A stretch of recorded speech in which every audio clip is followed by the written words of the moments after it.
and the world is noticed. But how does OG train off the court to keep in peak physical condition? Hands-free Skechers Slip-ins Aeroburst. They help prepare OG for the physical demands of playing at a championship level. Get your pair of Aeroburst for only $165 at a Skechers store, Skechers.com, or wherever high-performance running shoes are sold. Heat up your 4th of July at the Home Depot with our wide variety of grills under $300 and make every gathering one to remember. Give your outdoor space a glow up. Whatever your budget is, with savings on seasonal plants starting at $5. With the grill fired up and your backyard set to perfection, you'll be able to invite friends and family over to kick off the party. Start celebrating with low prices guaranteed at the Home Depot. Prices may vary by store. Exclusions apply. See HomeDepot.com/price match for details. When it comes to your yard, reliability matters. Shop with confidence at the Home Depot and get 4th of July savings on Ryobi, the #1 cordless outdoor power brand. It's time to choose your power. Both the Ryobi 18-volt and 40-volt self-propelled mower kits are on special buy for an even lower price of $429 each, was $479. Ryobi's battery platform delivers the power, runtime, and dependability you need to tackle yard work with ease. Shop 4th of July savings on Ryobi outdoor power only at the Home Depot. While supplies last, pricing valid June 25th through July 8th. U.S. only. See store online for details. My name is Whitney Allen, and I'm a widow. My husband, Ryan, died. We never thought we'd ever have to use life insurance, but the unexpected happened. With Ethos, signing up was fast and 100% online. You can get a quote in seconds, apply in minutes, and get same-day coverage. No medical exams, and you can get up to $3 million worth of coverage. I'm grateful we were prepared. Get your free quote at ethos.com/play. That's ethos.com/play. Paid spokesperson. Time spent on application may vary. Online health questions required. What's up, my friends? This is Francisco Lindor. This is Devin Williams. This is Luke Weaver. Bo Bichette here. You're listening to the home of New York Mets baseball. WHSQ and WCBS-FM HD2, New York. Bart Scott. What the hell? Chris Carlin. Take a hike. We're good. This is Bart and Carlin. Buckle your chin strap. We about to bang. On ESPN New York and streaming live on YouTube. Holiday edition of Bart and Carlin, and the guys have a well-deserved day off today after sweating it out in the heat yesterday at Bar A, as did many of our colleagues here at ESPN New York. So Pat O'Keefe, glad to sit in for the guys as we kick off this holiday weekend. America's birthday, a milestone birthday at that, 250 years tomorrow. Today, the official holiday, and in so many ways, right, the kind of unofficial start of summer, especially this year, you know, for those in the media and fans who have been so tied up with the Knicks' pursuit of their first championship in 53 years. It feels like the NBA season ended about 10 minutes ago. And by the way, the NBA continues to dominate the news this week with a flurry of trades as all of these teams look to, you know, maneuver themselves and position themselves to get where the Knicks are. And whoever thought that we would be saying that or hearing that, but that's the reality right now. You know, one of the byproducts of the Knicks' historic run to the NBA championship. So that's where we are right now. But yeah, not used to the NBA season here in New York lasting to the middle of June 13th to be exact, a date that I think Knicks fans will remember for the rest of their lives. I know I will. You turn around a ho-hum draft, all right, that really wasn't a huge factor for the Knicks team building as they continue to trade back and trade out of the first round of the draft. And there's not a lot of moves for the Knicks to make. You know, the one move, or as it turned out, non-move that we wondered about was obviously, will they or won't they go into the second apron to bring back Mitchell Robinson? And as we found out a couple of days ago, they elected not to. I had Ian Begley on my show last night, and he had said, frankly, the Knicks had an opportunity to match the contract that Boston gave him. You know, it wasn't overwhelming. 3 years, nearly $48 million. You know, you had heard during the season when numbers are thrown around and stuff like that, that the average salary for Mitchell Robinson could go up around $20 million. I think that's the number that I had in my head, when I kind of looked at what it would cost to bring him back. When I saw what the total was, I'm like, God, I wonder how far that would have put them into the second apron. But when you're in the second apron, you're in the second apron. You're taxed differently. There's restrictions that are levied upon you. And the Knicks, with James Dolan at the top, with Leon Rose making the basketball decisions, looked at everything, and they determined that that was not in their best interests to build their team to try to defend their championship next year. It's tough to see Robinson go, for a number of reasons, what he brought on the court, what he brought off the court, the fact that he was the longest tenured Knick, the fact that he's a guy who by the end of his tenure, which fittingly ended with a monstrous offensive rebound on a missed free throw with about 30 seconds to go in the clinching game of the NBA Finals, the lasting image I think that we will have of Mitchell Robinson in a Knicks uniform, kind of sealing that Game 5 win and sealing the championship. For all of those reasons, it's tough to see him go. He was an extremely popular figure. And as I had mentioned last night, the thing you loved about Mitchell Robinson was that he was 100% authentic. He was who he was, right? He brought who he was growing up, a country guy down in Louisiana. He brought that to New York. He brought his work ethic to New York. He came in 2018 as a second-round pick, an extremely raw rookie who didn't even play in college, went to college, didn't play at Western Kentucky, declared for the draft. He was a completely unknown prospect, and credit to Scott Perry, the general manager at the time, for making that pick. If you consider value, and we hear the word value talked about a lot these days in the NBA, maybe in the context of, Jaylen Brown's a good player, but what is his value considering you got to pay him $57 million?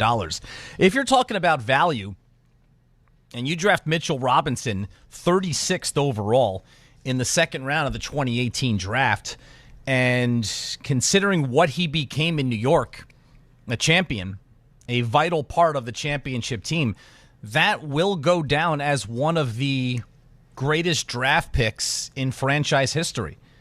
So for all those reasons, you hate to see the guy go. It wasn't completely unexpected. I think, in fact, most Knicks fans were prepared for that, especially after the Knicks re-signed Landry Shamet and re-signed Jose Alvarado. Mathematically, there was no way the Knicks were going to be able to re-sign Alvarado, Shamet, and Robinson and stay under the second apron. So once Alvarado and Shamet were signed, it basically became a question of, are they going to stick to the original plan of keeping themselves below the second apron, or after looking at things closer, is bringing Robinson back important enough that they're going to kind of change their plan? And they didn't. And he moves on, and now the Knicks have to move on. But, of course, the other part of this is where he went. And that does sting a little extra as well. To be honest, I hadn't thought of – I had a good feeling he was going to leave, I think, as did most people. I hadn't exactly sat and done like a catalog of teams where I could see him playing.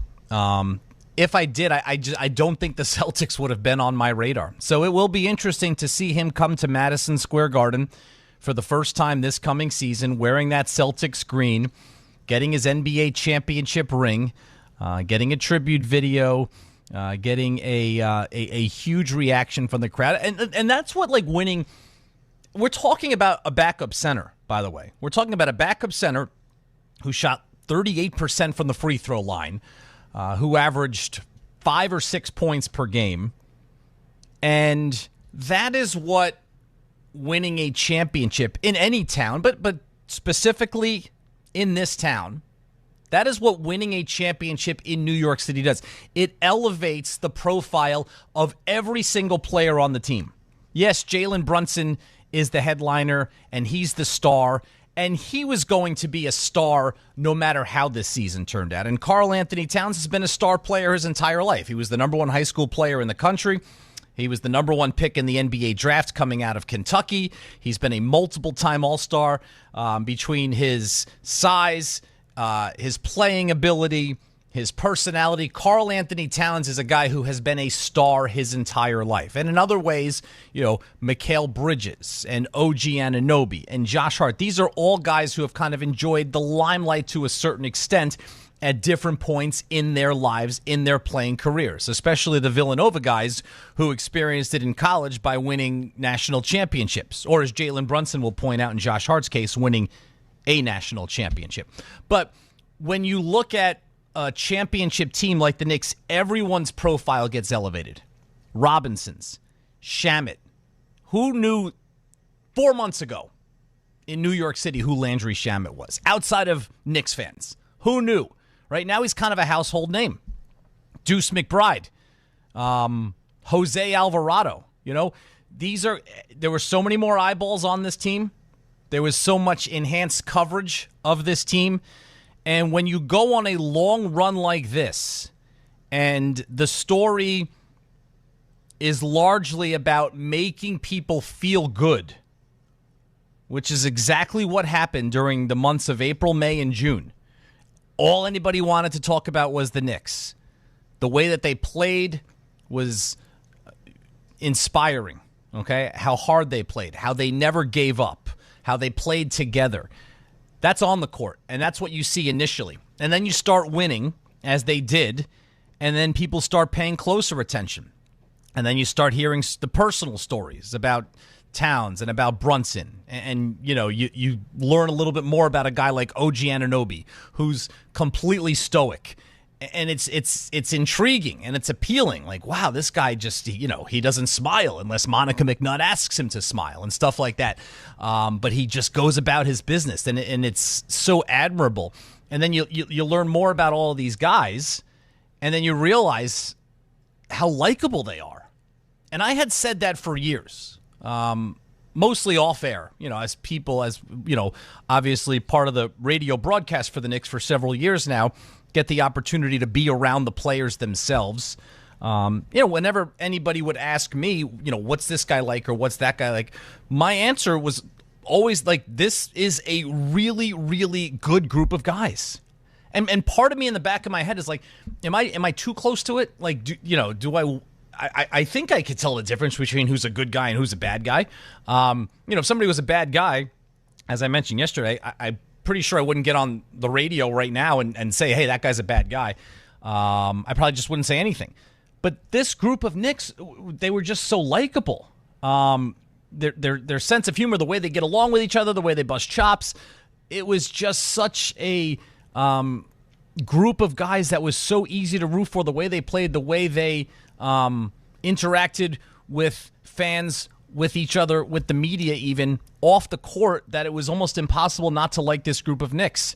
From the top, Jalen Brunson, include the head coach in there, Mike Brown, throughout the roster.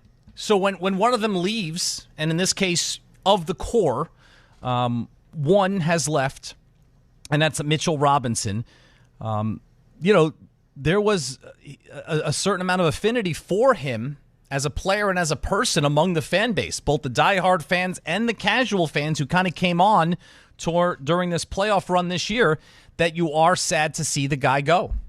But unfortunately, that is also the business of sports. He earned this. This is a guy who has battled injuries throughout his career. They did a brilliant job of managing his workload this season, the goal being to make sure that he is able to fully participate throughout a playoff run. Mission accomplished. By limiting his minutes, by not allowing him to play on back-to-back nights at all during the regular season, the medical staff, the coaching staff of the Knicks put together and executed a brilliant plan. But because of that, you also have to realize that this is a guy who, whatever contract he was going to sign here, was going to be intended to set him and his family up for the rest of their lives, and he should and did take full advantage of that. I don't think he sought out the Boston Celtics. I think they made him the best offer. And by the way, all jokes aside, I can't stand the Celtics as somebody who grew up here in New York, rooted for the Knicks, and have had to watch that team have a lot of success over the years, but it's not a bad organization to go to. You're still going to be playing in important games. You're still going to be playing in front of a knowledgeable and rabid fan base. All right, that's the end of me saying nice things about people from Boston and the Celtics, but it's a pretty good situation for him. You're happy for him as a player and as a person. you're certainly sad to see him go. So obviously now the Knicks have to turn the page and they have to fill that spot. The backup center position for the Knicks is extremely important. They treated it as such with Mitchell Robinson in that role, because they have a guy in Karl Anthony Towns who can play alongside another big man, going back to his days in Minnesota, and played alongside Mitchell Robinson quite a bit. Towns is also a guy who has been prone to get into foul trouble, and a backup center is important in those roles. So, as you look at the Knicks in this offseason, who are the names? You hear guys like, and these aren't household names, a Moussa Diabate of the Charlotte Hornets, who I like a lot, and Yves Missy of the New Orleans Pelicans, who has some potential. Kevon Looney, veteran big man who has some championship experience and was on the Pelicans last year. So, look, the Knicks are doing their due diligence. That's really like the one spot they need to fill. It's very, very difficult to win a championship and then bring the entire rotation back intact. The Celtics actually did that last year. They won the title 2 years ago. I think they were able to bring back like the top 14 guys on their team in terms of minutes played, and they were on their way seemingly to another trip to the NBA Finals last season until the Knicks, as we know, disrupted those plans by knocking them off in the second round of the NBA playoffs, and the Celtics haven't won a postseason series since, getting knocked out in the first round this year. So the Knicks are going to bring back their starting five. When you look at their bench, they're bringing back Deuce McBride, they're bringing back Landry Shamet, they're bringing back Jose Alvarado. Obviously, the backup center position is the one that most needs to be addressed. Pat O'Keefe with you, Bart Carlin, 1-800-919-3776. The start of a holiday weekend. You got the 4th of July festivities tomorrow in Coney Island, the hot dog eating contest, something called a lemonade chug that I just learned about prior to the show from Tom Bauer. We're going to get into that because I'm going to need to know a little bit more about that. But overall, it is a celebratory weekend. It's hot as anything outside, so I hope you are and will be staying cool. I hope everyone will be able to enjoy themselves this weekend. The summer does go fast, right? From this point to Labor Day, it's about a 2-month sprint. You don't want it to end in most cases. It's brutally hot outside this weekend, so I think that's going to, maybe put some limitations on some things that you can do. But overall, I hope it's a super enjoyable weekend for everyone. There was no baseball last night locally. The Yankees and the Mets were both off. They're not big topics of conversation right now. The Mets, in my opinion, aren't a topic of conversation at all, and that's their own doing. They don't deserve to be. We went through the whole thing. Will they fire their manager? They didn't for a while. They finally did. It hasn't really changed anything. Steve Cohen spoke earlier this week. I don't think he said anything earth-shattering. At the end of the day, the Mets, and if you want to talk about the Mets, I'm happy to do so.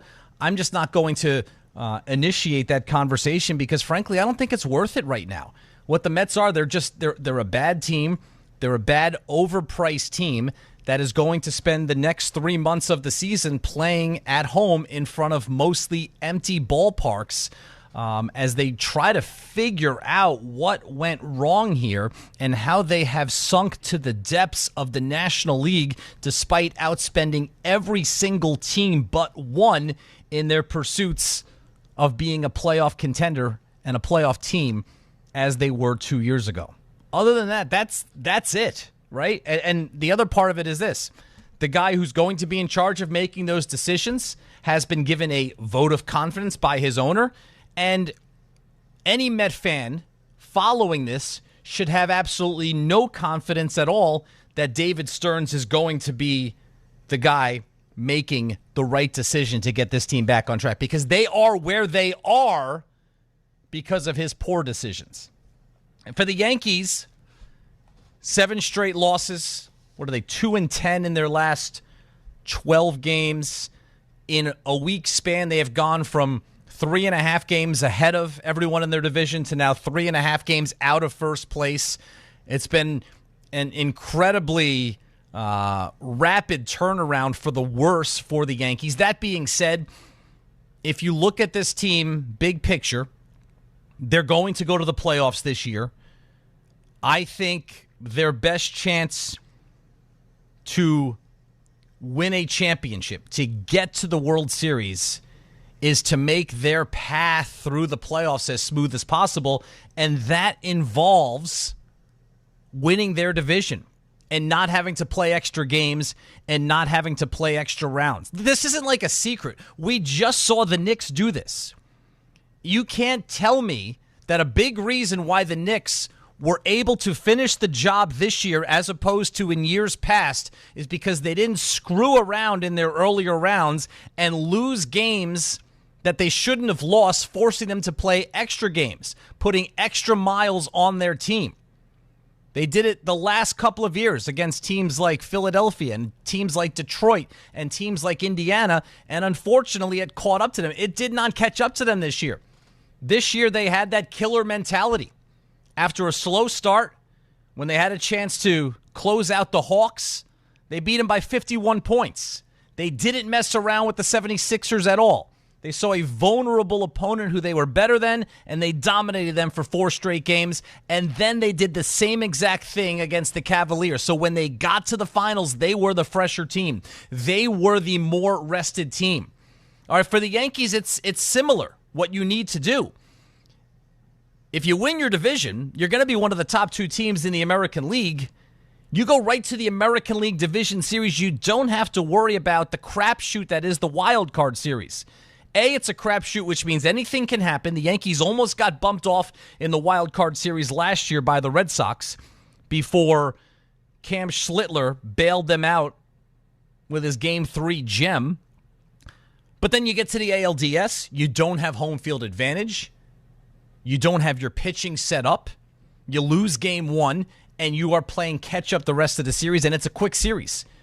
It's a best-of-5 series. You don't want to play catch-up. So the Yankees, they're going to make the playoffs, but if they're serious about getting back to the World Series, and right now, I do think they, assuming Judge comes back, assuming Stanton comes back, but even if he doesn't, assuming Judge comes back and their pitching stays healthy, the Yankees right now, as currently constructed, are the best team in the American League. They're not playing like it right now. Obviously, they have lost 7 games in a row.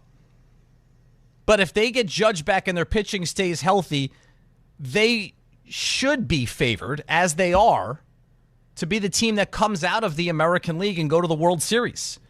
But that task, that path is made infinitely more difficult if they have to play extra games in the first round. I mean, just think about this team.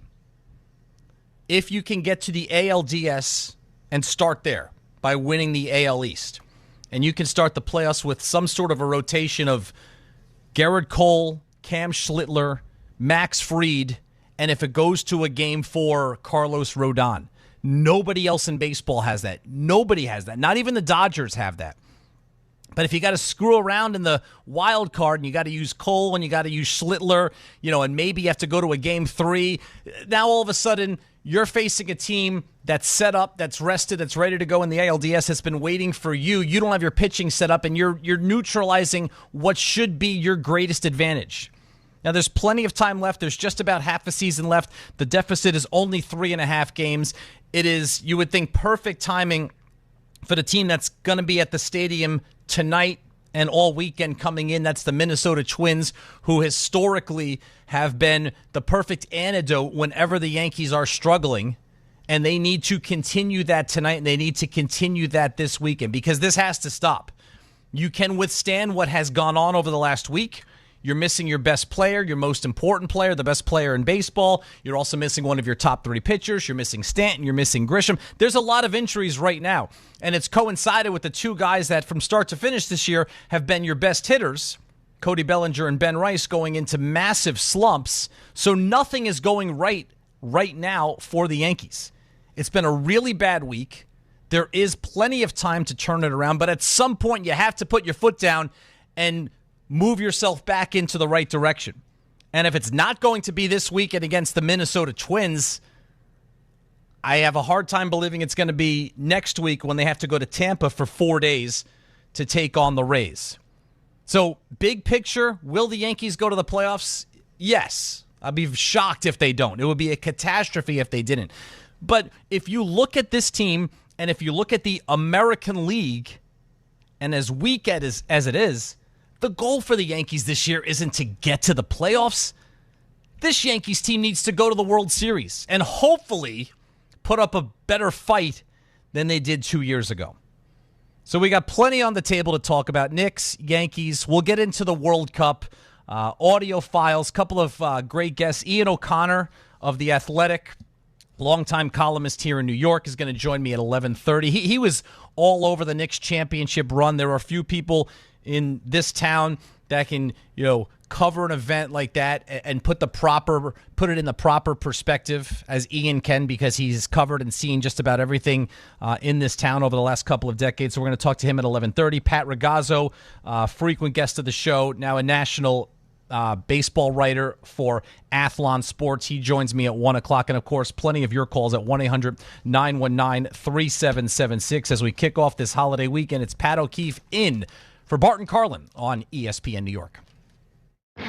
On the biggest stage in the world, FanDuel is changing the game, because sometimes your player gets subbed off and your bet goes with them.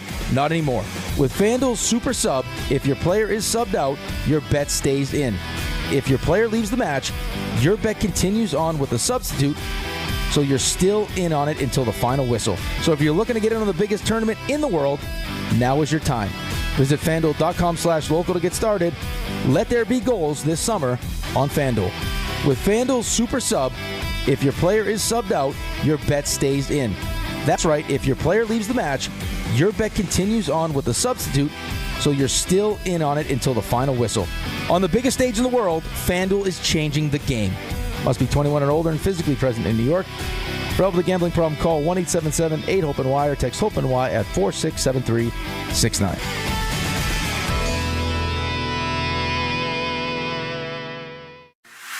Calling hard seltzer lovers. Searching for the tastiest seltzer? Look no further. Neutral Vodka Seltzer is absolutely delicious. Made with real vodka and real juice, Neutral keeps it tasty with every sip. With flavors like peach, orange, strawberry, and pineapple, there's something for everyone. Neutral. Keep it tasty.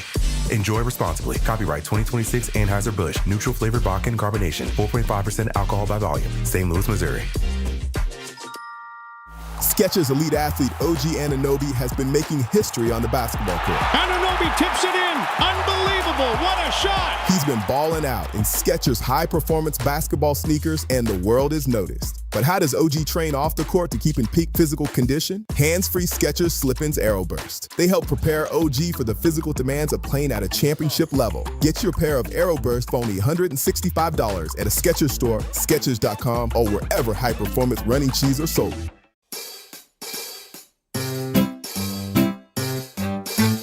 1-877 Cars for Kids. KARS Cars for Kids. 1-877 Cars for Kids. Donate your car today. 1-877 Cars for Kids. KARS Cars for Kids.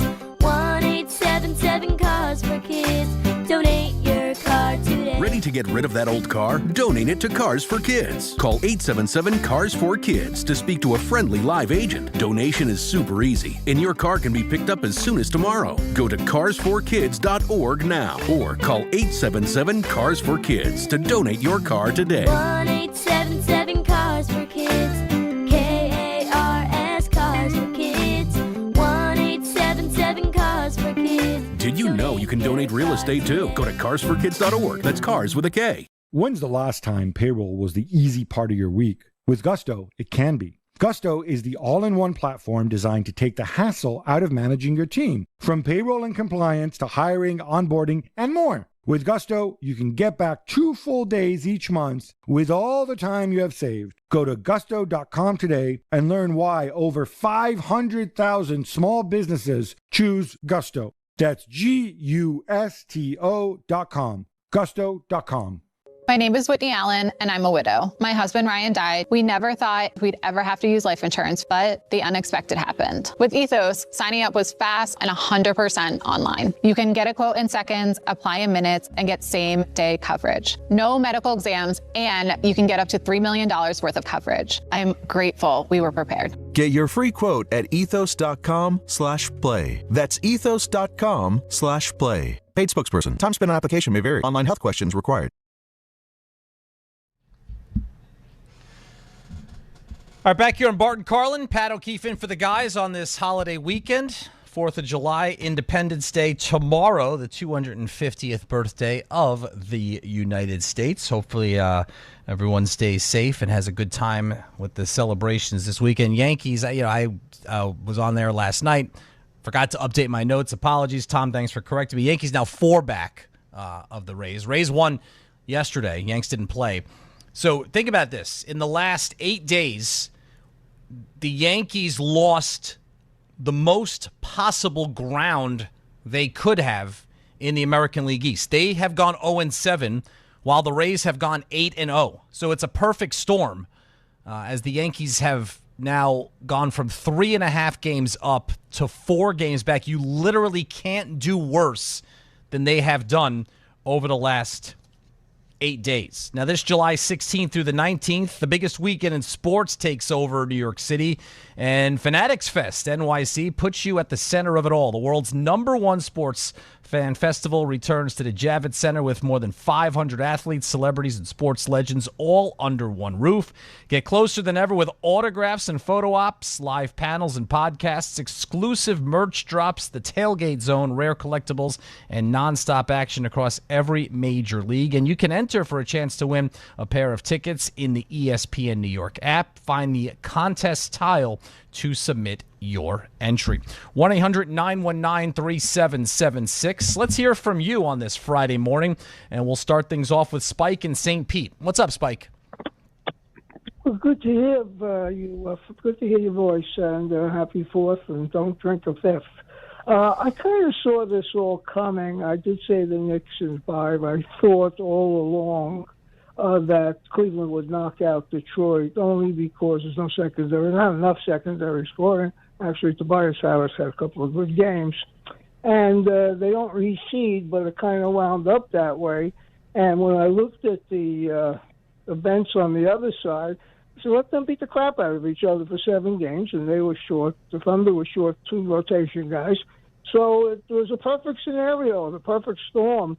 And I'm glad I'm around to see it. I thought the Knicks were poised. And one last thing. I don't think when Dolan came on the other station and he made a remark, and, far be it for me to be controversial. It's not my style. I didn't think he had the full understanding of the second apron. I do believe you're not punitive in the first year, meaning that you can get in and out of it. And if you have guys like all the Knicks players, their starters, next year will be fully bird-righted. They'll all have 3 years. Cat will be bird-righted. And you can pay the bird-righted players on your team. It's not punitive. I mean, it doesn't affect the cap. What it does affect is bunching salaries. So if we're going to put Deuce, and Paco together and get Diabate, is that his name? Diabate. Yeah, he's too small. I mentioned it to Alan yesterday or the day before, and he's 6'8", 6'9", and he was exposed in the play-in. He's a good guy, plays hard, he's a good offensive rebounder, but when you put guys 3-4 inches taller and 30 pounds heavier, he shrinks. He just does. I don't want the Australian kid, Jock Landau, because you're changing the way the Knicks play. He's more of a stretch 4 or 5, not a great rebounder, and he's probably 29 or 30. I think he's with the Hawks last time. And he already re-signed anyway, so he's off the market. Oh, he did. He took the okay. Yeah. Was it a player or a team? Do you know? I don't know, but I know he's. I think he's going back to Atlanta. All right. So who's left? The Nick Richards type out of Kentucky. I think he's still available. Moussa Diabate. Yeah. Here's the bottom line on this, Spike. And I have been obviously looking at all these options. And thanks for the call. Good to hear from you. They're not and I think this might be fairly obvious, they're not going to replace everything that Mitchell Robinson brought. Robinson was so unique. He had size. He had shot blocking ability. He had great footwork. He had defensive instincts. And he was a terrific rim runner and could finish at the rim. And there's not anybody available who can give you all of that. Now, the Knicks are going to have to pick and choose which of those skill sets are more important than others, because there are guys that are available that can do certain of those things. Spike's right. The guy he said, Moussa Diabate, young player, Charlotte Hornets, undersized center, 6'8", 6'9". Guy's got one of the best motors in the league. He grabbed every single available offensive rebound. I don't care how tall he is if he's going to grab every single offensive rebound because he never stops going after the basketball.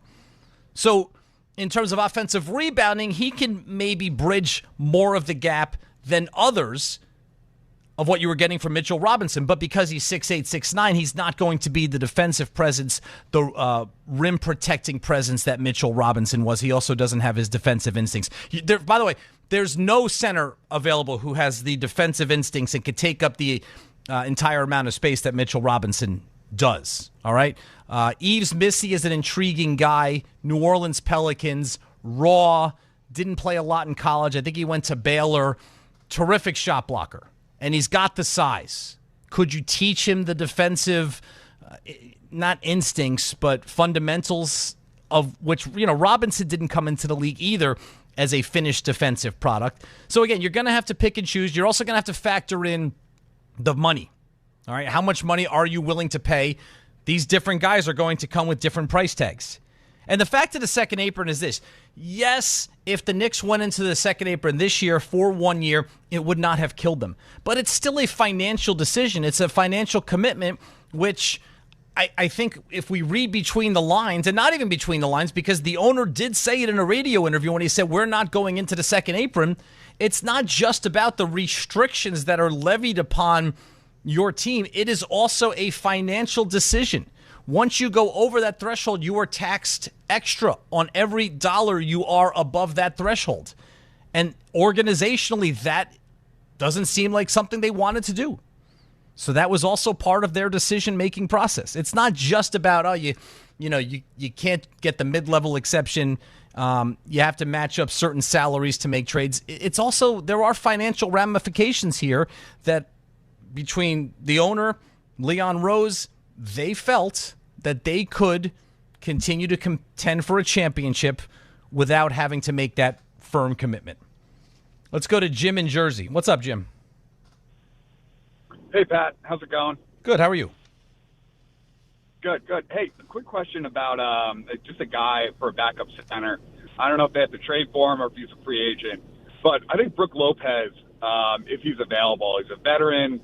I think he provides a lot more offense. So whatever you lose defensively with Mitch, I think you can make up on offense with Brook Lopez. So just wanted to get your thoughts on potentially bringing him in and if you've heard anything of any kind of market for him.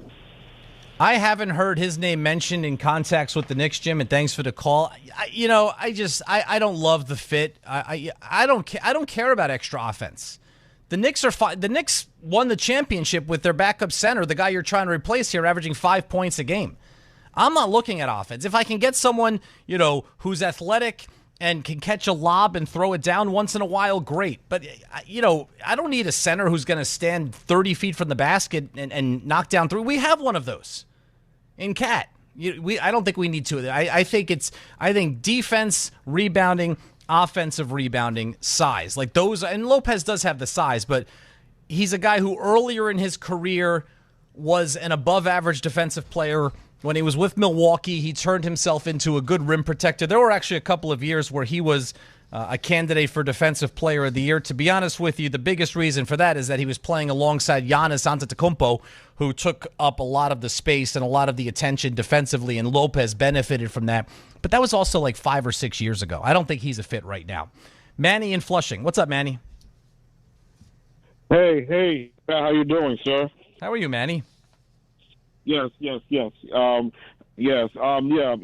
you and your family a healthy 4th of July weekend and stuff. So, I want to discuss about, listen, I hope we get a big man sooner than later this summer. I mean, regardless, I like Looney because Looney brought leaders rings to champion experience. Because I think he played under Mike Brown when Mike was assistant with the Warriors. I think during during the late 2010s into 2022, and I want to discuss about more Yankees on the Mets because I'm just sick and tired of people talking about the Mets because.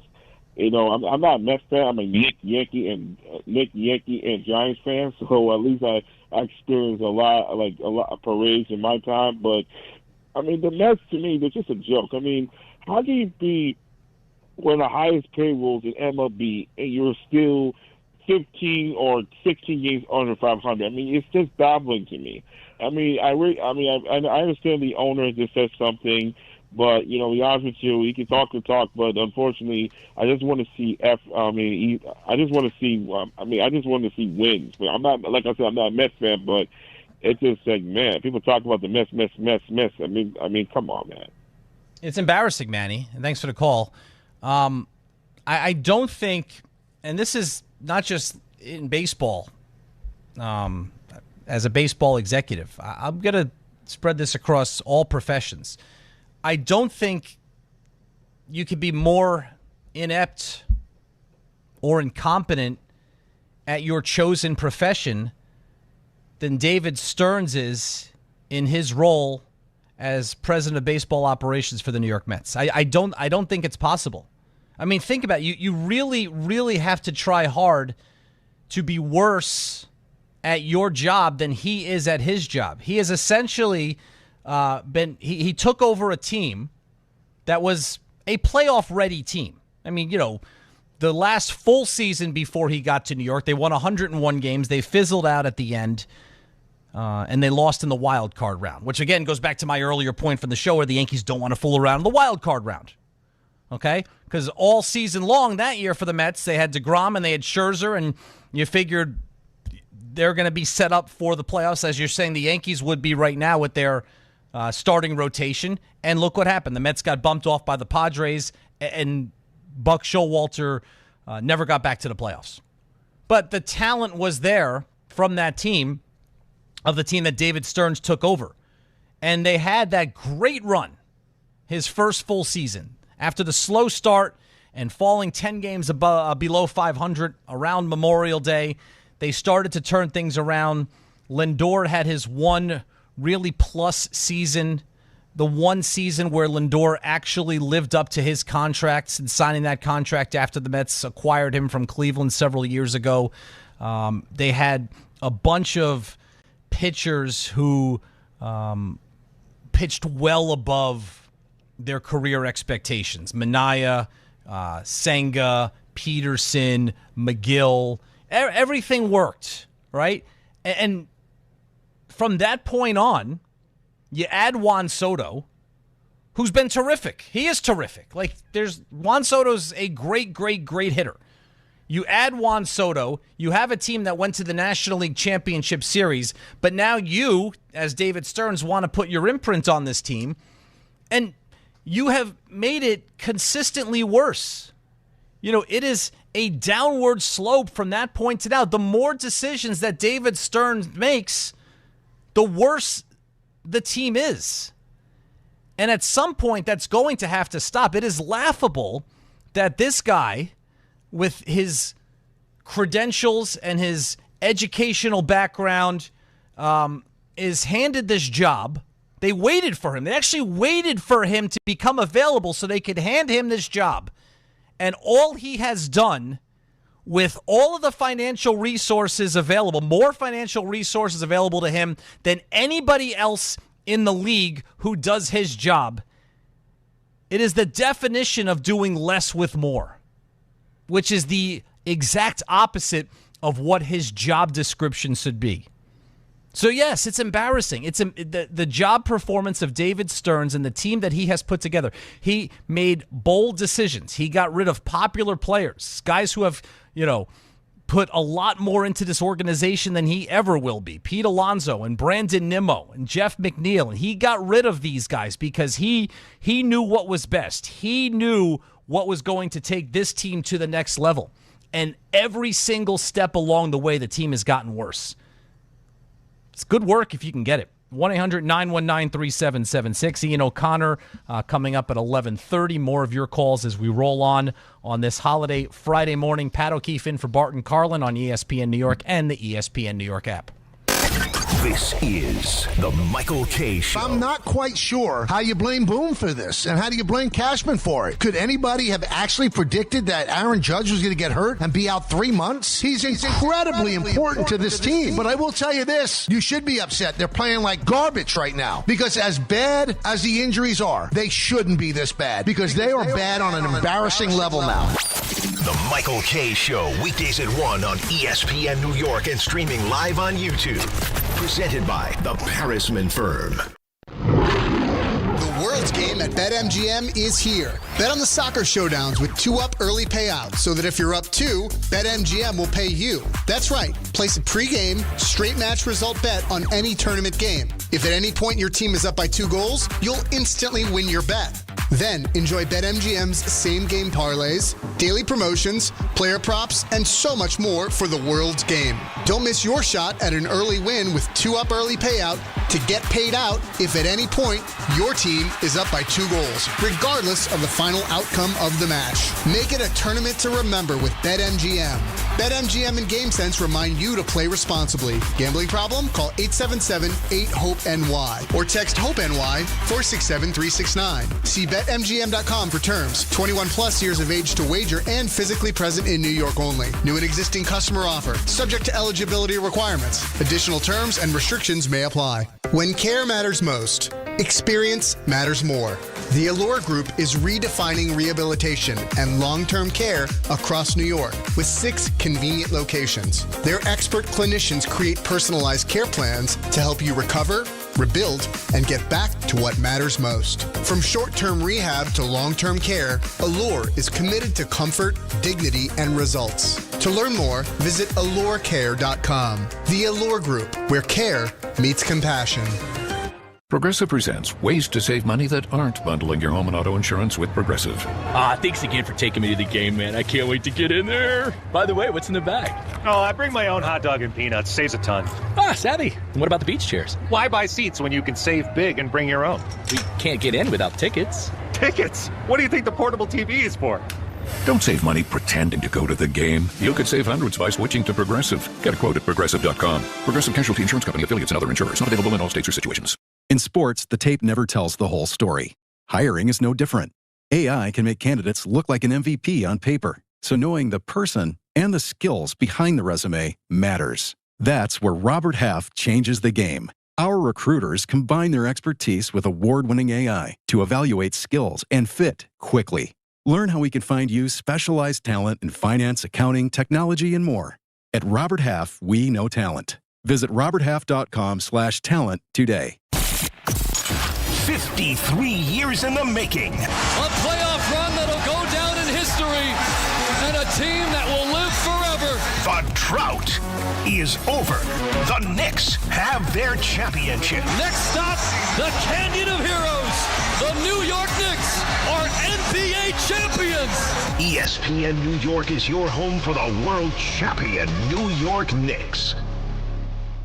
This July 16th through 19th, the biggest weekend in sports takes over New York City, and Fanatics Fest puts you at the center of it all. The world's #1 sports fan festival returns to the Javits Center with 500-plus athletes, celebrities, and sports legends all under one roof. Get closer than ever with autographs and photo ops, live panels and podcasts, exclusive merch drops, the tailgate zone, rare collectibles, and nonstop action across every major league. Enter for a chance to win a pair of tickets in the ESPN New York app. Find the contest tile to submit your entry.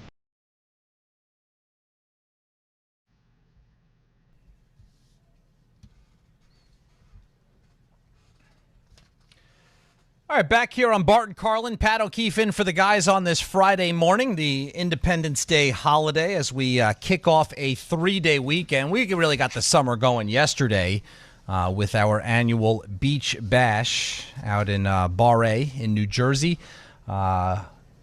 our crew, our on-air guys, everyone who was out there, and most importantly, the listeners who showed up and continue to do so, really kind of braving the heat and braving the elements out there. But it looked like a great afternoon, as it always seems to be. I'm with you till 2. We got you covered all day. Ty Butler will take you through the afternoon.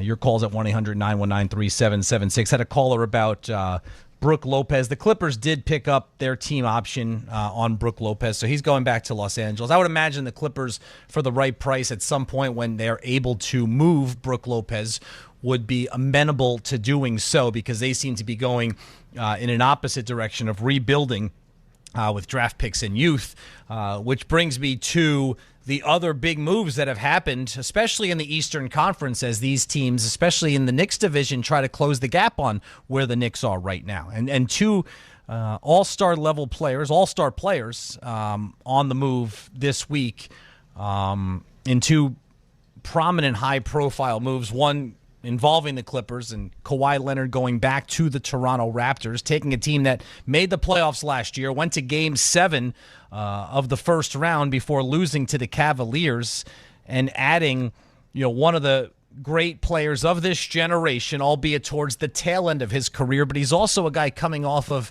arguably his best offensive season. So that certainly makes the Raptors much more formidable, as does the trade that people are still having trouble wrapping their heads around, myself included. The Celtics sending Jaylen Brown to the 76ers.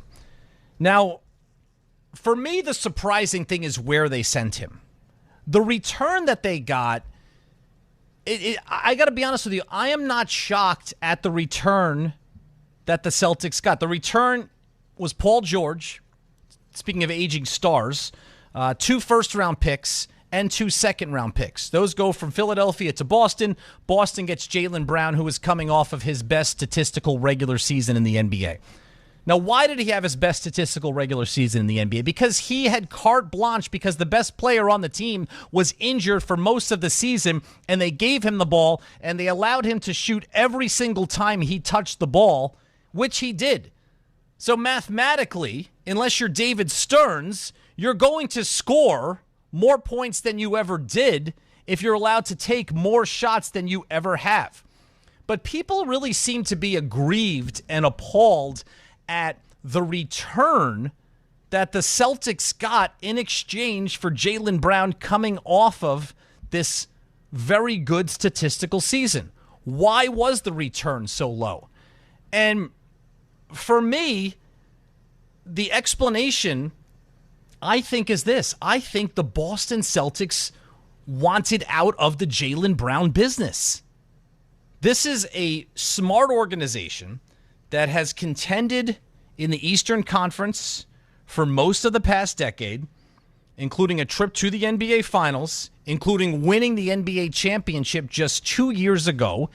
And they did that on a structure of 2 homegrown stars that were drafted a year apart from each other, that got better every single year in Jason Tatum and Jaylen Brown, and they turned out to be one of the best duos in the NBA.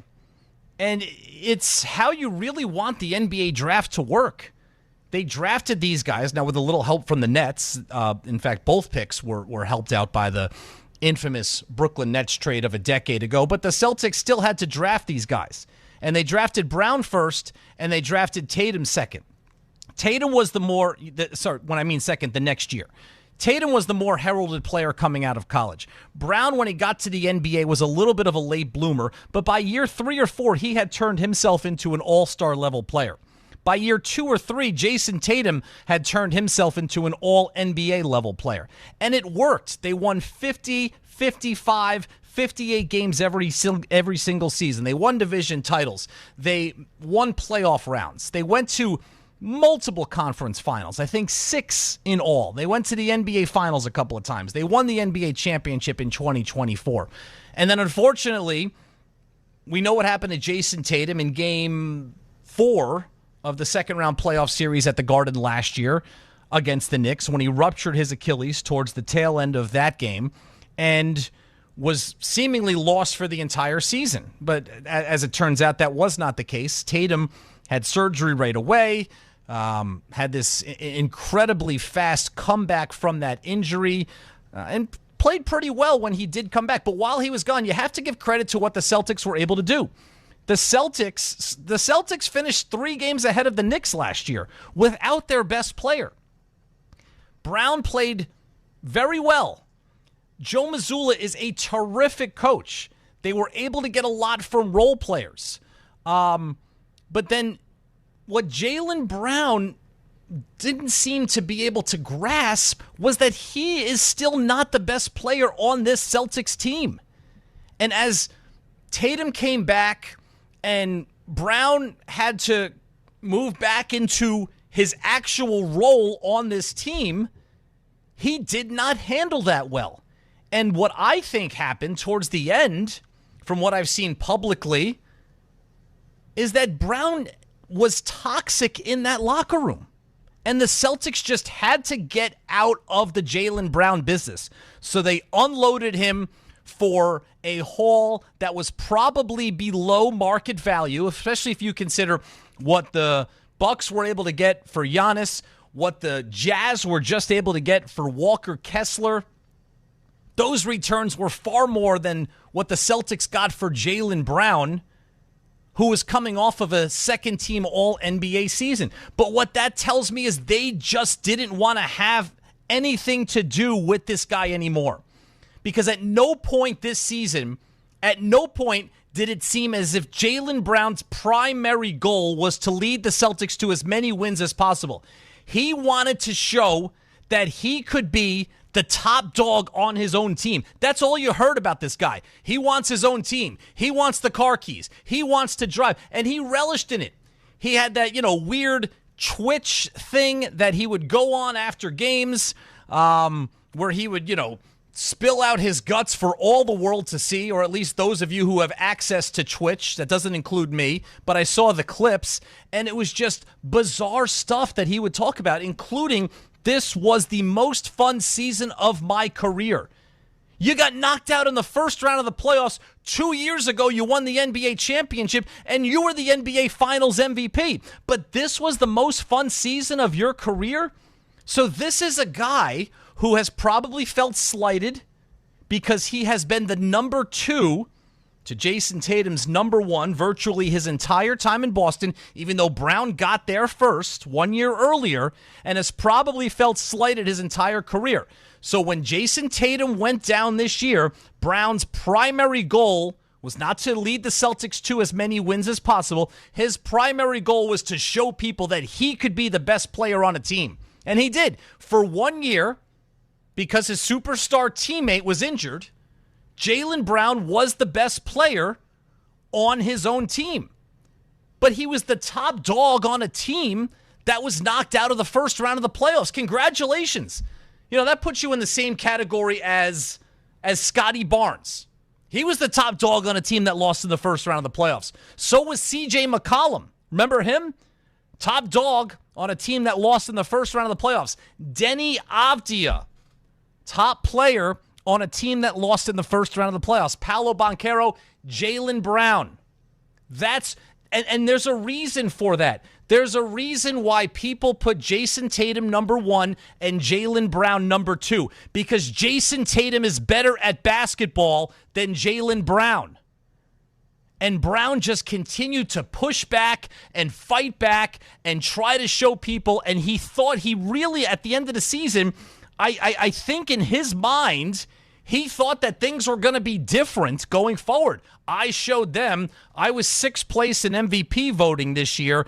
I'm now going to be number 1, and Jason Tatum has to take a back seat to me. No!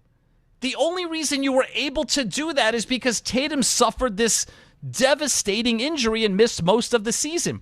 And you did step up. You elevated your game. Congratulations. But at the end of the day, your team did not do as well as it did when you had the structure of Jason Tatum number 1 and Jaylen Brown number 2.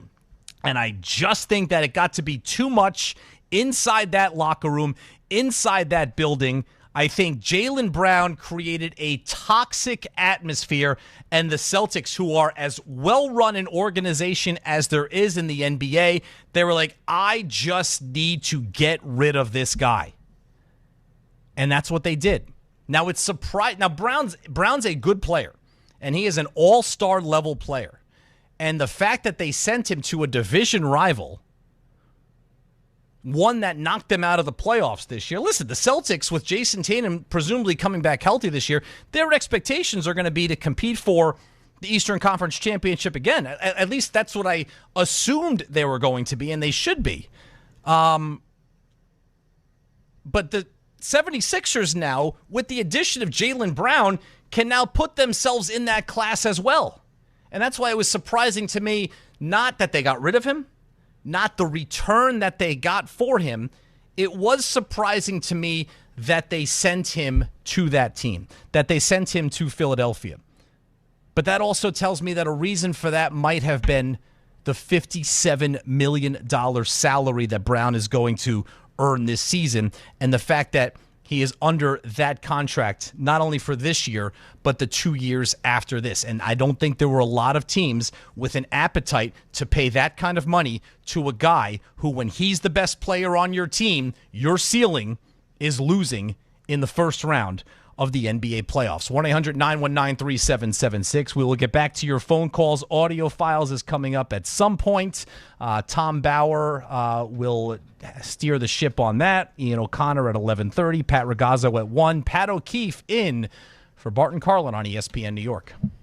ESPN New York is your home for the world champion New York Knicks. WHSQ and WCBS-FM HD2, New York. Fans arrive early at Yankee Stadium on Saturday, August 8th for the 78th Annual Old Timers Day presented by Fresh Direct. See Yankees legends put on the pinstripes again and take the field at Yankee Stadium. Relive memories of your favorite former Yankees and make new memories with your family. After the Old Timers Day ceremony and game conclude, stick around to see your Bronx Bombers take on Atlanta. Get your Saturday, August 8th Old Timers Day tickets presented by Fresh Direct at Yankees.com/tickets today. There are a million reasons to love New York. Making your budget stretch isn't one of them. According to an independent study, Amazon prices average 14% lower than other retailers. Get food, fashion, furniture, and more shipped straight to your building. That's how Prime members have saved over $2 billion on grocery and household items. Learn more at aboutamazon.com. Hi, this is Don LaGreca. Just like the New Jersey Devils bring intensity on the ice, Viking Pest Control brings the same level of protection to your home. And I know because I use Viking at my own place. The season may be over, but pests are always in play. So it's time to lock in your off-season defense. As the pest control provider and proud partner of the Devils, Viking delivers 45 years of trusted experience to keep ants, cockroaches, stinging insects, rodents, mosquitoes, and more out of your zone. And when you bundle pest control mosquito services, you score big savings. One call, one company, total peace of mind. Visit VikingPest.com. Protecting your home inside and out. Hey, New York and New Jersey, Boost Mobile has an unlimited talk, text, and data plan that's only $25 a month forever, meaning you'll only ever pay $25 a month for the rest of your life. Who wouldn't want unlimited wireless when it only costs $25 a month forever? If you don't, you must be one of those people who enjoy overpaying for their phone plan. $25 a month forever is truly as good as it gets, so go online and switch now at boostmobile.com. After 30 gigabytes, customers may experience slower speeds. Customers will pay $25 a month as long as they remain active on the Boost Mobile Unlimited plan. If you love to travel, Capital One has a rewards credit card that's perfect for you. With the Capital One Venture X card, you earn unlimited double miles on everything you buy. Plus, you get premium benefits at a collection of luxury hotels when you book on Capital One Travel. And with Venture X, you get access to over 1,000 airport lounges worldwide. Open up a world of travel possibilities with the Capital One Venture X card. What's in your wallet? Terms apply. Lounge access is subject to change. See CapitalOne.com for details. I'm David Ortiz. When I lost my mom, she was only 46. And I lost my dad to cancer. It was the worst pain I ever felt. It made me think, what will happen with the people I love when my time is up? That's why I have life insurance. Ethos makes it easy. It's all online, take about 10 minutes, and you can get up to $3 million in coverage. Get your free quote at ethos.com/game. That's ethos.com/game. Paid testimonial. Time spent on application may vary. Online health questions required. Bart Scott. What the hell? Chris Carlin. Take a hike. We're good. This is Bart and Carlin. Buckle your chin strap. We about to bang. On ESPN New York and streaming live on YouTube. Great to be in for Bart and Carlin on this Independence Day holiday, Friday morning, July 3rd. Pat O'Keefe with you until 2 o'clock. And then Ty Butler will take you through the afternoon. We got you fully covered today, the day after ESPN New York's unofficial start of summer with the Beach Bash. Out in New Jersey at Bar A. 1-800-919-3776 is the number. Ian O'Connor will join me at 11:30. We'll talk about the whole Knicks run. He was there covering every single step of it, and obviously he has been a prominent voice in this market for many, many years. So he's seen the highs, he's seen the lows. We're going to talk about that. Now, of course, we're in this unfamiliar position of NBA teams with the sole focus of trying to get where the Knicks are this offseason. And I remember many an offseason where, the Knicks' sole focus was trying to get to where other teams were. Whether it was 10 years ago where the Knicks were just trying to cobble together 30 to 35 wins and be a respectable team, or in more recent times after Leon Rose took over and Tom Thibodeau was the head coach, about trying to gradually improve and then fine-tuning once the Knicks did, with the addition of Jaylen Brunson, get to contender status in the NBA and trying to find those final couple of pieces that could make themselves a championship team, pieces that they were finally able to find and put into place last offseason, which led to their historic NBA championship just last month, their first in 53 years. One of those teams, the Philadelphia 76ers. One of those teams, the Boston Celtics. Now, at the moment, can you sit here and say the Boston Celtics are better than they were a week ago? I don't think you can.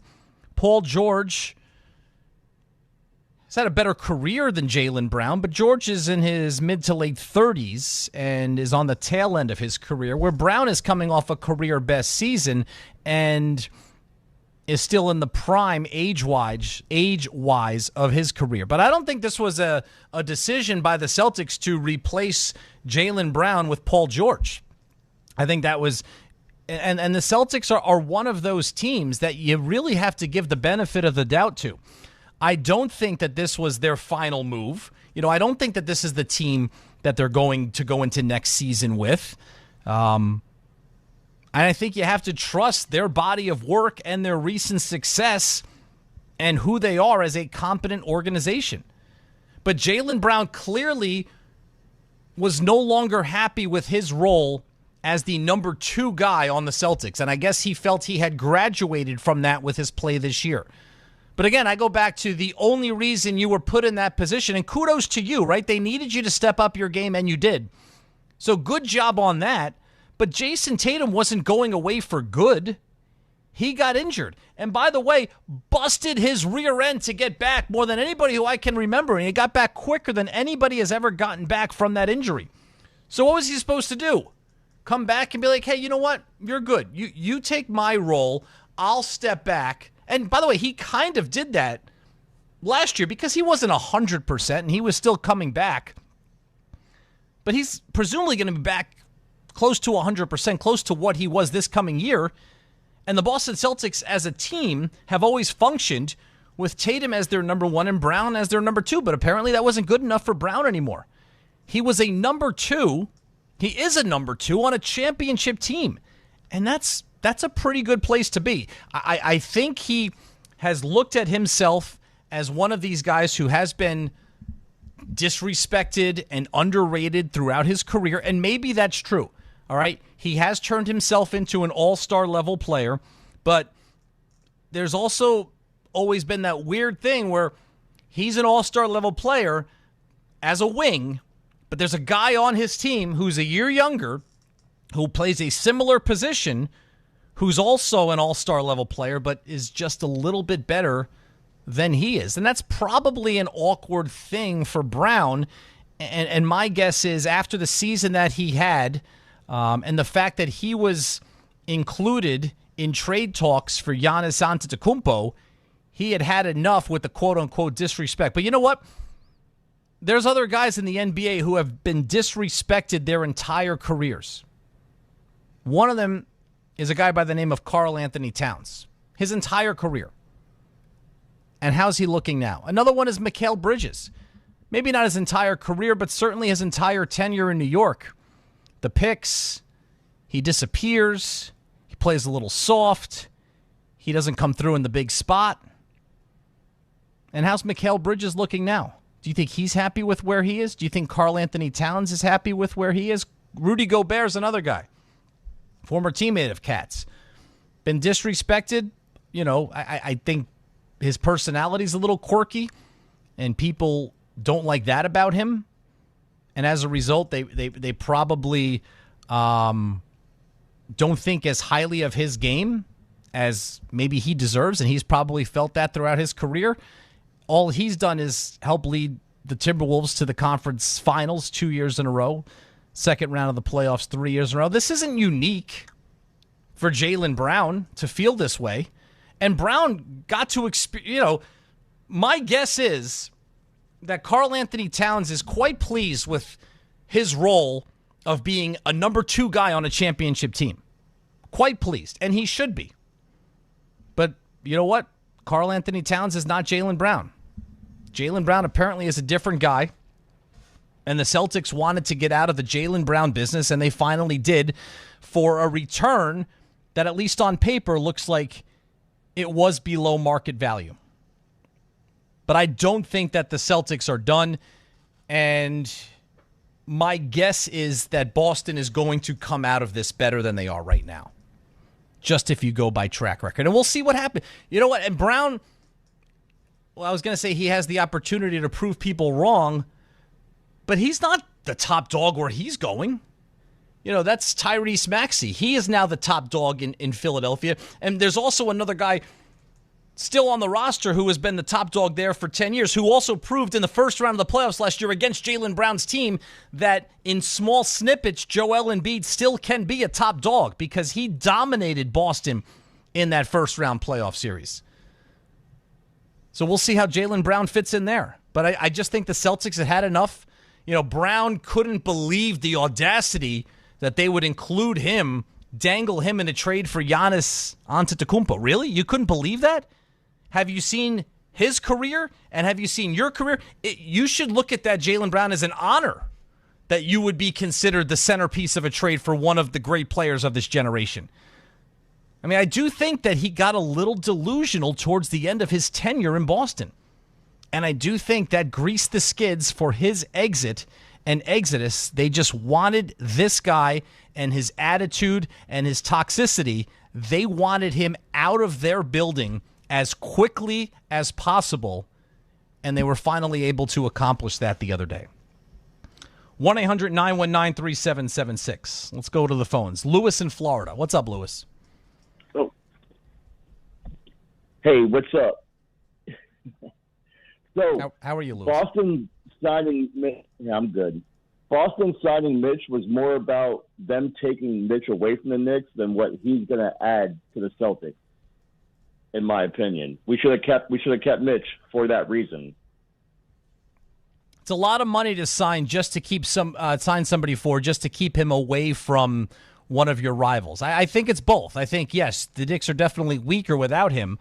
But I just mentioned what Embiid did to the Celtics in the first round of the playoffs. I think that's also a big reason why they went after Mitchell Robinson. I mean, losing Mitch is like also a plus because like there's no more hacking Mitch. We're not going to miss like the free throw missing and all the other stuff that he doesn't give to us. But I don't know. I feel like we should have kept him because there's a chemistry in the team that matters. Listen, your point, Lewis, and thanks for the call, is very valid. I think there's a lot of Knicks fans and a lot of people, and probably people on that team, that feel the same way that you do. But at the end of the day, there are decision makers on all sides of this.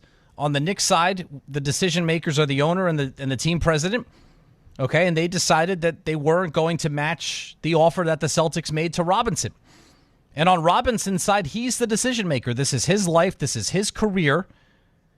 And you knew, and rightfully so, it's very similar to the Isaiah Hartenstein thing 2 years ago. Although at that time, the Knicks offered Hartenstein as much money as they were legally allowed to offer him. Unfortunately, because of the contract that he had, other teams, in this case the Oklahoma City Thunder, were able to offer him more money. He wanted to stay in New York, but he just couldn't turn down the money. I think if all things were equal, Mitchell Robinson would have preferred to stay in New York as well.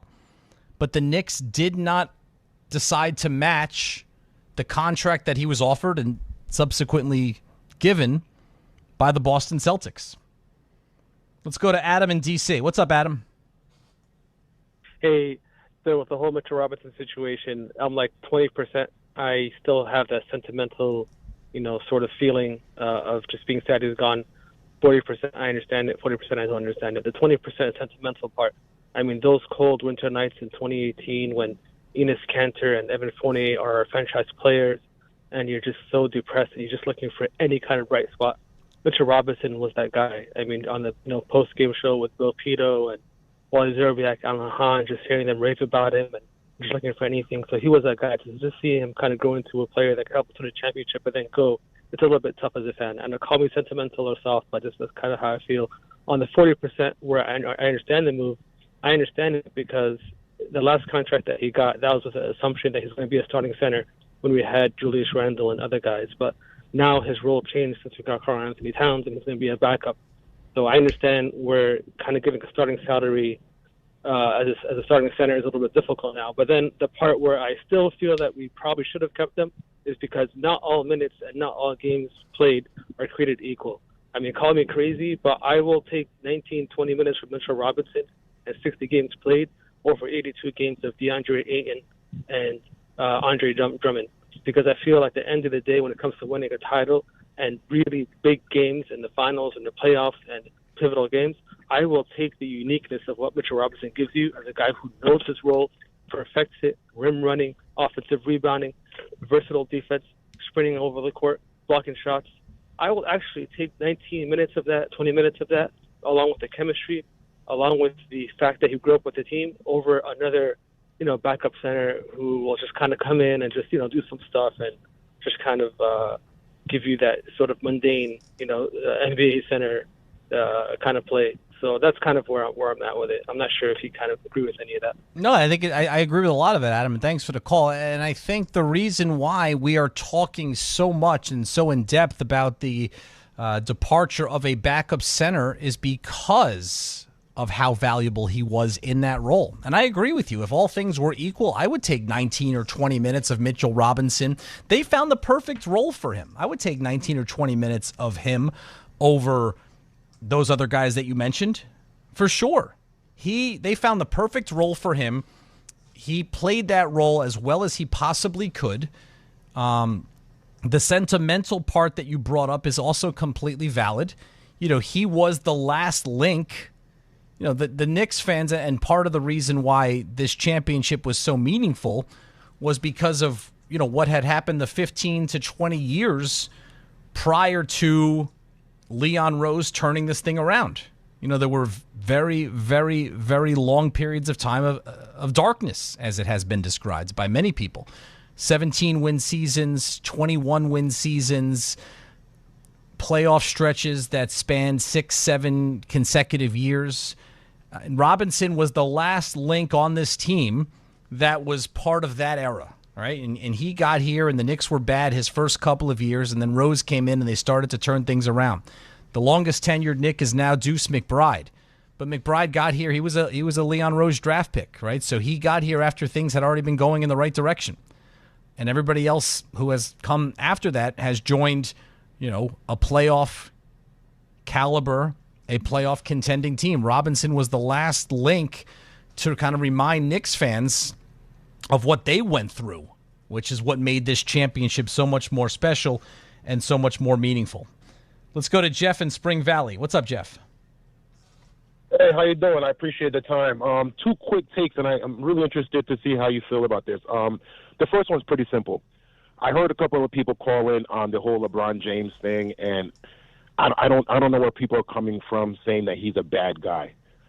If you look at LeBron James's history, right, the guy is as clean as a whistle. Never off the court issues. Team first guy.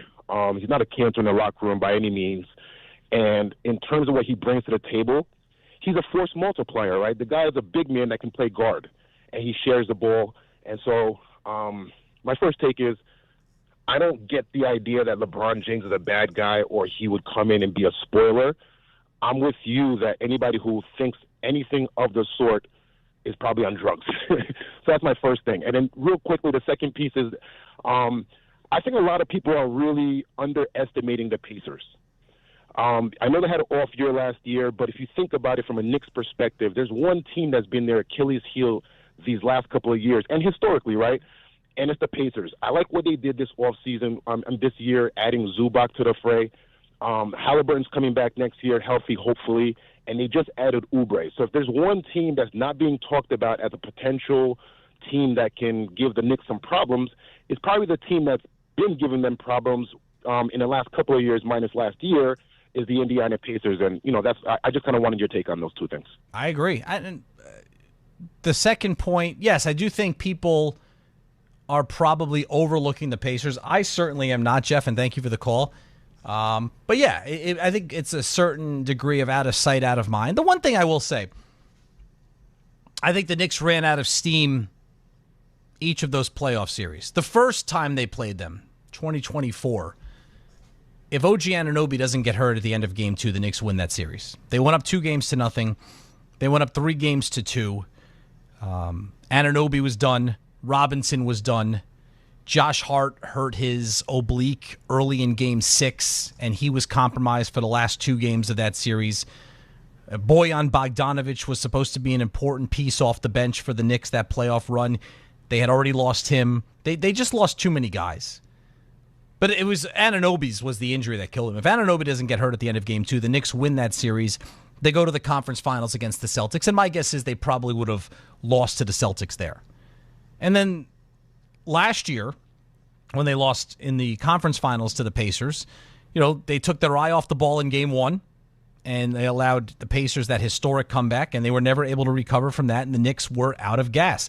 And that goes back to a point I made earlier, where one of the big differences of this Knicks team this season is that they didn't mess around. When they had a chance to deliver the kill shot, they did, whether it was against Atlanta or whether it was against Philadelphia or whether it was against Cleveland or even in the end, whether it was against San Antonio. The Knicks were hell-bent on not letting that NBA Finals return to New York for a possible Game 6, because then all of a sudden things are a lot more 50-50.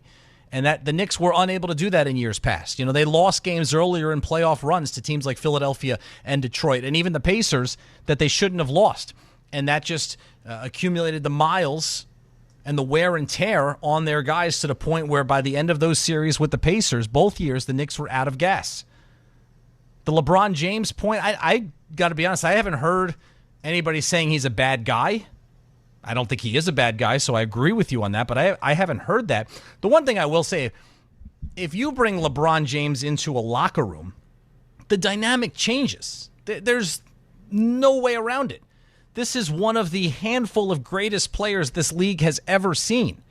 What he comes with, the amount of eyeballs on him, the amount of people that he is surrounded by in terms of support staff, and all rightfully earned over the course of one of the most brilliant careers that this league has ever seen, but it instantaneously changes the dynamic, which is why I think you're looking at only a few specific places where he might go. Golden State, they can withstand that because they've kind of lived a version of that with Curry and with the championship teams and all the star power that they have had in and out of that building over the last 10 years. And Cleveland, because Cleveland knows what it's getting with LeBron James. Now, one of the teams that has popped up in the last 24, 48 hours is maybe the 76ers.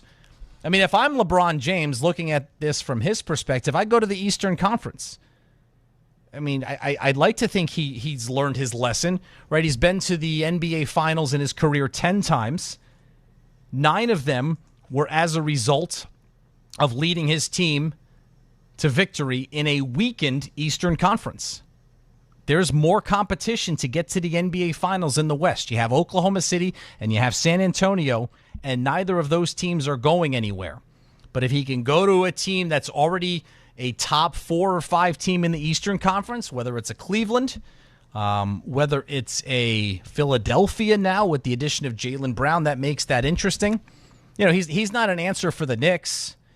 I do think that if the Knicks did not win the championship this year, I think this conversation would be different. I think LeBron James would have been an option or a possibility for the Knicks. But at this point, no, it doesn't make any sense, because even if it is the Knicks, and the Knicks have as tight a locker room as you can find in the NBA, and they have, you know, a leader in Brunson, and they have a leader in Hart, and they're a championship team now. But even LeBron James would change the dynamic there. There's no way around it, and I just don't think for what he would bring, and he would be additive as a player, of course, but I just don't think it's worth it for the Knicks where they are right now. 1-800-919-3776. We will, of course, continue with the calls and get back to them. After a quick break, though, we're going to talk more about this Knicks championship run with one of the great columnists in New York sports over the last several years, Ian O'Connor, now with The Athletic, as we roll on Pat O'Keefe in for Bart Carlin on ESPN New York. This is the Ty Butler Show. This was, in my eyes, Steve Cohen's last bullet to fire before going to the final one, which would be canning David Stearns. And they are one of the worst teams in the sport. This has to be the worst the Mets have ever been in my lifetime. The Ty Butler Show. Listen Sunday mornings at 8 on ESPN New York and the ESPN New York app. Game at BetMGM is here. Bet on the soccer showdowns with 2-up early payouts so that if you're up 2, BetMGM will pay you. That's right. Place a pregame, straight match result bet on any tournament game. If at any point your team is up by 2 goals, you'll instantly win your bet. Then enjoy BetMGM's same-game parlays, daily promotions, player props, and so much more for the world's game. Don't miss your shot at an early win with 2-up early payout to get paid out if at any point your team is up by 2 goals, regardless of the final outcome of the match. Make it a tournament to remember with BetMGM. BetMGM and GameSense remind you to play responsibly. Gambling problem? Call 877-8-HOPE-NY or text HOPE-NY 467-369. See BetMGM.com for terms. 21 plus years of age to wager and physically present in New York only. New and existing customer offer. Subject to eligibility requirements. Additional terms and restrictions may apply. Skechers elite athlete OG Anunoby has been making history on the basketball court. Anunoby tips it in. Unbelievable. What a shot. He's been balling out in Skechers high-performance basketball sneakers, and the world is noticed. But how does OG train off the court to keep in peak physical condition? Hands-free Skechers Slip-ins Aeroburst. They help prepare OG for the physical demands of playing at a championship level. Get your pair of Aeroburst for only $165 at a Skechers store, Skechers.com, or wherever high-performance running shoes are sold. 1-877 Cars for Kids. KARS Cars for Kids. 1-877 Cars for Kids.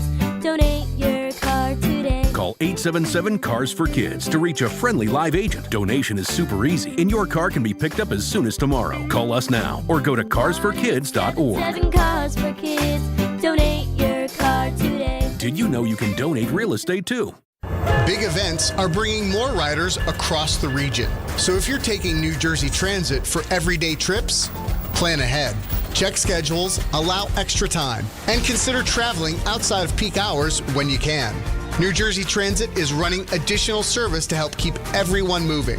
But a little planning goes a long way. Stay aware, be courteous, and ride smart. New Jersey Transit, keeping your day on track. Plan your trip at njtransit.com. Monkey Sports, built by players for players, is your one-stop shop for hockey, baseball, lacrosse, and more. Find top-name equipment and expert in-store services like sharpening, break-ins, and relacing. Shop in-store at Monkey Sports in Farmingdale or Woodbridge or online for all the top brands. Whatever your sports, Monkey Sports gets you game ready fast. Monkey Sports, where athletes shop. This is a special notice to U.S. taxpayers owing $10,000 or more to the IRS. Tax Relief Advocates is urgently notifying taxpayers that tax relief initiatives are now available that may significantly reduce or eliminate what you owe. If you're afraid of an IRS lien, levy, or wage garnishment, don't lose hope. You can now take advantage of these current relief programs to end all collections, reduce the amount you owe, and resolve your tax problem. Even if you have years of unfiled tax returns or are already in a payment plan, you may still qualify for significant relief. Struggling taxpayers can now get relief they need during these hard economic times. A hotline has been established by Tax Relief Advocates for you to call and see what you qualify for. They are A+ rated with the BBB and have over 1,000 5-star reviews. Don't wait. Call 800-575-9087, 800-575-9087. That's 800-575-9087. Or simply visit TRA.com.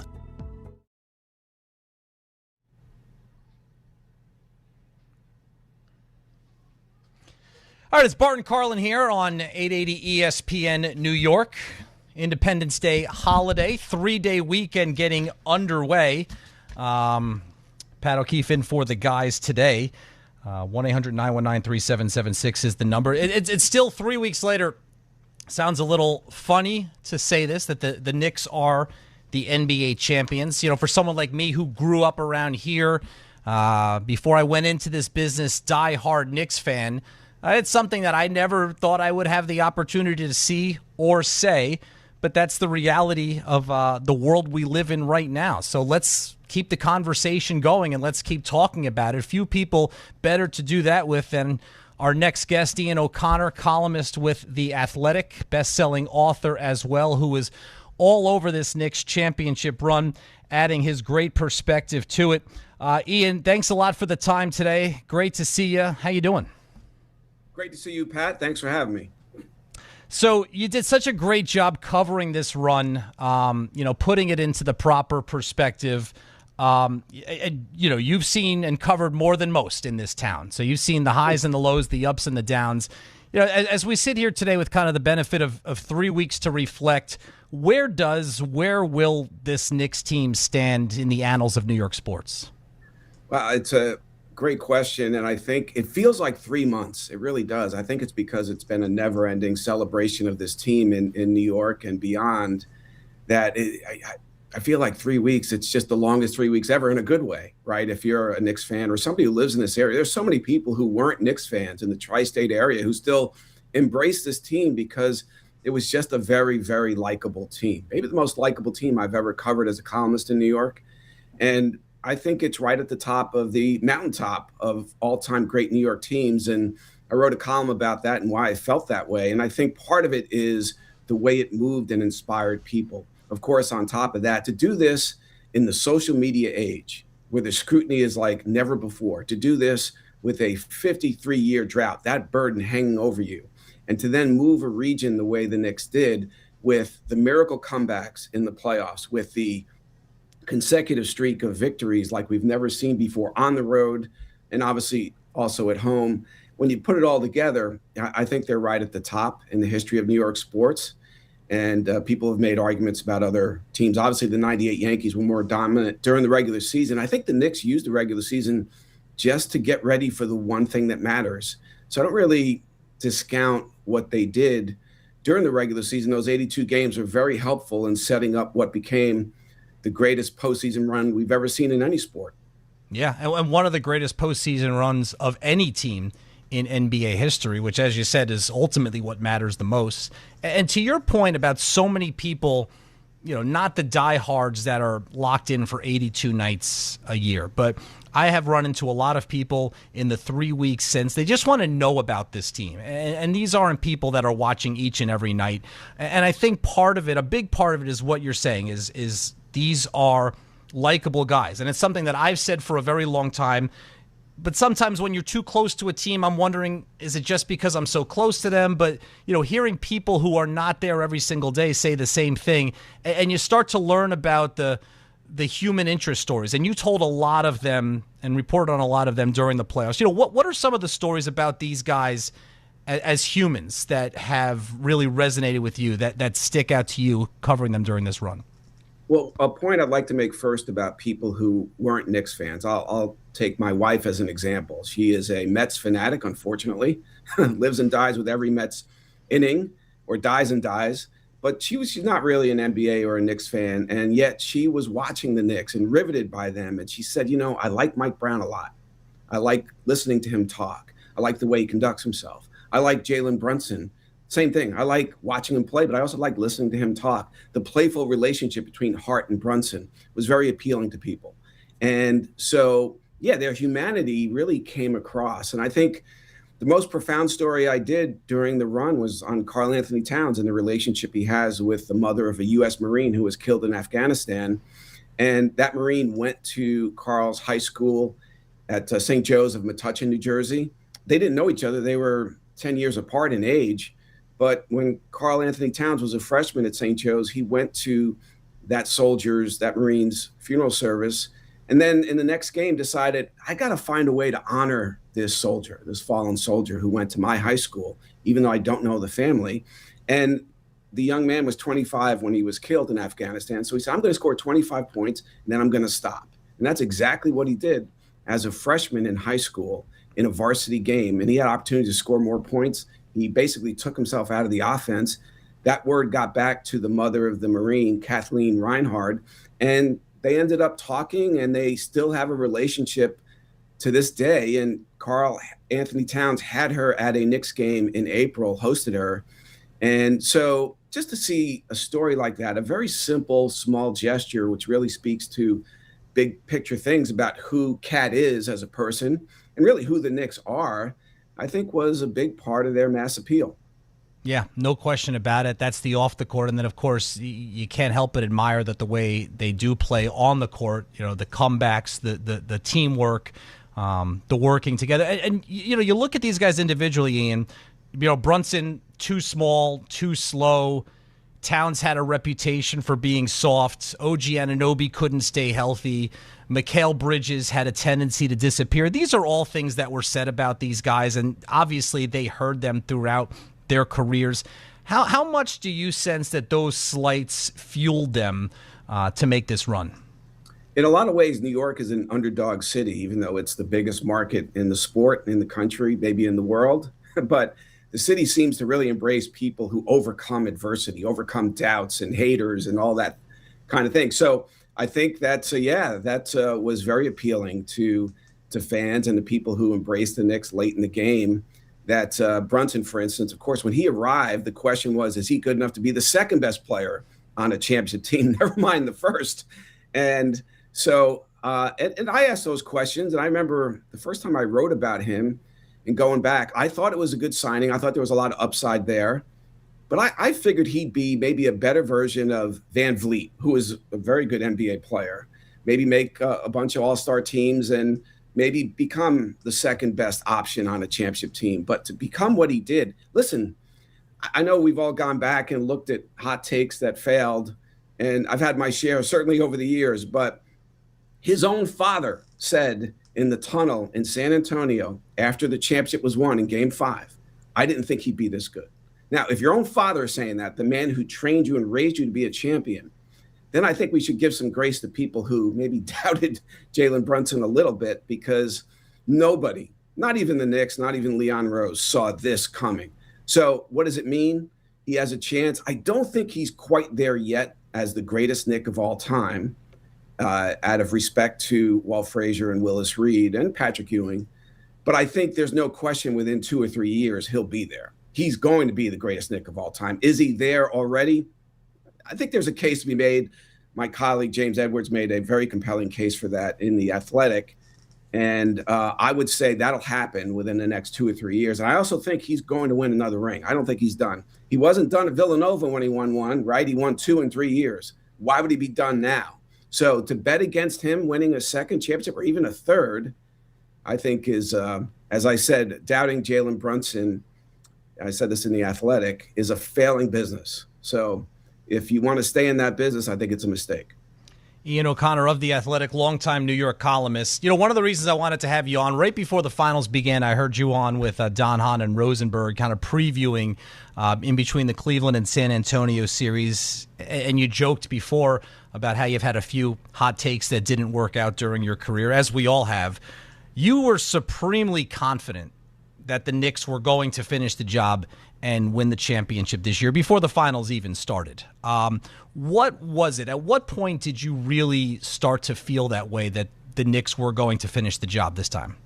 I think once the decimation in the second half of the Atlanta series was complete, I had no doubt they were going to beat Philadelphia. And then they did catch a couple of breaks along the way. Most champions in most sports do, so I'm not taking anything away from the Knicks, but I thought there's no way Cleveland is going to beat them in the Eastern Conference Finals. And I thought without Jalen Williams healthy for OKC, I thought they'd beat San Antonio. And as it turns out, they beat them, 6 out of 8 games, including the regular season this year. So, yeah, Clyde Frazier said something to me in the middle of this playoff run. He said, this is a team and a season of destiny. You can just tell.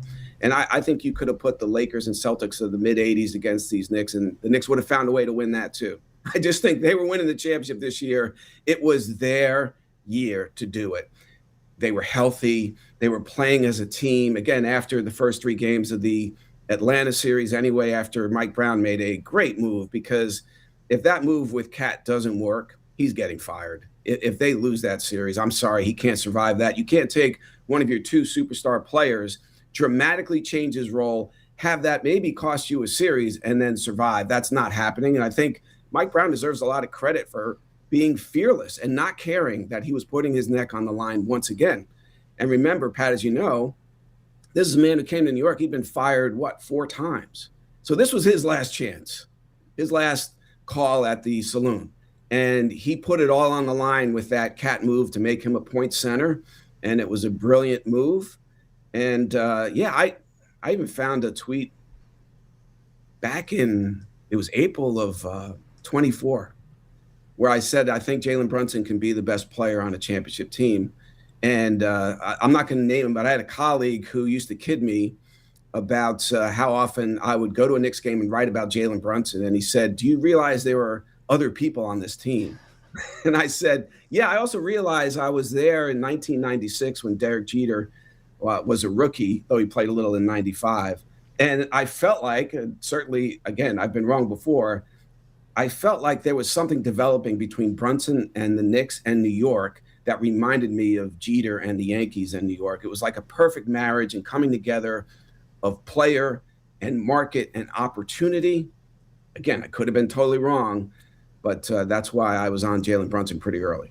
Upbringing, too. I think there's a big comparison there between Jeter's upbringing and Jalen Brunson's upbringing, too. Obviously, a lot of parental involvement still to this day, obviously, with Rick. You talk, Ian, about Mike Brown. It's funny you mentioned what your wife said about him. My wife has the same feelings about Mike Brown.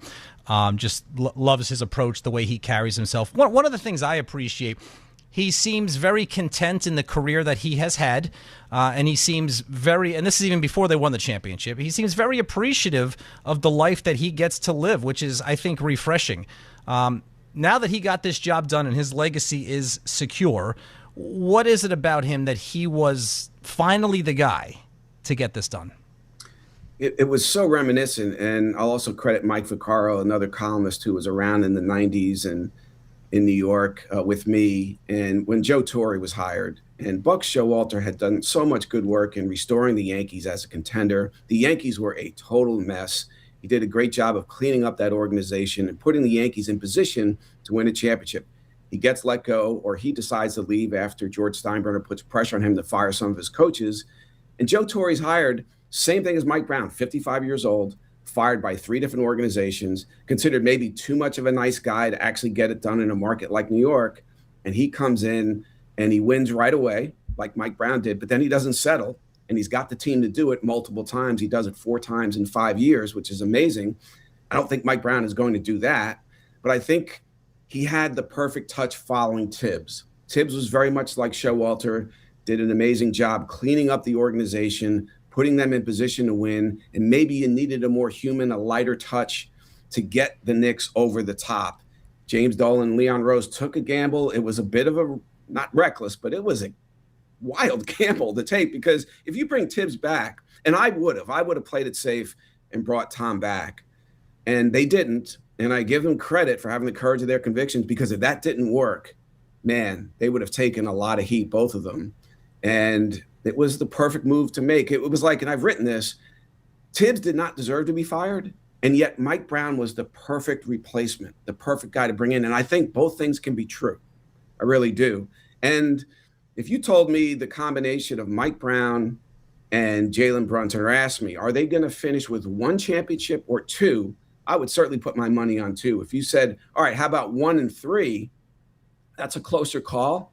But I still think they're not going to settle for 1. And I think I'd put my $50 on 3. So I don't know if this is going to be a dynasty, but at this point, particularly following the career of Jaylen Brunson, I think betting on him to finish with just this, to be a one-and-done guy, I don't see it. Ian, lastly, you mentioned you obviously go back to covering these teams in this town in the 90s, and we know what that group of Knicks meant to so many fans. And Clyde Frazier was along for the ride here. You spoke to him during the postseason. And Patrick Ewing also, brought back into the fold the last couple of years as a team ambassador, and also very visible during this. I don't know if you had a chance to catch up with him during this run or to see his reaction from afar, but give a sense on what the Knicks finally winning this championship means to him. I was watching Patrick, and I did talk to him a number of times during the run to see how he was feeling about this, because let's face it, unlike Willis Reed, he didn't have Walt Frazier. Unlike Cat, he didn't have Jaylen Brunson. Now, John Starks and company, they were good to very good players, but they were not at the level of Walt Frazier and Jaylen Brunson. So the two bigs with the Knicks who've won championships, Patrick didn't have that kind of support. And if he did, he would have 2 rings. And that's why I think he has to be seriously considered still at number 1 in terms of Knick history on the list of all-time great players. And so I think what was really nice to see and to hear is how much Patrick really enjoyed this run and how much he felt he was a part of it. And I think that's another thing that the Knicks players did and the organization did, was they wrapped their arms around everyone and brought everyone into the tent, including Patrick Ewing, a guy who didn't win a ring and certainly deserved to win 1 or 2. And I think the alums who felt that they were very much embraced and a part of this run, that was a really cool part of the experience to cover it. And to remember the 90s, the teams of the 90s, this Knicks team beats all of those teams. I think the 93 team, believe it or not, which didn't get to the finals like the 94 and 99 teams did, was the best of those teams. They won 60 games, got the number 1 seed ahead of Michael Jordan's Bulls, and were ahead of him 2-0 in the conference finals. That was the best team of the 90s, in my opinion. But this team was better. This team would have beaten all those teams. But it was nice to see them make the 90s Knicks a big part of this, because they deserve to be, and particularly Patrick Ewing, who still deserves to be, I think, on the top of that list of all-time Knicks greats, despite the fact he didn't win a championship. Well, it's a story that I'm sure will remain at or near the top of all the stories you've covered in your illustrious career, Ian, and I really appreciate you coming on today and sharing some thoughts with us. My pleasure, Pat. Great to be with you. Thank you. You too. Have a great weekend. Ian O'Connor of The Athletic on the Knicks and their historic championship run after 53 years. 1-800-919-3776. If you're on YouTube, you see the number on your screen right there. Pat O'Keefe in for Bart Carlin with you until 2 o'clock this afternoon right here on ESPN New York. This is DiPietro and Rothenberg. Speaking of questions. Buster, Volpe hasn't kind of blossomed into what they expected. Thank God for Paul Goldschmidt, but now, at third base. And he actually cannot end it with just a defined question. Here's the thing for me. Drove me crazy last year with the Yankees. I'm a Mets fan. Do you think they do both, or do they prioritize the pitching over maybe some help at third base? Maybe we taste real true torture. That'll teach them. Yeah. If you do that and it truly takes the next step in terms of being a mental block, you end up with something like this. What happened? I don't know what happened. Why Bregman not not back. Morning Start with DiPietro and Rothenberg. Weekdays from 6 to 10 on ESPN New York and streaming live on YouTube. On the biggest stage in the world, FanDuel is changing the game because sometimes your player gets subbed off and your bet goes with them. Not anymore. With FanDuel Super Sub, if your player is subbed out, your bet stays in. That's right. If your player leaves the match, your bet continues on with the substitute. So you're still in it until the final whistle.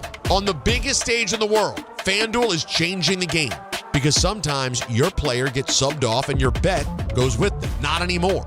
With FanDuel Super Sub, if your player is subbed out, your bet stays in. That's right. If your player leaves the match, your bet continues on with the substitute. So you're still in it until the final whistle. Visit FanDuel.com/local to get started now. Let there be goals this summer on FanDuel. 21 and over, physically present in New York. For help with a gambling problem, call 877-HOPE-NY. Thanks, HOPE-NY, 467-369.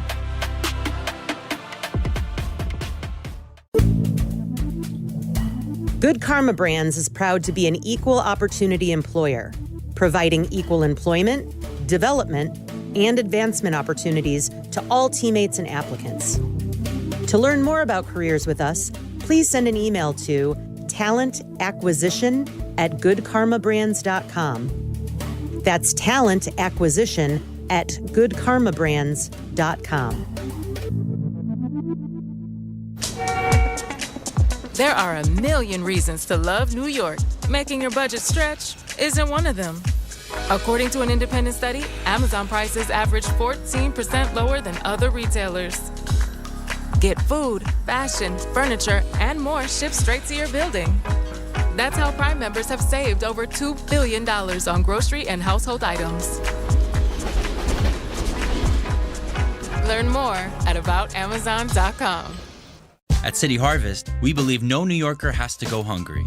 With your help, we're on the road 365 days a year, rescuing over 77 million pounds of nutritious food and delivering it free to millions of New Yorkers, transforming surplus food into sustenance, sustainability, and smiles, rallying thousands of New Yorkers to power a network of nourishment across our city. One day, one meal, and one New Yorker at a time. That's how we feed good. Donate at cityharvest.org. Progressive knows that boat days can come with unexpected problems. Dang, I forgot the wakeboard. How am I supposed to enjoy myself without my favorite water activity? I mean, sure, we could still go tubing, fishing, or even just relax on a floaty, but without the wakeboard, what's the point? If a real problem comes along, your boat's protected 24/7 with Progressive. So you can keep worrying about boater problems. Progressive Casualty Insurance Company and Affiliates, not available in D.C. In this business, time matters. You're always looking for ways to be more efficient and stay ahead. We all have our own time-saving hacks. But if you're a business owner, how can you save time hiring? The answer? ZipRecruiter. ZipRecruiter has a new feature that shows you the most interested, qualified candidates first. Save time and meet great candidates sooner with ZipRecruiter. 4 out of 5 employers who post on ZipRecruiter get a quality candidate within the first day. Try it for free at ZipRecruiter.com/sports. That's ZipRecruiter.com/sports. Meet your match on ZipRecruiter. This is the Michael K. Show. I'm not quite sure how you blame Boone for this, and how do you blame Cashman for it? Could anybody have actually predicted that Aaron Judge was going to get hurt and be out 3 months? He's incredibly important to this team. But I will tell you this, you should be upset. They're playing like garbage right now. Because as bad as the injuries are, they shouldn't be this bad. Because they are bad on an embarrassing level now. The Michael K. Show, weekdays at 1 on ESPN New York and streaming live on YouTube. Presented by the Parisman Firm.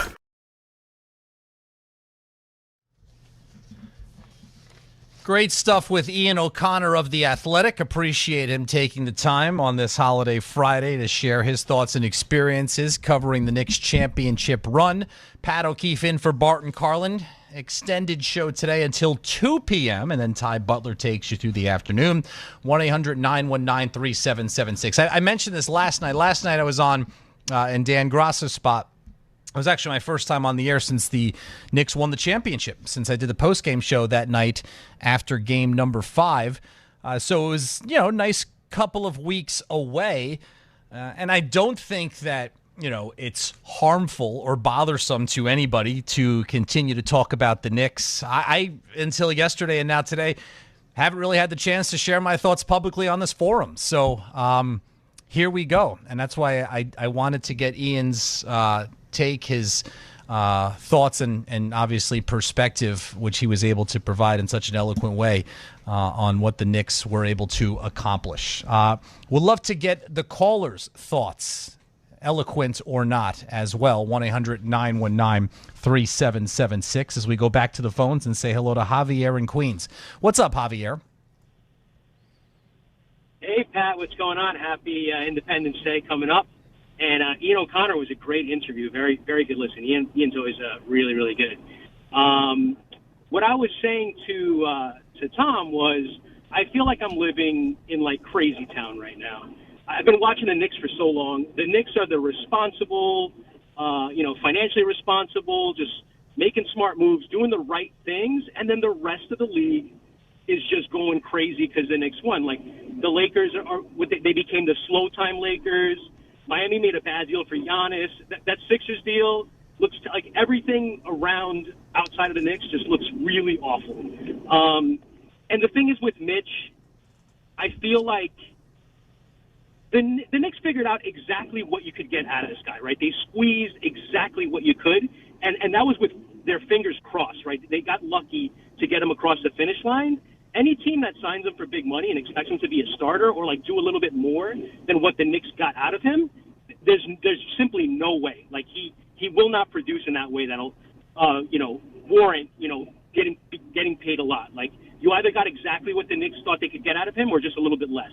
And when it comes to LeBron, I do think if you can get him at the minimum, go get LeBron. I'm not cool with, like, LeBron the product, but LeBron the player is Josh Hart, like with steroids, like with the super soldier serum. Like, LeBron could play Hart's role, and Hart can come off the bench, and I think it would mesh. Clearly, they still need a big man, but, like, I am not afraid of bringing on LeBron. Like, I get the personality, but his gameplay, it'll play seamlessly with the Knicks. He would slide right into Josh Hart's role. I don't know what you think about that. I know you disagree a little bit. I just don't think they need him right now, Javier. And thanks for checking in. It would, in theory, it sounds good. But LeBron James, listen, it was one thing to have LeBron James for a month or two become the third option last year with the Lakers. And then ultimately, Luka got hurt. Once again, wasn't there for his team in the playoffs, as has been a pattern throughout his career. LeBron's role had to increase. He can. If you're LeBron James, I mean, what option is he going to come in as? At worst, it would be the number 2 option. Obviously, he wouldn't be the number 1 option. It would just change things dramatically. It's not realistic to expect LeBron James to come in and here's Josh Hart's job. Which, by the way, what is that message to Josh Hart? Okay, is he going to do everything that Josh Hart does? No, it's not needed. I think it would get clunky.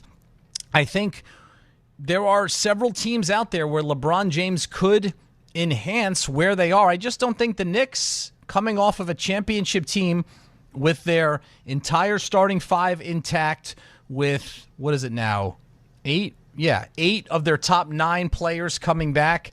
I don't think the Knicks need to take that on. The Mitchell Robinson point to Boston is this. I think be careful with the Mitchell Robinson thing. I agree with you. The Knicks played this perfectly. He's been here for 8 years. The Knicks had institutional memory on how to handle Mitchell Robinson, and it all came together this year. They did a brilliant job managing his minutes, spreading out his rest, making sure that he was as fresh as possible for the playoffs. Mission accomplished. They got optimal production out of Mitchell Robinson, okay? He's going to, and not to continue to, but there are smart organizations in sports, there are dumb organizations in sports, and there are a bunch of organizations in the middle. The Boston Celtics are one of these smart organizations, all right? I know in New York, sometimes it's painful to say that or admit that, but that is just a fact. So you also have to realize the Celtics today just re-signed Neemias Queta, who was their starting center last year. So I think they're eyeing Mitchell Robinson for a very similar role in terms of minutes and impact as he played with the Knicks last year. Another team might have brought Mitchell Robinson in, paid him starter money, $20 million a year, and said, you're our starter now. You're going to go out and play 30 minutes a game. And there's a good chance if that were the case, he would have broken down by December. But the fact that he went to that organization, and I'm trusting their track record on how to handle him, I wouldn't just write it off like he's not going to have the same impact that he had for the Knicks this year. Not because of, I wouldn't do that because of where he's going. 1-800-919-3776. We have 2 more hours to go. We have plenty more coming up. Pat Ragazzo is going to join me at 1 o'clock. We'll get into some baseball. We'll talk some World Cup. I still want to talk with Tom Bauer about this lemonade chugging thing that I need to learn more about that apparently is in conjunction with the hot dog eating contest. Also, want to hear how he's feeling today after being outside and sweltering all afternoon at the Beach Bash yesterday, which looked great, and I thoroughly enjoyed it from the air-conditioned comfort of my own home. All of that coming up. It's Bart Carlin on ESPN New York. The World's Game at BetMGM is here. Bet on the soccer showdowns with 2-up early payouts so that if you're up 2, BetMGM will pay you. That's right. Place a pregame, straight match result bet on any tournament game. If at any point your team is up by 2 goals, you'll instantly win your bet. Then enjoy BetMGM's same-game parlays, daily promotions, player props, and so much more for the World's Game. Don't miss your shot at an early win with 2-up early payout to get paid out if at any point your team is up by 2 goals, regardless of the final outcome of the match. Make it a tournament to remember with BetMGM. BetMGM and GameSense remind you to play responsibly. Gambling problem? Call 877-8-HOPE-NY or text HOPE-NY 467-369. See BetMGM.com for terms. 21 plus years of age to wager and physically present in New York only. New and existing customer offer. Subject to eligibility requirements. Additional terms and restrictions may apply. ESPN New York. Now streaming live on YouTube. Subscribe today and watch the show. WHSQ and WCBS-FM HD2 New York.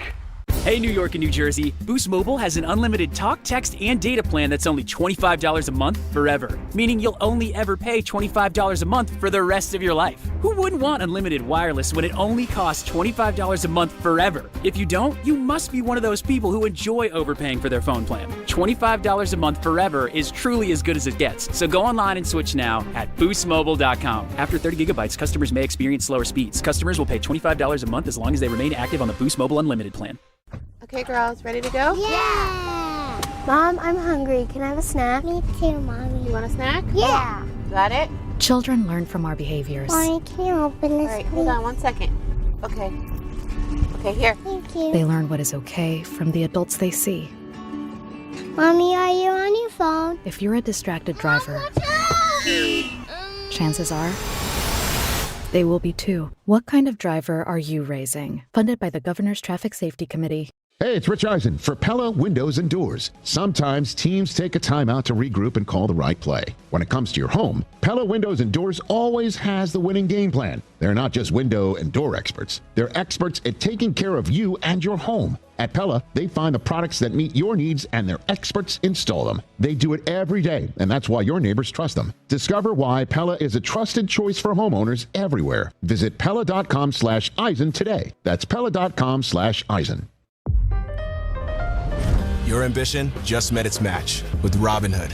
You play for the win, not just on game day, every day. Channel that drive into your money.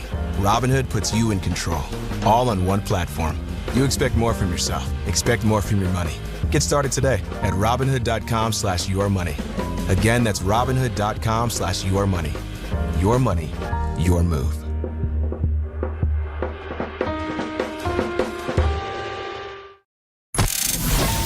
Bart Scott. What the hell? Chris Carlin. Take a hike. We're good. This is Bart and Carlin. Buckle your chin strap. We about to bang. On ESPN New York and streaming live on YouTube.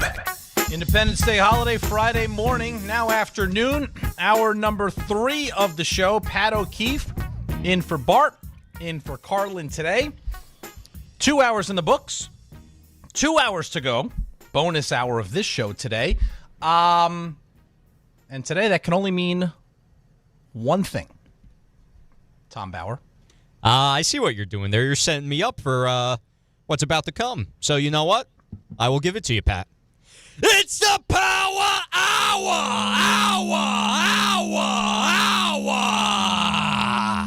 4 hours for 4th of July. And because I wasn't going to go much further. There's always a reason. You're looking very summery today. Thank you. I feel it. You know, I felt like it was going to be 100 degrees. Well, not was. It is going to be 100 degrees outside today. And quite frankly, we work in the studio with a lot of equipment that spew off a lot of heat. And I wanted to make sure if the AC wasn't working, I had to dress very comfortably. But luckily, we're nice and comfortable back here. That is a great segue because it is time now for your weekend weather report brought to you by Neutral.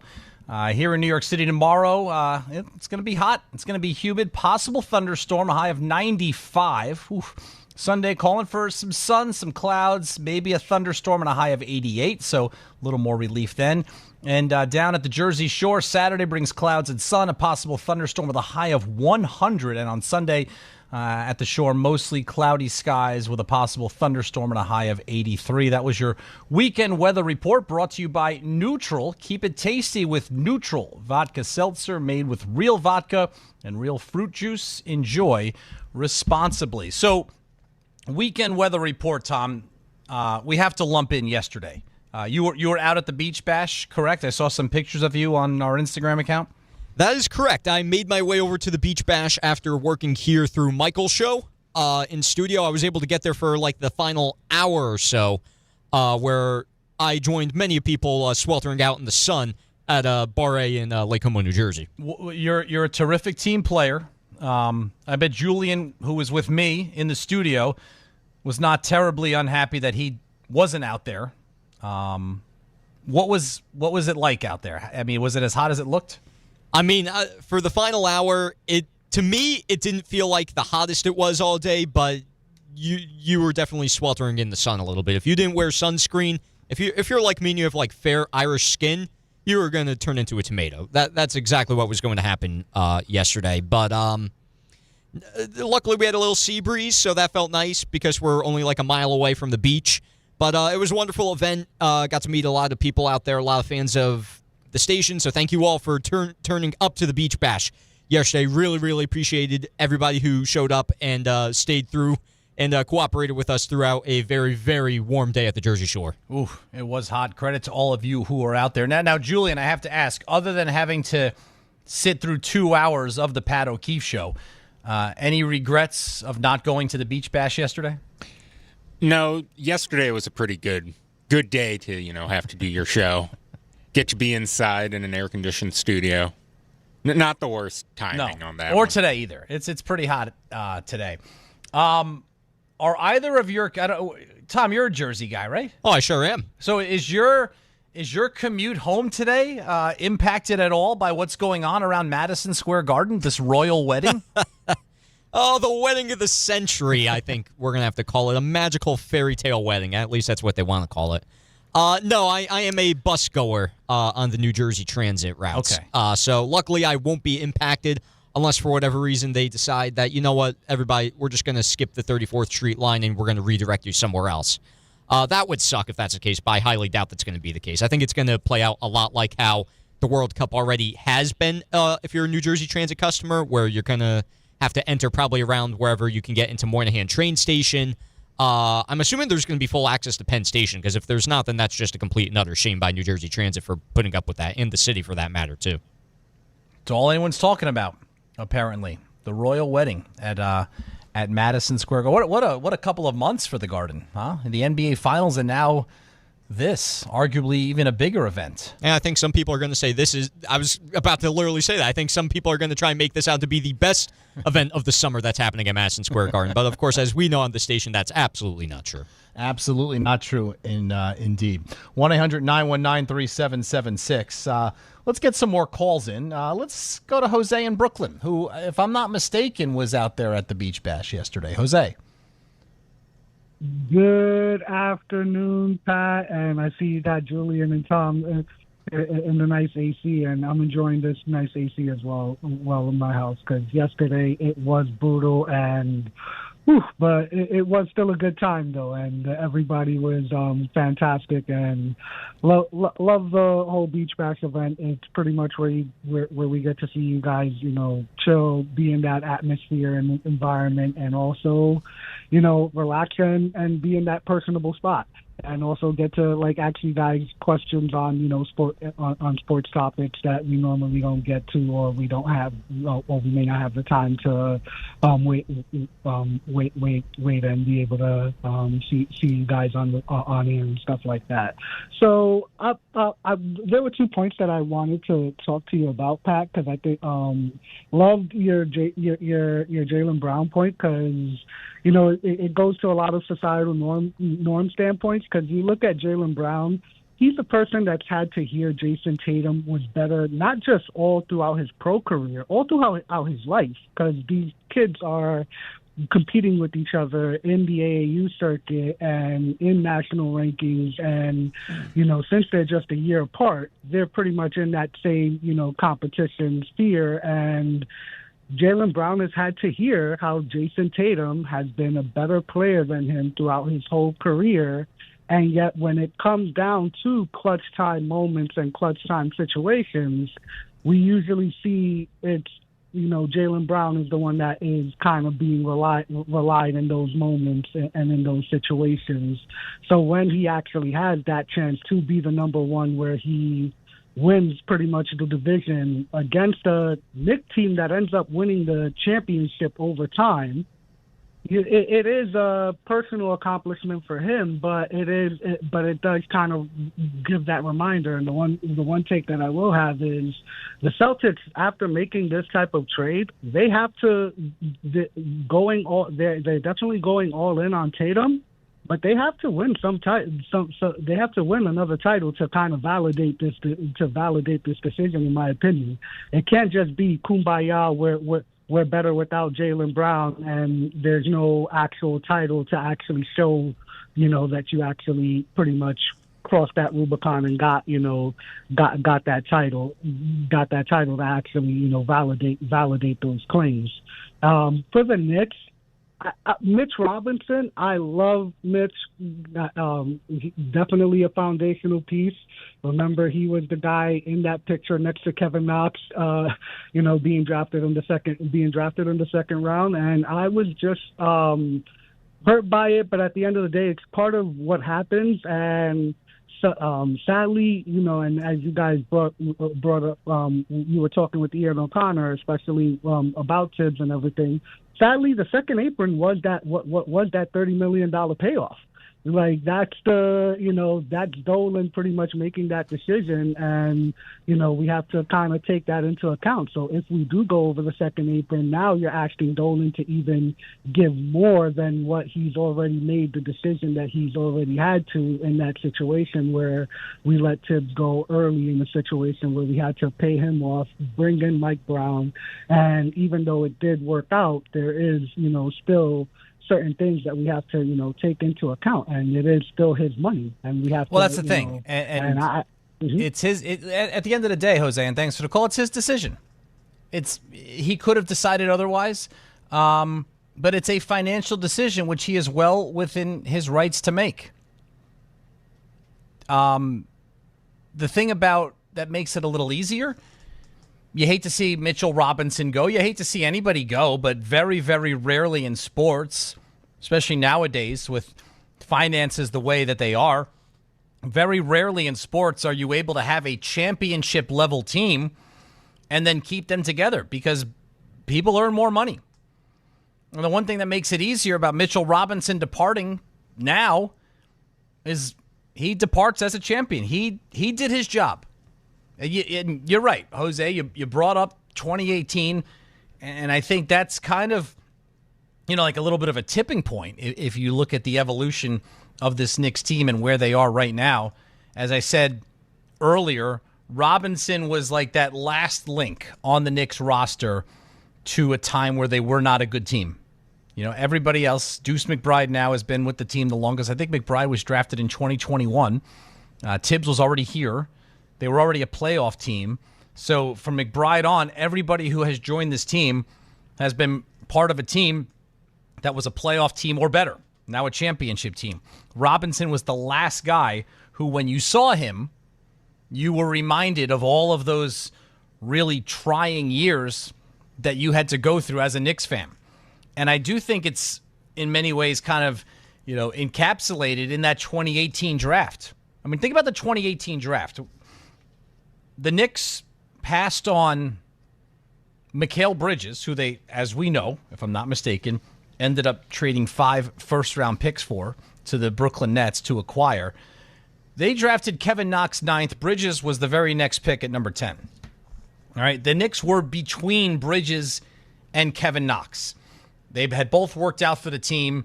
They were both very high up on most teams' draft boards.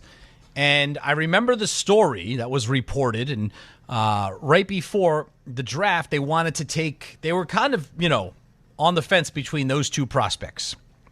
Bridges obviously out of Villanova, Knox out of Kentucky.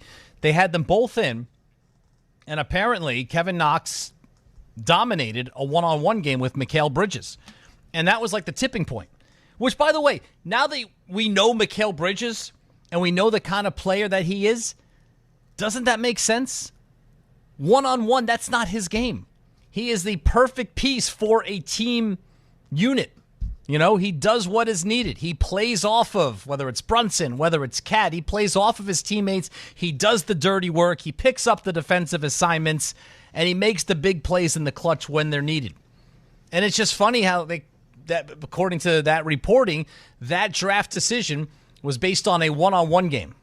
And Kevin Knox hasn't been heard from in years, and Mikal Bridges obviously is a crucial part of this championship team. But the Knicks' second-round pick that year in 2018, they got Knox in the first round with the 9th overall pick, and their second-round pick, 36th overall, was Mitchell Robinson, who is an unknown, didn't play in college, raw prospect out of Chalmette High School in Louisiana. So it's funny how things turn out. 1-800-919-3776. Plenty of calls lining up. Plenty of people want to weigh in, and we will certainly give you the opportunity to do so. It is now time, however, for me to step aside momentarily. Let's hear from the newsmakers throughout the world of sports, as it is time for The Audio File.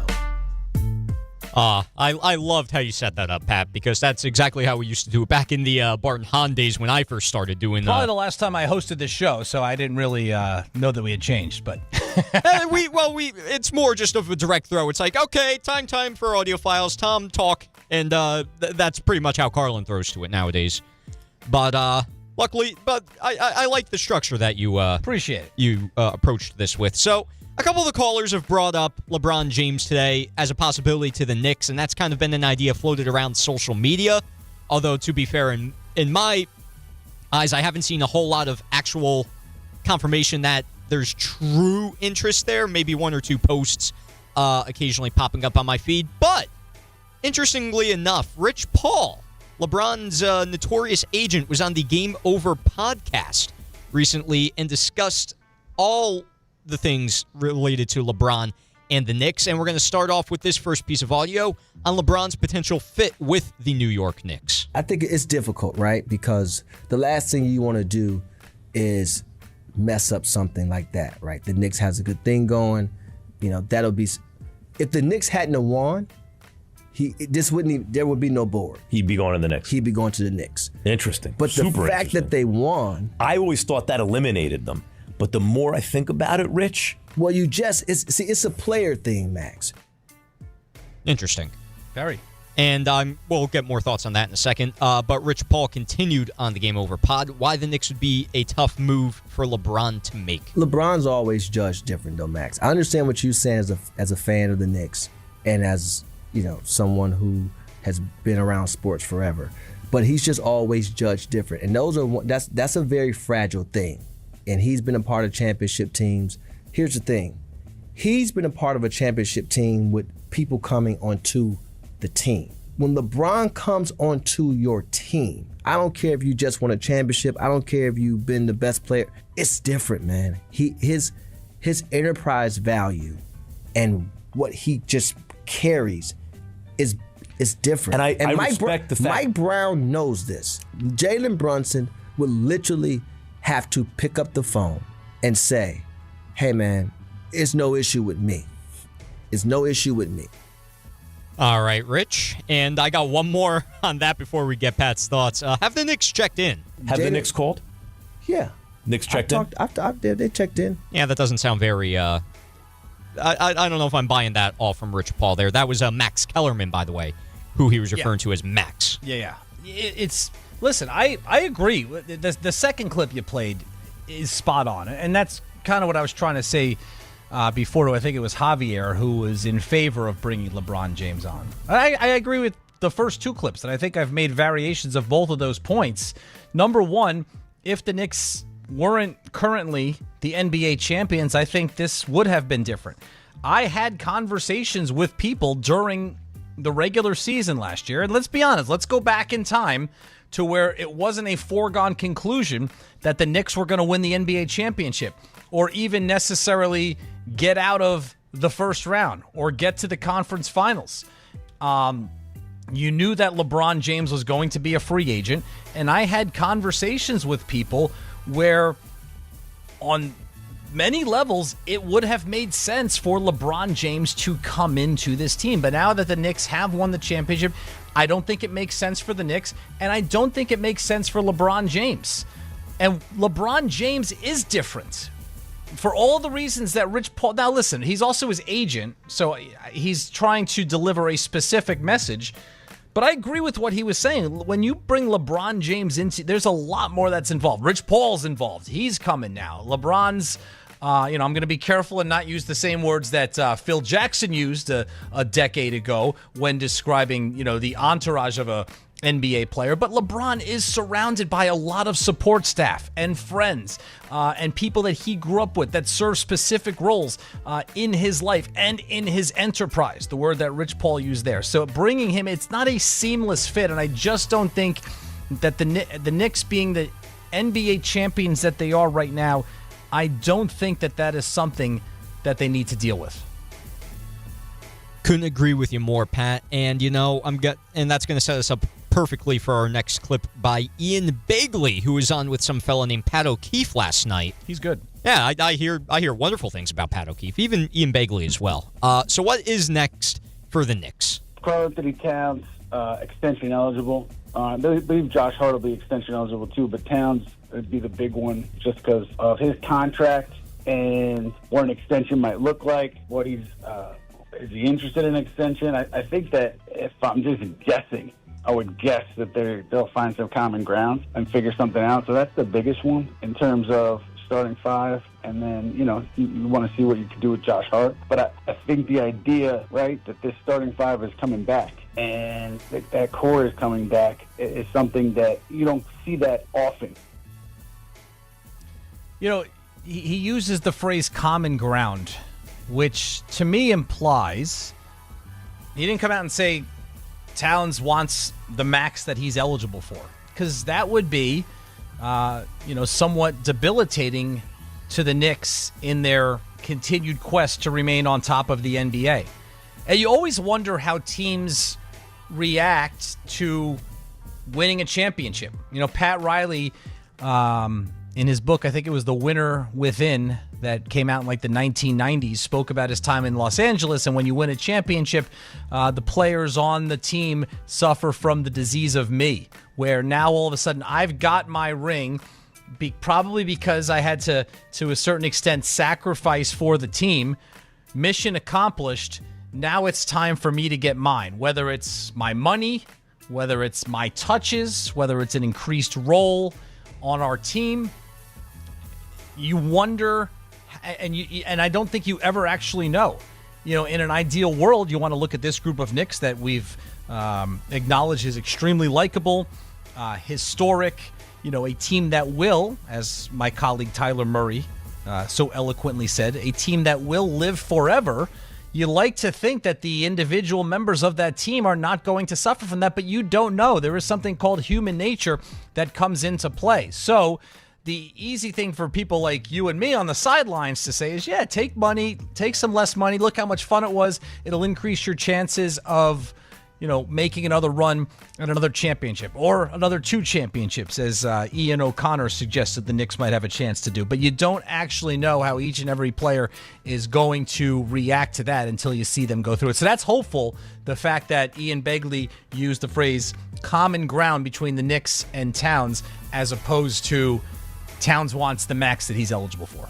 And at this point, I think there has to be the common ground. Like, if you already saw what one sacrifice could do for one team, you might have it in the back of your mind, at least. I'm not saying you have to do it, but at least you'll have it in the back of the mind, Pat, that, you know what, maybe I can make just a small sacrifice. I'm going to get a boatload of money anyway. I'll make this on the side if I were to get like an endorsement or something like that. Especially when the best guy on the team has already made the biggest sacrifice. Of course. And I got one more for you, Pat, in today's edition of Audio Files. And this one, I'm going to kind of switch over to the baseball a little bit and do a little tease right now. Of course, we have Pat Ragazzo of Athlon Sports coming on at 1 p.m. to talk with you about the Yankees, Mets, and everything else going on around baseball. Well, John Heyman was on DiPietro Rothenberg with Jake Asman this morning. Thank you for coming on, John. And he talked about what the Mets could possibly be doing at the trade deadline, because it's not going to be a whole lot of buying. It's going to be a whole lot of selling, considering, they kind of suck right now. I do think that Peralta will have a value, certainly being paid only $8 million, a low salary for a veteran pitcher with his track record. I know he hasn't been great for the Mets. There'll probably be other teams who will say it's probably the Mets' fault. I don't know. I think Holmes, he's throwing bullpens now. I think he's done great as a starter. I think he will have a value. Certainly he'll have a greater value if he can get on the mound before August 3rd, the deadline. Do they trade Weaver? That's kind of a big question, right? I mean, he's been great, and he's got another year to go at around $10 million. So I think they will hesitate to trade him, but the way things are going right now, they may just really try to trade as many as they can. Because of the Mets' financial wherewithal, and what the expectations were at the beginning of the season, I think the expectations for next year from the owner and from the fan base should be for this team to contend for a division title and to be a playoff team. I don't think there's any question about that. So you've got to be careful, at the trade deadline, because, yes, you're a seller for this year, but I don't look at the Mets and say this is a complete teardown. They have to strip it down to the studs and build it back up. When you have the financial might that Steve Cohen does, you don't have to do that. And there is talent on this team. Obviously, John Heyman mentioned a few of those names that would be attractive on the open market. Well, the reason they would be attractive is because they have something to offer on the field. And if 12 months from now, your hope and your expectation is to be a player in the National League East, then you can't get rid of everybody on your team who has value, because if you trade, a Peralta, a Holmes, a Weaver away for prospects, who's filling those spots on your major league roster next year? So it's it's a delicate balance. If the Mets were having this type of season, they were a smaller market team, and this was a complete teardown, I'd be like, yeah, everything must go. But the Mets, let's be honest, should be thinking, and I think they are, this is an awful year from hell. Everything has gone wrong, but we fully expect to contend next year, and that's the mindset they have to have. And that's Audio Files. I believe we're done. Oh, that would be correct. Thank you, Tom. Good job. Well done, as always. We'll get back to the phones, 1-800-919-3776. As Tom mentioned, Pat Ragazzo coming up at 1 p.m. We're here till 2. It's Pat O'Keefe in for Bart Carlin on ESPN New York and the ESPN New York app. Clear some space in the rafters at MSG. A new banner is coming to the Garden. Tonight, we play like we wanted to go home champions. To finish the game. Not to start the game, to finish the game.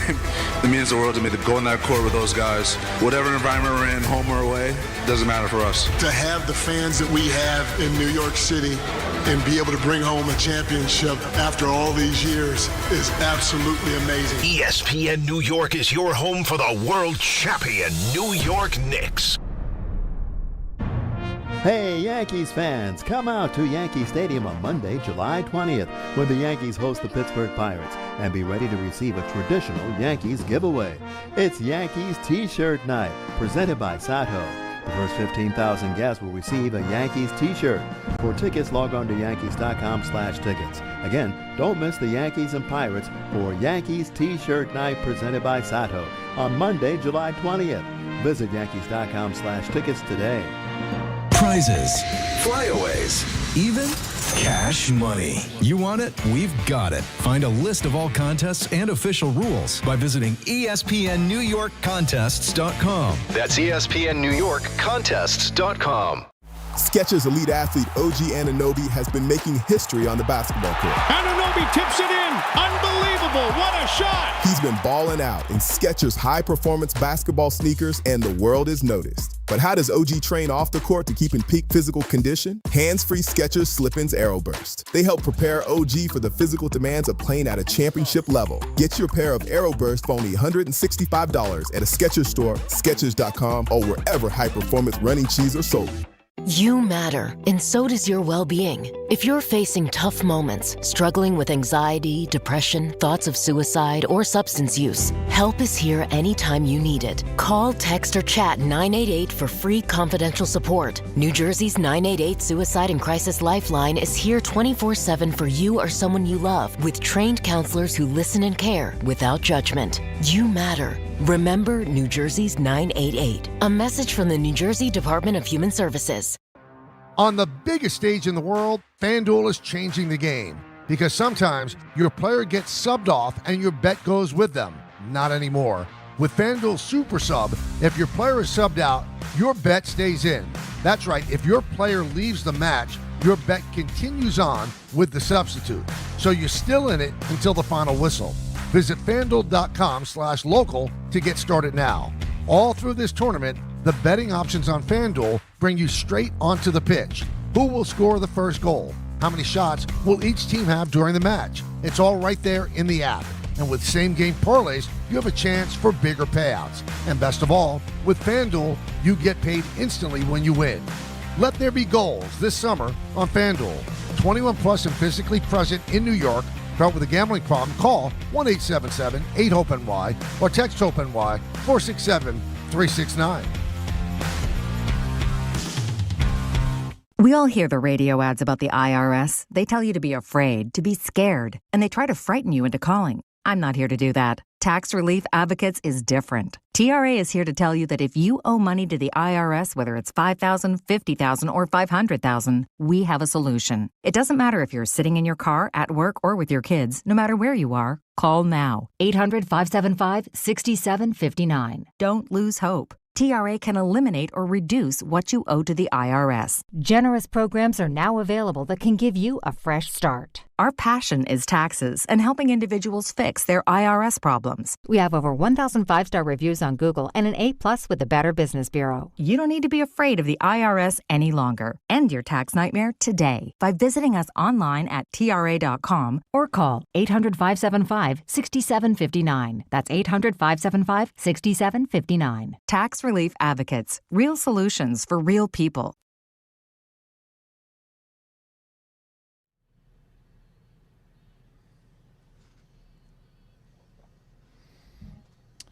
This is getting us ready for the wedding this weekend, right? Little Tay-Tay? Oh, that's right. Taylor Swift found her dream husband, supposedly, or fiance, I guess, at this point, in Travis Kelce. Aren't they? Wasn't there a report they're actually already technically married? That I would not be able to tell you, to be honest, because, quite frankly, I don't care about the details. I saw a story. They're already married, which is fairly common. You know, maybe they went to like a justice of the peace before today, but regardless, it is the big weekend. I think it's tonight at Madison Square Garden. Is that right? Is that what we're hearing, what we're understanding? From my understanding, that's the case. Apparently, this was a very shortly planned wedding. Apparently, there's not a lot of details that are known to the guests about, like, what they should wear, like what's the theme, and all this, that, and the other thing. So the details are very scarce at the moment. It's also July 4th weekend. Today's the Independence Day holiday. Tomorrow is the 250th birthday of our country. So celebrations all week, and hope everyone has a good time, enjoys themselves, stays cool, stays safe, all of that. Of course, it also includes, Tom, the annual festivities at Coney Island. I know they were talking about the hot dog eating contest this morning. Joey Chestnut likely continuing his dominance in that event. But in our pre-show meeting, I found out from you, who, credit to you, Tom, seem to have a lot of intricate knowledge about these such things. There's something, and I don't know if it's in conjunction with the hot dog eating contest or independent, but it's called the Lemonade Chug. Oh, that is 100% correct. It is in conjunction. It actually happens before the hot dog eating contest.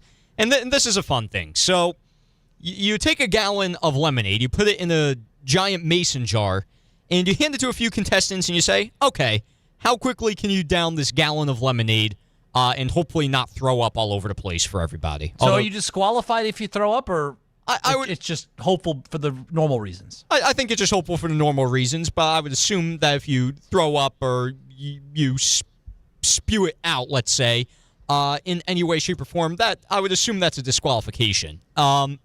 So I believe the current record, unless I'm mistaken, is held by a gentleman by the name of, I want to make sure I get this right because this guy's a legend. Eric Badlands Booker, who is a notorious competitor on the MLE circuit, Major League Eating, for those who are unaware. And he has done this feat in 21 seconds. A gallon of lemonade. A gallon of lemonade. It is a sight to see if you go look it up on YouTube. Have you ever given this a try? I have not given it a try, but okay, so this is going to make me look terrible. Okay. I'm all for it. Me and my roommate in our freshman year of college, we bet our other roommate that he couldn't down a gallon of milk in under a minute or 2 minutes or something like that. We just wanted to see how quickly he could do it, and this was a terrible idea. So we go buy the gallon of milk. We put on his hype song, which was Dreams and Nightmares by Meek Mill for him. We do this outside the building specifically, so that way if there was a mess, we wouldn't get it all over the place. And about 10 seconds into this competition, let's just say that the competition ended after 10 seconds because there was milk now all over the walkway outside of our freshman dormitory. So that's your experience with chugging liquids. That would be correct. Okay. I am now scared of trying to attempt any sort of competition like that for the sake of purpose of I don't want to throw up all over the place. It's a heartwarming story. I'm very happy that you shared it with all of us. So thank you. You know what? I figured it was the perfect time to do that. What about Julian? Any chugging experience on your part, Julian?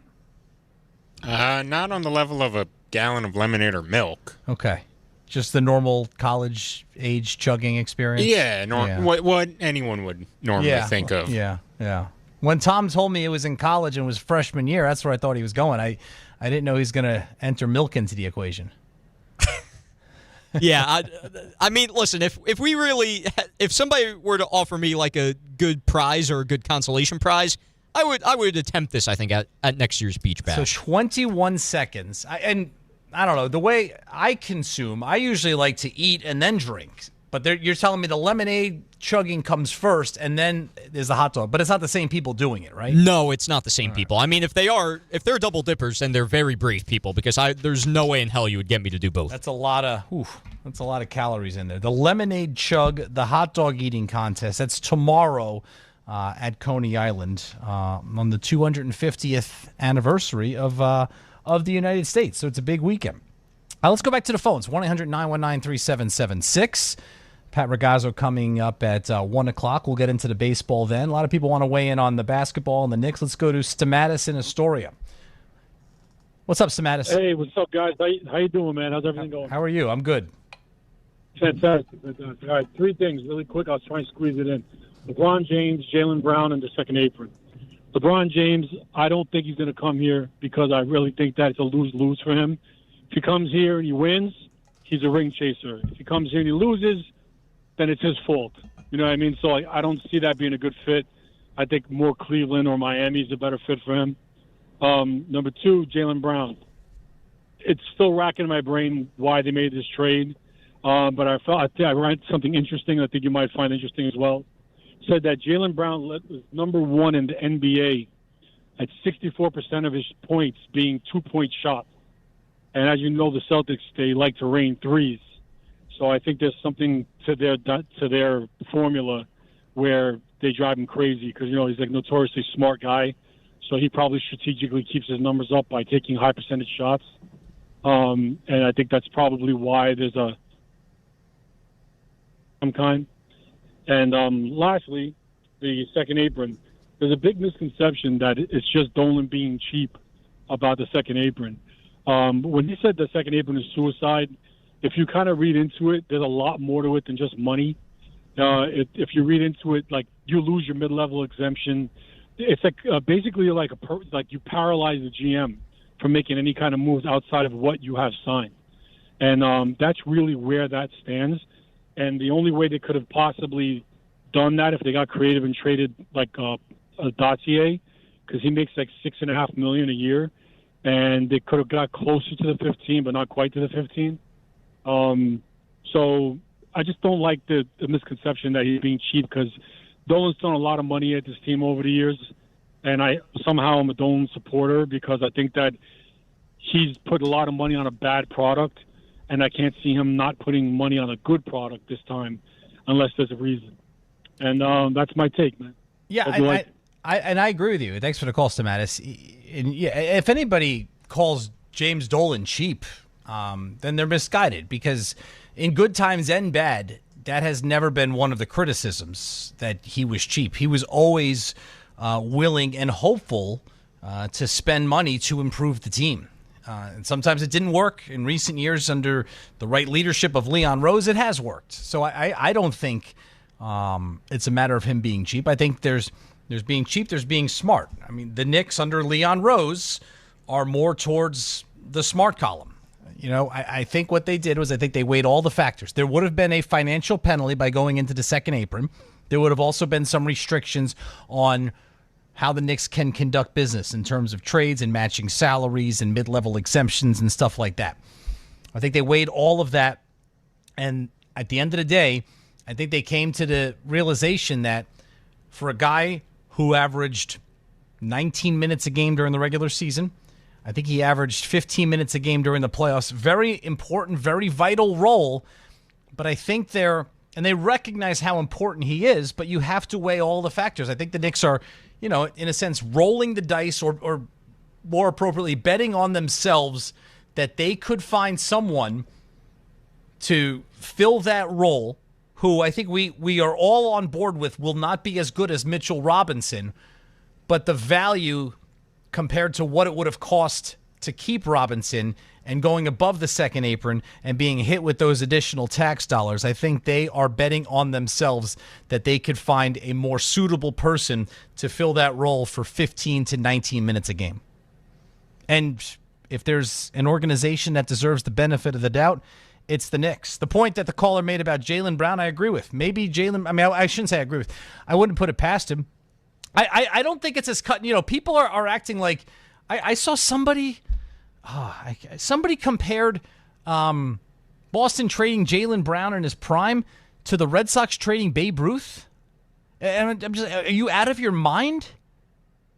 Babe Ruth was the most dominant baseball player in the history of his sport. Jaylen Brown is the second best player on a team that lost in the first round of the playoffs this year. I mean, just the commentary, and I don't know if this is because he's on the Celtics, and they're a high-profile organization, but a lot of the commentary and a lot of the reaction to this trade, it is as if, the Cavaliers traded LeBron James away in his prime in 2009, even before the decision. This is not that. I can look at 10 reasons why the Celtics would have made this move, both analytically and non-analytically. My honest, knee-jerk reaction is the Boston Celtics traded Jaylen Brown because they couldn't stand the sight of him anymore, because he was delusional about what his role should be, how good of a player he actually is, And I think he was completely toxic inside that locker room and inside that building, and they just wanted to unload him to the first team that would have taken him. But if you just look at it from a basketball perspective this year, the Celtics won 56 games last season with Brown as their number one option and Tatum playing a quarter of the season. 56 games, division title, number 2 seed in the Eastern Conference. Now you replace the Brown spot with Tatum, who I think the hope is that he's going to be back at or near 100%. That's an upgrade. And then you're replacing a quarter of a season with Tatum with a guy in Paul George who, can still give you 17, 18 points a game and is a much better three-point shooter than Jaylen Brown. And you get 2 first-round picks on top of it. I don't think that this is the final move for Boston, but if it is, I think you can make a case that they improve themselves now. Plus the fact that, and Paul George has never been my favorite guy either, but plus the fact that you got this toxic guy out of the locker room. Jaylen Brown's only purpose on that team last year was showing everyone that he could be a top dog on a team in the NBA. Congratulations, you did it. You were the top dog on a team that lost in the first round of the playoffs. You will never be the top dog on a championship team. I know people said that to Jalen Brunson, but he's Jalen Brunson, and he proved everybody wrong. You're Jaylen Brown. You're going to prove nobody wrong. In fact, you got yourself shipped out of the best basketball situation that you will ever be in your career because you were disillusioned about the type of player who you are. 1-800-919-3776. Pat O'Keefe, Bart Carlin, ESPN New York.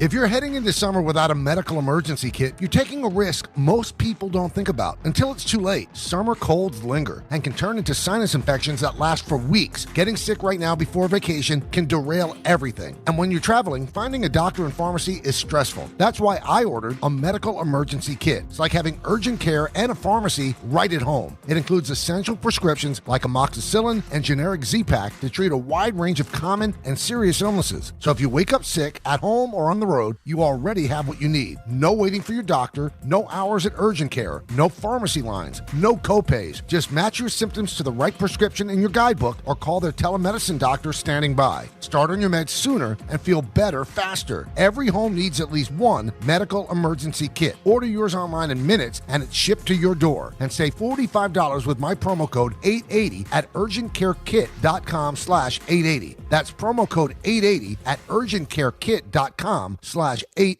Hey, New York and New Jersey, Boost Mobile has an unlimited talk, text, and data plan that's only $25 a month forever. Meaning you'll only ever pay $25 a month for the rest of your life. Who wouldn't want unlimited wireless when it only costs $25 a month forever? If you don't, you must be one of those people who enjoy overpaying for their phone plan. $25 a month forever is truly as good as it gets. So go online and switch now at boostmobile.com. After 30 gigabytes, customers may experience slower speeds. Customers will pay $25 a month as long as they remain active on the Boost Mobile Unlimited plan. Hey, New York, are you okay to drive? Did you know that driving under the influence isn't just limited to drinking alcohol? Cannabis, prescription drugs, and street drugs can all impair your ability to think and react behind the wheel. Drugs alone or combined with alcohol can cause poor coordination and lack of focus. Don't put your life on the line or take someone else's away. Cabs, rideshare, or public transportation are at your fingertips. The New York State Governor's Traffic Safety Committee is reminding you to make a safe choice. Always drive sober. Hey, it's Michael K. I love when I get to talk about PC Richard & Son. This has been my go-to store for years now. They're local, they're family-owned, and they truly care about their customers. And you know how I love to support our local businesses. Always have. And you should too. During their July 4th sale, save big on appliances from all the top brands, up to 40% off. In fact, the more you buy, the more you save, with up to 20% in additional savings on select appliances. So do what I do and get to PC Richard & Son today.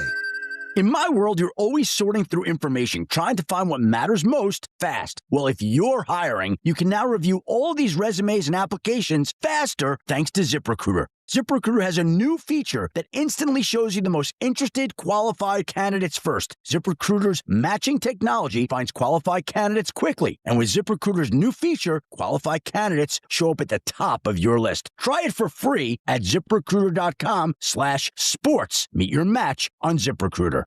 Refresh your yard this summer with 4th of July savings from the Home Depot. Choose your power starting at $99 with tools from trusted names like Ryobi and Milwaukee. From backyard get-togethers to end-of-summer upgrades, 4th of July savings on cordless tools deliver the power and mobility to keep up with every job without slowing you down. Power on the go is here, and summer projects are easier than ever with the Home Depot. While supplies last, see store or online for details. Congratulations, New York. The Knicks did it. Through battle after battle, they dominated to become this year's NBA champions. Day in and day out, the hard work paid off, and you were there every step of the way.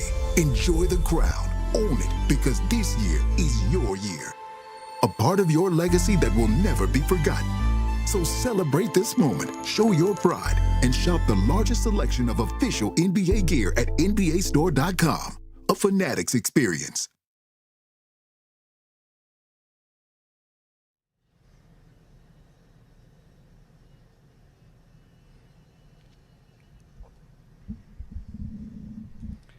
All right, 4th of July weekend, here we are. And after sweating it out yesterday at the Beach Bash, Bart Carlin, a deserved day off. Pat O'Keefe happy to be filling in for them. I'm here till 2. Ty Butler will take over at that point and take you through the afternoon. July 4th tomorrow. This is the official Independence Day holiday. In the throes of the NBA free agency period, Yankees and Mets, if you're interested in such things, return to action tonight. Yankees beginning a 3-game weekend series against the Twins at Yankee Stadium with Garrett Cole on the mound. And the Mets are in Atlanta to begin a weekend series. Pat Ragazzo, who covers Major League Baseball for Athlon Sports, will join me at 1 o'clock. So we'll get into all of the baseball, specifically the Yankees, who are currently in the midst of a 7-game losing streak. But a lot of basketball conversation that is carrying the day so far. So let's go back to the phones and say hello to John in New York. Hey, John.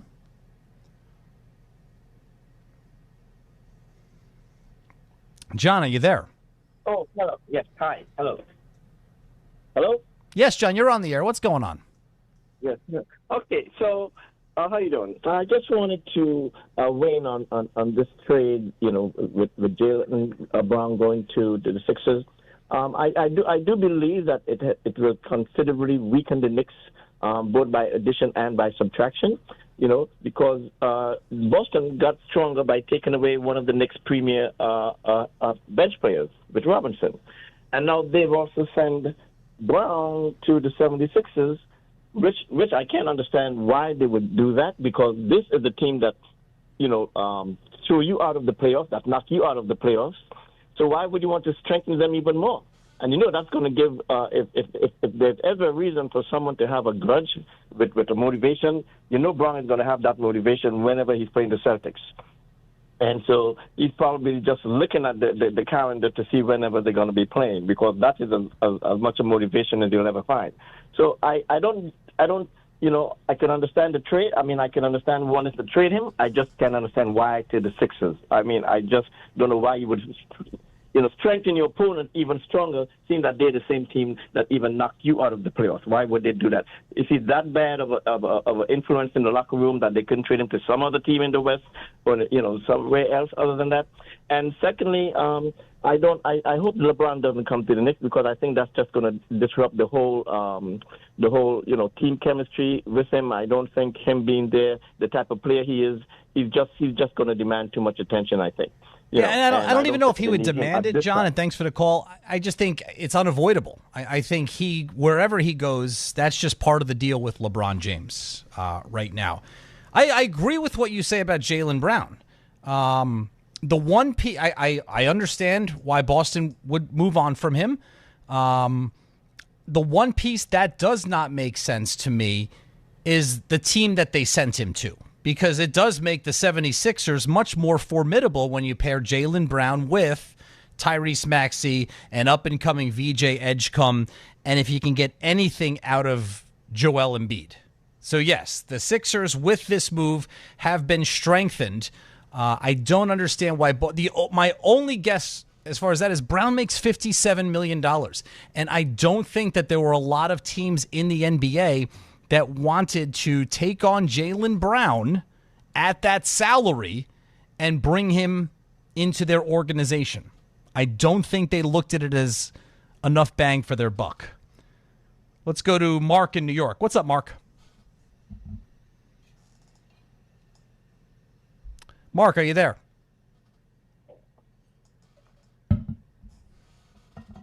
It seems like we have lost Mark in New York.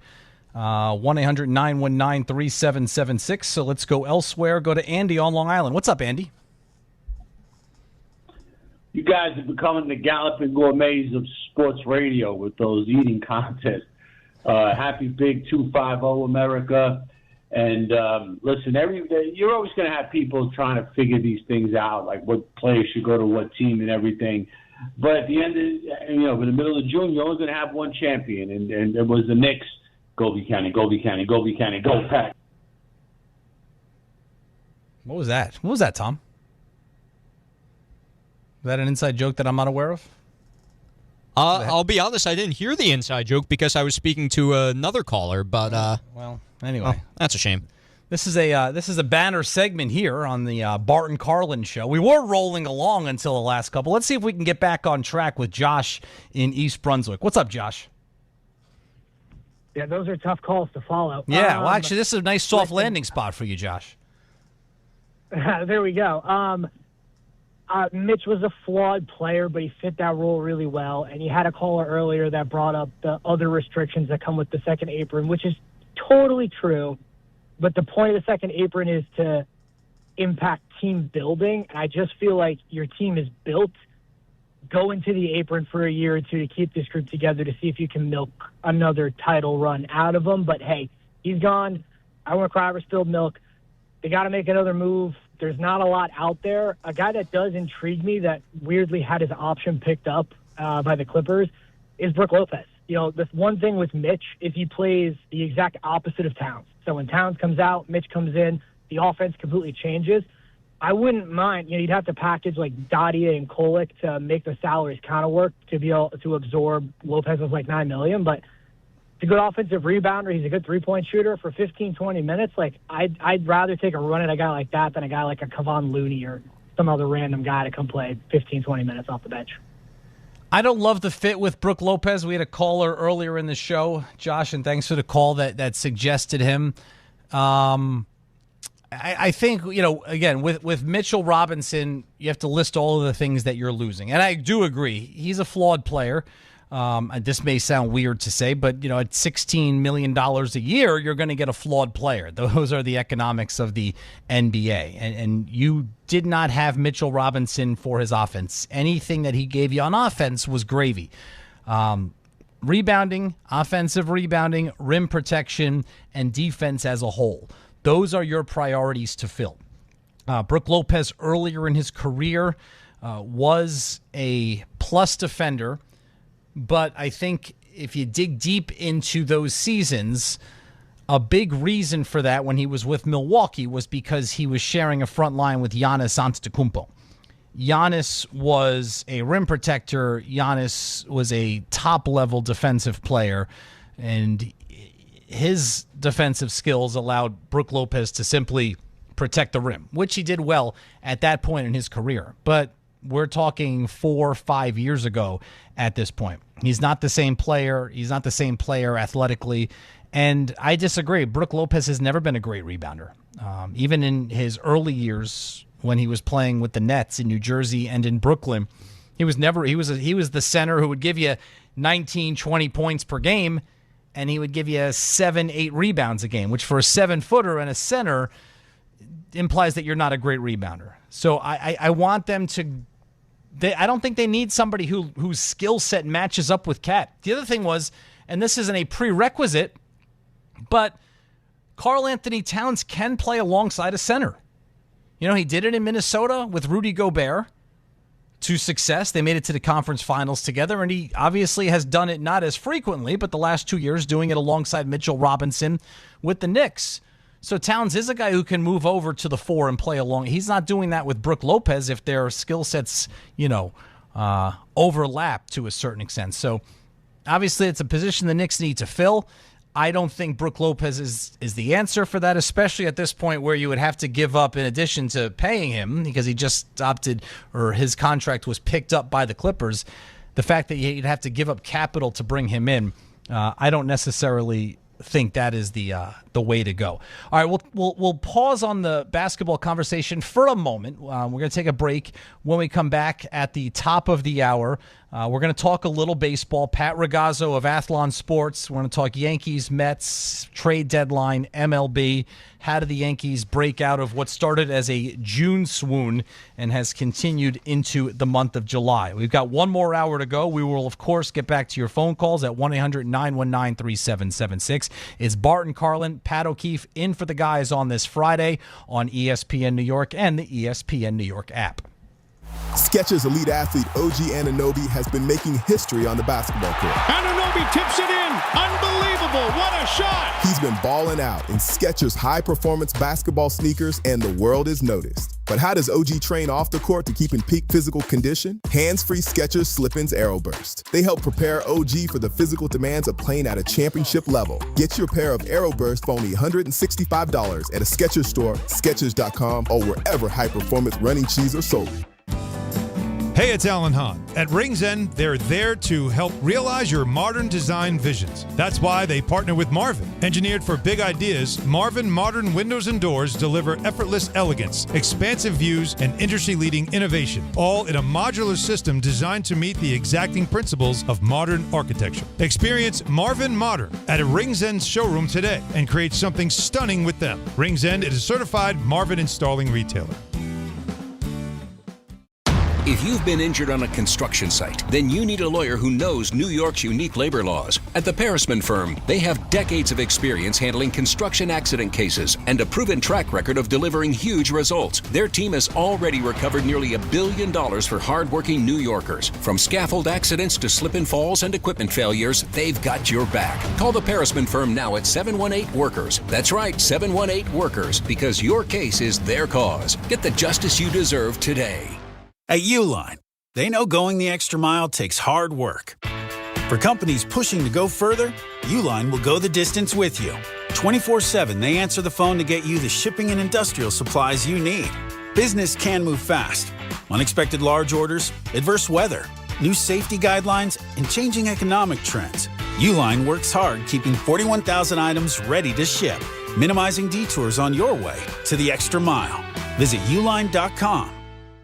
While the world watches the stars at the FIFA World Cup, Hyundai has its eyes on the next generation of talent. Future stars who are already turning heads at age 14. Because next doesn't wait for an invitation, and neither do we. Hyundai has always moved the future within reach. We did it when we made advanced safety standard on every vehicle and engineered EVs with ultra-fast charging capability. And we're still doing it every day. Because the future isn't some far-off concept. It's already here. Next starts now. Hyundai, an official partner of FIFA. My name is Whitney Allen, and I'm a widow. My husband, Ryan, died. We never thought we'd ever have to use life insurance, but the unexpected happened. With Ethos, signing up was fast and 100% online. You can get a quote in seconds, apply in minutes, and get same-day coverage. No medical exams, and you can get up to $3 million worth of coverage. I'm grateful we were prepared. Get your free quote at ethos.com/play. That's ethos.com/play. Paid spokesperson. Time spent on application may vary. Online health questions required. Congratulations to the New York Knicks. They are the 2026 NBA champions. WHSQ and WCBS-FM HD2, New York. Michael K. is on the radio today, and he ain't afraid to say what he's thinking. It's the Michael K. Show on 880 ESPN Radio. All right, we got through Bart Carlin, and now a bonus hour. Pat O'Keefe sitting in for the illustrious Michael K. on this Independence Day holiday, Friday, July 3rd. our nation's 250th birthday tomorrow. My buddy Ty Butler and I are going to split the Michael Kay show. I will take the first hour, and then Ty will take you through the rest of the afternoon until 6 p.m. At 6:30 on 880 ESPN New York, we have coverage of the Mets and the Braves beginning a weekend series in Atlanta. And meanwhile, the Yankees remain at home and begin a 3-game weekend series against the Minnesota Twins with Garrett Cole on the mound. The Yankees looking to snap their 7-game losing streak. 6:30 confirmed for Mets tonight. Thank you, Tom Bauer, in my ear, doing a wonderful job. All right, let's bring in frequent guest of the show, Pat Ragazzo, who is now a national MLB writer with Athlon Sports. Always love to have Pat on to talk about the Yankees and the Mets and everything else going on. Pat, good to see you. Good to talk to you. How you doing today? I'm doing great, Pat. Thanks so much for having me back on. Always a pleasure chopping it up with you. It is, and it seems like, this time of year, we're often, Pat, having similar conversations, right? The Mets are disappointing and underachieving, and if we talk in the late June, early July period, it seems like the Yankees are going through some sort of a rough patch, which they exactly are doing that right now with their 7-game losing streak. So with the 2026 version of the June swoon, Pat, how concerned should Yankee fans be? Well, there should be some concern. I mean, Aaron Judge is out indefinitely. He hasn't gotten re-imaged on that fractured rib that he has, and the Yankees have gone 12-15 without him, and they're really missing Judge and Stanton right now offensively. Collectively, they're slumping as a group, whether it's Jazz Chisholm, Cody Bellinger, even Paul Goldschmidt, who's had a tremendous year for them, all-star caliber season, resurgent year with the Yankees. The Yankees offense just hasn't given them enough, and the bullpen has been an issue all season long. So there should be some level of concern just because the Yankees have struggled in June and July in recent years, and they're without their superstar in Judge and Stanton, who's going through some running progressions right now, but still they haven't said when he's going to start a rehab assignment or not. They're really missing those two bats in the lineup right now. And like you said, there's no timetable for Judge coming back. But at this point, it seems like it's still going to be a while, maybe late August. So they've got to figure this out.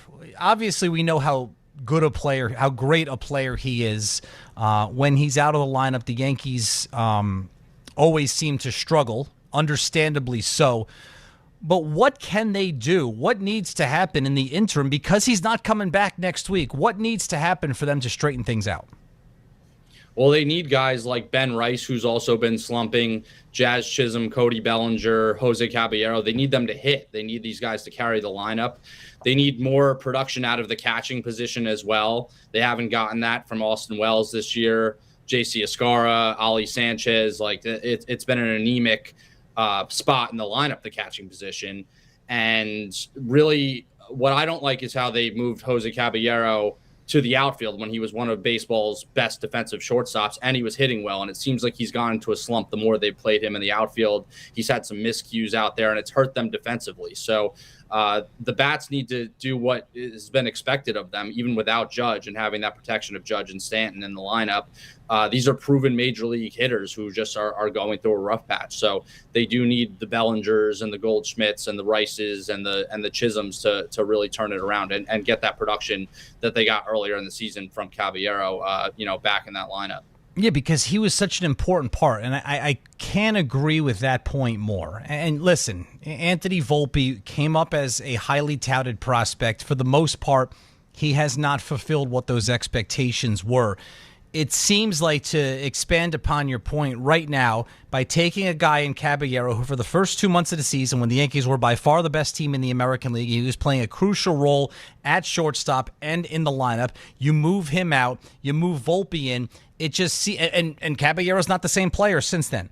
It seems to me, Pat, unless I'm missing something, they have weakened 2 positions out of 9 with that move.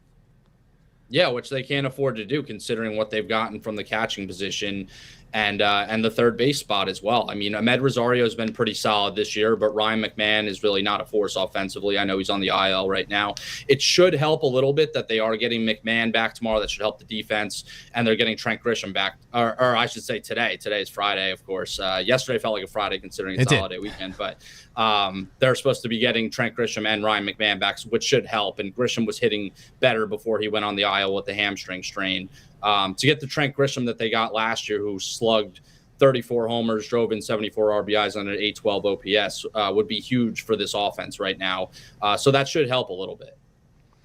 Bellinger, Rice, start to finish, probably the two most productive players in the lineup so far. As you mentioned, they're both struggling right now, both coming off tough Junes. Do you think it's a slump, just a slump? Do you think it's a blip on the radar? Do you think it's maybe a result of having to carry, maybe in Rice's case, having to carry such a big load of the offense, especially with Judge out? How do you look at their recent struggles? It's possible that the recent struggles of Bellinger and Rice have been the missing protection in the lineup from Judge and Stanton that they were getting. And also maybe pressing a little bit, considering that they do have to carry the load now with those two big bats out. So the hope is that Stanton should be back in a couple weeks, I would say, considering he's going through his running, and he should be, getting closer to a rehab assignment here, as we approach the month of, July here in the next couple weeks.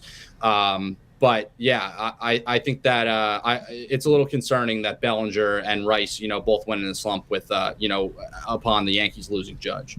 What's your best? So Stanton maybe before the end of July, that would be great. What's your best estimate, if you have one, on when Judge could return?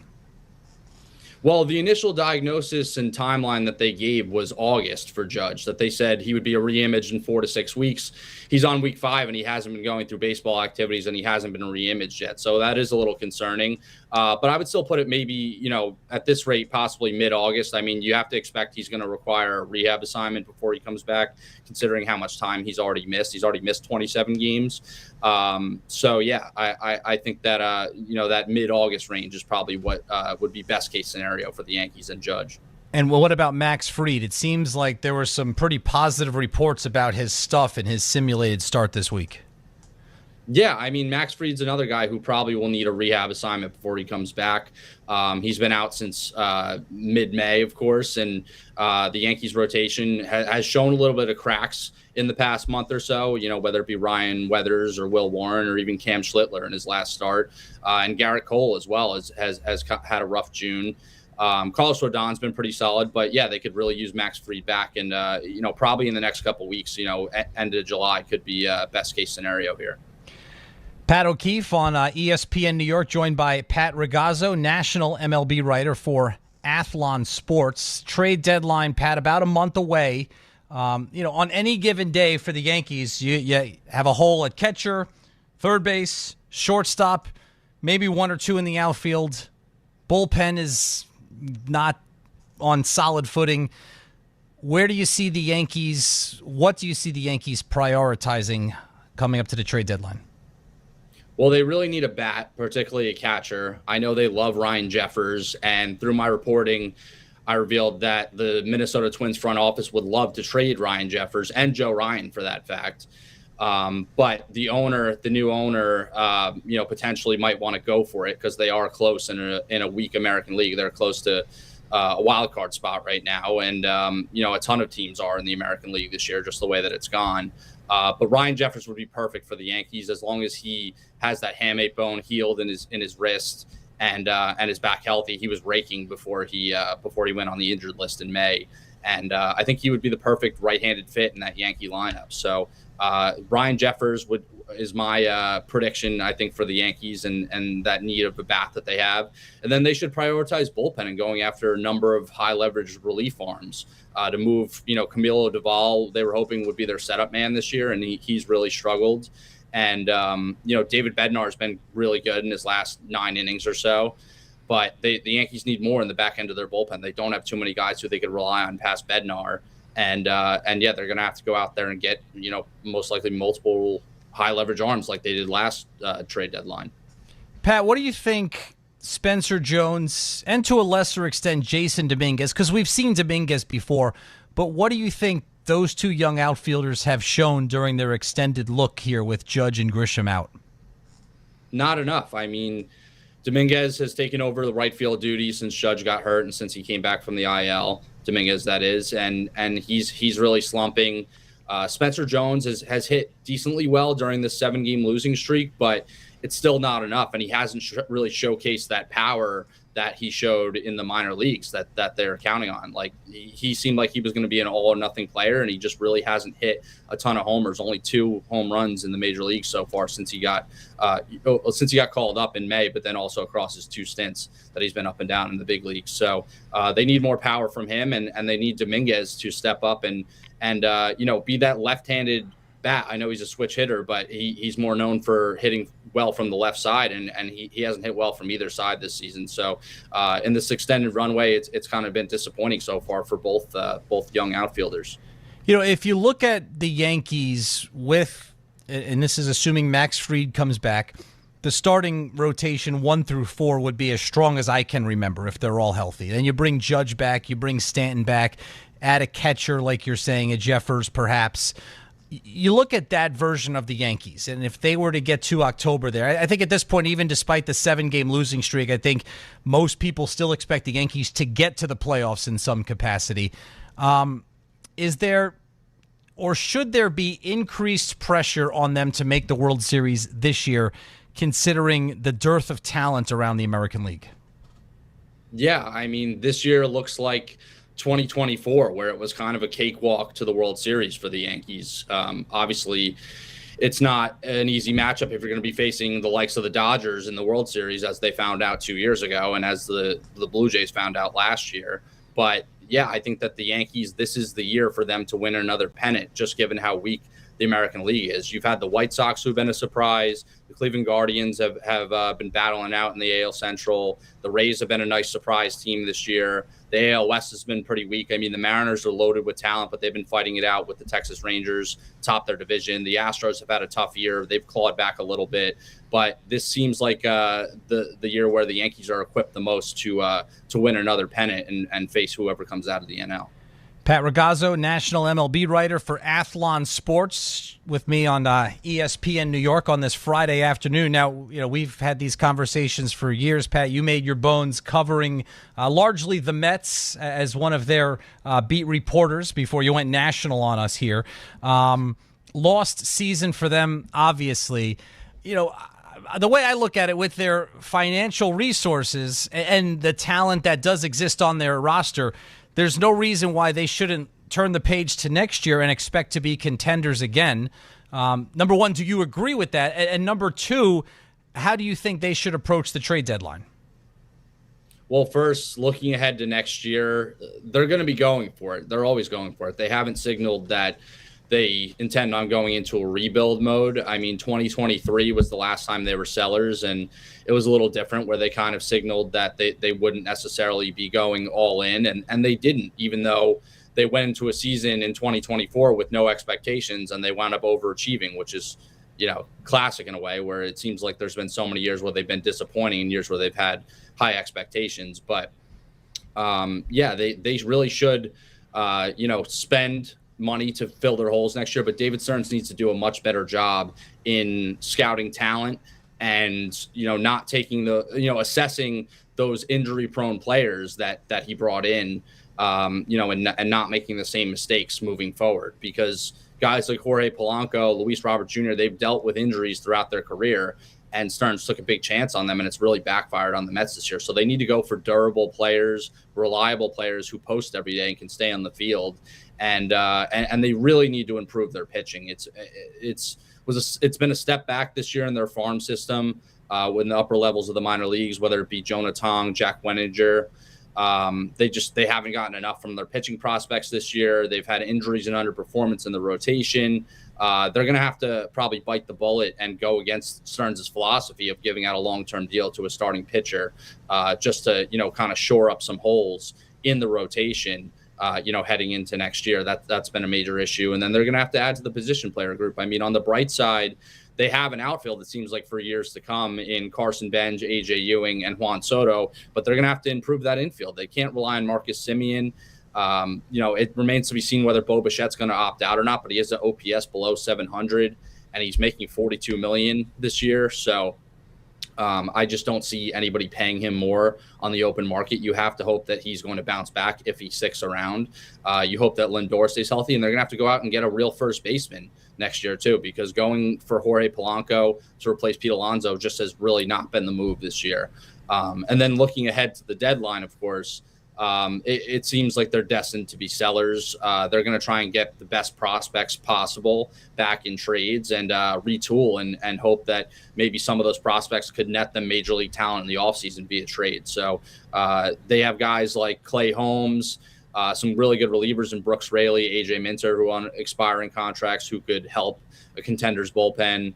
It remains to be seen what they're going to get for Freddie Peralta. I mean, I talked to a lot of rival executives and scouts about this last week, where they said that they thought that, the Mets could get back maybe a top 10 to 20 prospect, maybe a top 10 prospect, maybe some young, controllable major league talent. But then Peralta went out and had another stinker in Toronto the other day. So you just don't know what they're going to be able to get for Peralta, a rental, of course, he has a track record, of course, and he could probably help a contender's rotation down the stretch, but you just don't know. So I'd look to guys like Clay Holmes, Brooks Raley, and AJ Minter to get them the returns that they're looking for prospect-wise this deadline. A couple big picture questions for you, Pat, around Major League Baseball. Tarek Skubal, what happens to him at the deadline? I think the Dodgers or the Brewers acquire him. I do. I think that the Brewers have the number one farm system, and this is the year that they should go for it. They have a really good rotation in Jacob Mizorowski, Kyle Harrison at the top. But if they added Skubal, they'd be legit contenders, World Series contenders, and could give the Dodgers a run for their money. And then I would never count out the Dodgers in getting the top player on the market. We always hear that they're not in on guys until they are and they actually make the move. So I could see him going to either LA or Milwaukee. You see him moving, though, right? You don't see any way he stays with Detroit? I think they'd be crazy to hold on to him. I mean, this is a franchise-altering move where they could retool, and they could retool quickly with top-of-the-level, upper minor league top prospects, and they're going to get a haul for him, even though he is a rental. He's making $32 million a year, but that's why I see the Dodgers as a perfect match, because the Dodgers can afford him. So, I think that they'd be nuts to hold on to Tarek Skubal. I don't think they're going to. You may have already revealed the answer to this a moment ago, but which National League team, in your opinion, is the biggest threat to the Dodgers? Definitely the Milwaukee Brewers. I mean, the Braves have had a tough month of June. I think the Braves will still be in there at the end. I think that they're a strong team, but they've had their injuries. Ronald Acuna Jr., the offense has really struggled without him. In the month of June, they had a 586 OPS, which is the worst in baseball. And I think that the Brewers are really going to be the ones. I mean, the Phillies have been dangerous since they fired Rob Thompson and Don Mattingly took over at the helm. They're leading the top wild card spot. The Cardinals have been pretty good and a nice surprise this year. But I think it's going to come down to the Milwaukee Brewers and the Dodgers in the National League. Could that Phillies job be Don Mattingly's on a non-interim basis going forward? I think it depends on how they finish. He's done a tremendous job with them. I mean, they're 49-39 when they were 9-19 to start the year. So Mattingly went to his players in the clubhouse after Thompson got fired, and he said, this is where we all need to fight for each other and fight for each other every day. And they've certainly done that for him. So Phillies have some really good pitching in the top of the rotation. They need some outfield help at the deadline, but overall Schwarber's had a monster year. Bryce Harper's had another good year. They could use a third baseman if they want to move on from Alec Boehm. Trey Turner's kind of struggled this year as well, but I think that the Phillies have done a good, and Don Mattingly has done a good enough job to get another chance and get that job permanently. But it's all going to depend on how they finish and where they finish. Pat, great stuff. It's always terrific to hear your insight, and I appreciate you taking some time today. Of course, Pat. Thanks for having me. Always a pleasure. Pat Ragazzo of Athlon Sports, National Major League Baseball writer for them. Does a great job covering the entire league. You know, the David Stern, and I laugh like, oh, David Stearns has this philosophy or that philosophy. I mean, David Stearns, I could care less what his philosophies are. I mean, this has just been such a disaster, but his philosophy of not signing pitchers to long-term contracts, I guess in theory that could work if you could identify or put together a competent rotation with non-long-term contracts. But if you're going to stick to your guns and that's your philosophy. We can't sign pitchers to long-term contracts. It's too risky.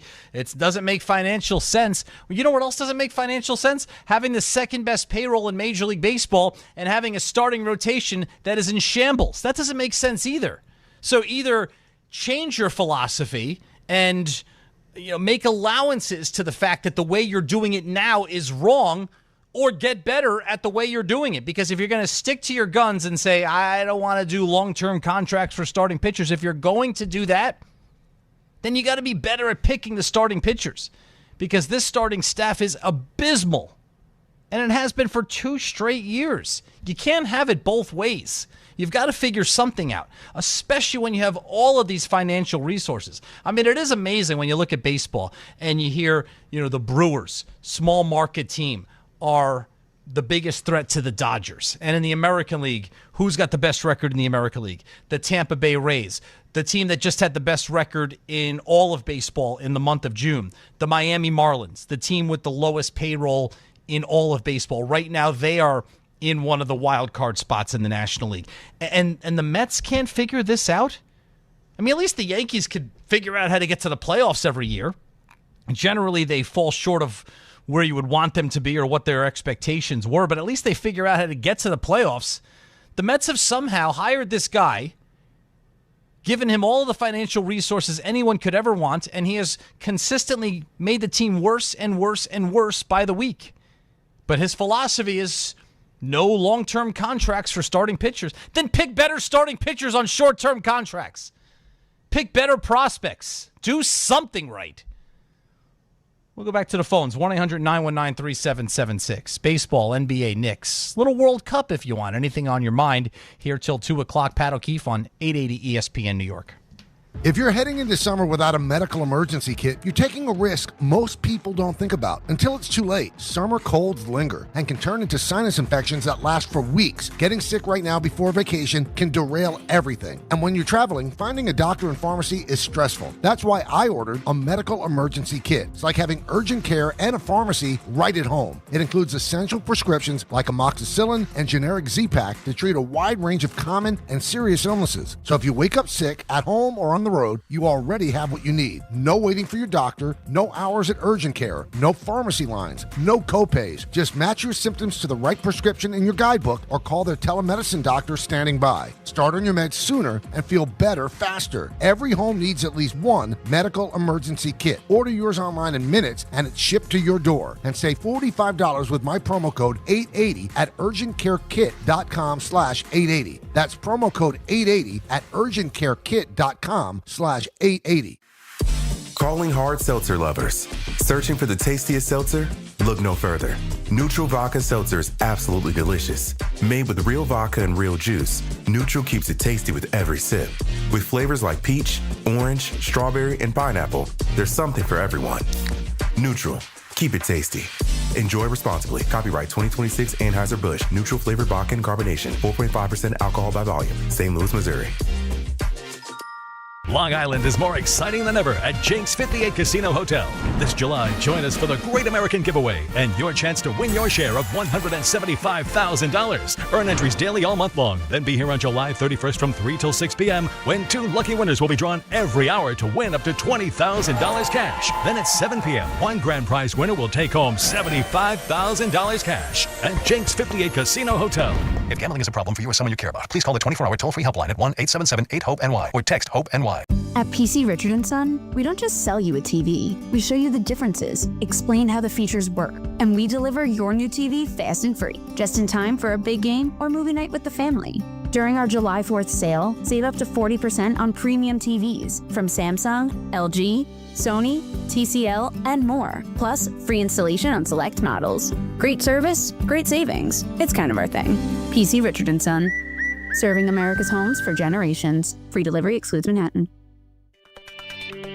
When you manage an active facility, disruption is not an option. Tricon Construction specializes in healthcare, commercial, and industrial environments where work needs to happen without shutting operations down. That takes detailed planning, clear communication, and safe, disciplined execution. Because when patients are inside, tenants are working, or production has to keep moving, every decision matters. Tricon understands how to work around your business professionally, safely, and efficiently. For complex work inside active facilities, choose Tricon Construction. Visit triconbuilds.com. That's triconbuilds.com. When you tell someone what team you cheer for, do they apologize? Does your first childhood memory involve crying on a Jumbotron? Then you may be a fan of a BST or bad sports team. Luckily, when you bundle your home and auto insurance with Progressive, you're protected from things like fire damage caused by violently unplugging the TV.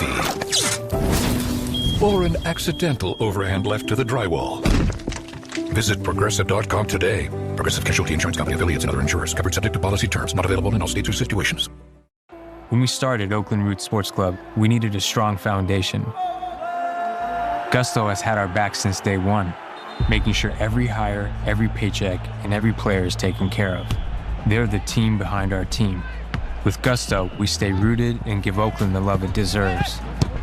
I'm Idris Argandawal, co-founder of Oakland Roots and Gusto customer since 2018. See why 500,000 businesses trust Gusto for payroll, HR, and more. Get started for free at gusto.com/roots.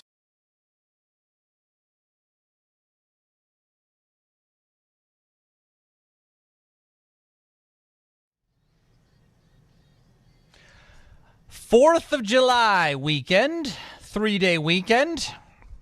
Largely why you have me here instead of Michael Kay. Technically, according to the screen on our YouTube feed, it's the Bart Carlin show, the Michael Kay show, whatever it is. It's Pat O'Keefe in for everyone and anyone until 2 o'clock, and then Ty Butler takes you through the rest of the afternoon. Hot outside, but, it is always a fun and festive weekend celebrating the 4th of July. More so this year, you have the U.S. soccer team in action on Monday night in the round of 16 of the World Cup. That game will be in Seattle against Belgium. A lot of excitement and eyeballs on that. And, of course, it is a significant milestone in our nation's history. It is the 250th birthday of the United States. That will be tomorrow. Today, of course, is the holiday. So with that as the backdrop, Tom, I think it's time to perhaps share even some more good news. Every Friday with Bart and Carlin, we highlight the feel-good moment of the week. Presented by the Samwell Institute for Pain Management. And let's do it. It is time now, as you heard, for the feel-good moment of the week, brought to you by Samwell Institute for Pain Management. And I'm going to go with the U.S. soccer team. It's a program that, in 2002 made the quarterfinals of the World Cup. And I think at that point, a lot of people felt like, hey, we are going to become a player on the world stage. And frankly, that didn't really happen for a couple of decades. But from the very first match of this World Cup, when the U.S. beat Paraguay 4-1, it seemed like this team was different. The only game they have lost so far was the one that technically didn't matter, the final game of group play, when they had already clinched their group. And what a performance the other night. They came out against Bosnia. They were the far more aggressive team from the very beginning. They took the lead. They overcame some adversity with that absolutely brutal red card call, and they had to play the last 35 minutes a man down. And not only did they protect the lead, but they doubled the lead, winning 2-0 to advance to the round of 16 against Belgium on Monday night. And call me crazy, but this United States run through the World Cup is starting to remind me a little bit of the Knicks run that we all just enjoyed. Maybe it's too close. Maybe it's recency bias. Maybe you think I'm crazy because I was in the middle of it, but I'm just saying it's a team that has not enjoyed this level of success ever. In the case of the U.S. men's soccer team, it's a likable bunch. You love the way they play, and they're getting the job done right now. So let's see if they can keep it rolling, even without one of their most important players on Monday night in the round of 16 against Belgium. And that was the feel-good moment of the week, brought to you by Samwell Institute for Pain Management. For a pain-free life, visit samwellpain.com today. 1-800-919-3776. Pat O'Keefe with you till 2 on this Friday afternoon. Let's go back to the phones and say hello to Spencer in East Windsor. Hey, Spencer. Hey, Pat, how are you? You know, I was listening to your interview with Pat, and I'm going to take a stab at your question to him, who the biggest threat to the Dodgers would be. My opinion on that would be the Philadelphia Phillies. I mean, there's like a 22-game differential since Mattingly took over. I mean, they're a really good team right now. How can you not like their chances with Kyle Schwarber and Harper? But don't forget about Brandon Marsh. Alec Boehm's not doing so bad also, and Real Muto. Sanchez on the mound. They also have the taste of failure in their mouth, too, from last season. You know, they came pretty close, you know, to ousting the Dodgers last season. So I like their chances a little bit better than Milwaukee, but we are splitting hairs when you're comparing the two. I mean, any team with Mizorowski, you know, as your starter and, you know, Kyle Harden, you know, as your second man, I mean, that's still pretty good. I'm primarily called to talk about Yankees, but I had to give my opinion on that. No, listen, I agree. I'm high on the Phillies as well. I think pound for pound, Spencer, this could be the best lineup in baseball, especially the way Schwarber is hitting, the way Bryce Harper is still contributing. They have some high-end starting pitching. They could probably use some more starting pitching depth behind Sanchez. They have a top-end closer. Yeah. And, hey, the last time the Phillies fired a manager mid-season, it was Joe Girardi. Rob Thompson took over. And they went to the World Series that year in 2022 before losing to the Houston Astros. Listen, I know it's tough for people from New York to root for a team from Philadelphia, but with Don Mattingly in charge, unless the Phillies were actually playing against the Yankees, I know for a fact there's a lot of Yankee fans pulling for Donnie Baseball. I think a lot of Yankee fans are pulling for Donnie Baseball. And speaking of the Yankees, which is the primary reason why I called you up today, Pat, you know, the usual joke is, well, Minnesota is in, and Minnesota should be the remedy to a losing streak, and it might be, but Minnesota is really a hard team to figure out at this point in the year. Everybody expects them to be sellers. I expect them to be a seller, but you know, they're playing just well enough where, you know, it leaves you scratching your head and thinking, I don't know, maybe I'm not too sure. I was a little curious that Pat, like when he was talking about possible, you know, trade acquisitions the Yankees could get. Only throwing it out there why Thunderberg, you know, like from Minnesota, might not be a consideration for the Yankees bullpen. He's decent, you know, he's a right-hander, but I think he could help out. And if they got rid of Duvall, he might be able to slide in.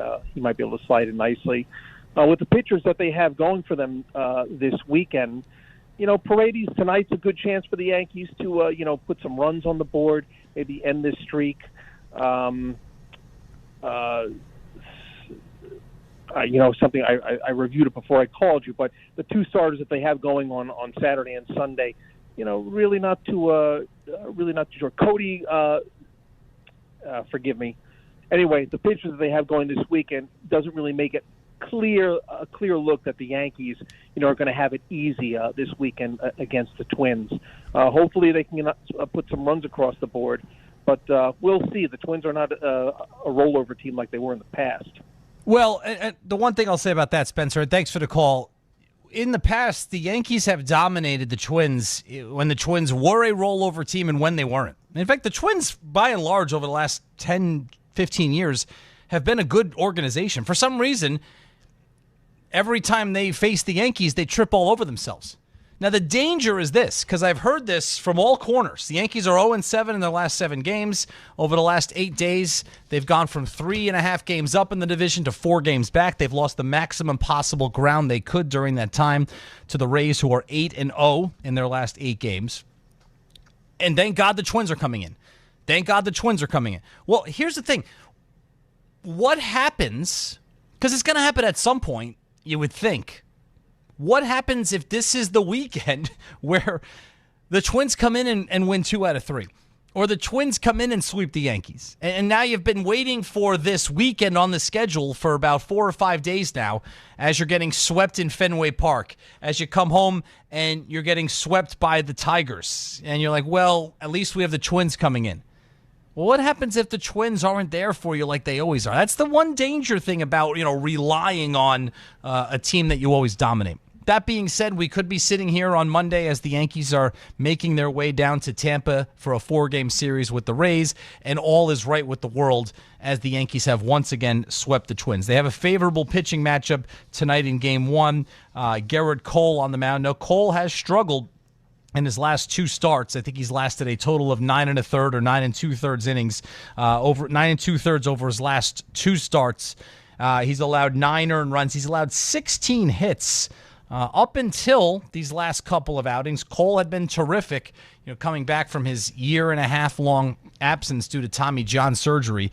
But at least in terms of the matchup on paper tonight, it is a favorable one for the Yankees as they begin their 3-game weekend series against the Twins. You got 3 against the Twins, and then you go to the road for 4 against Tampa, and you finish with 3 against Washington, which has one of the best offenses in Major League Baseball.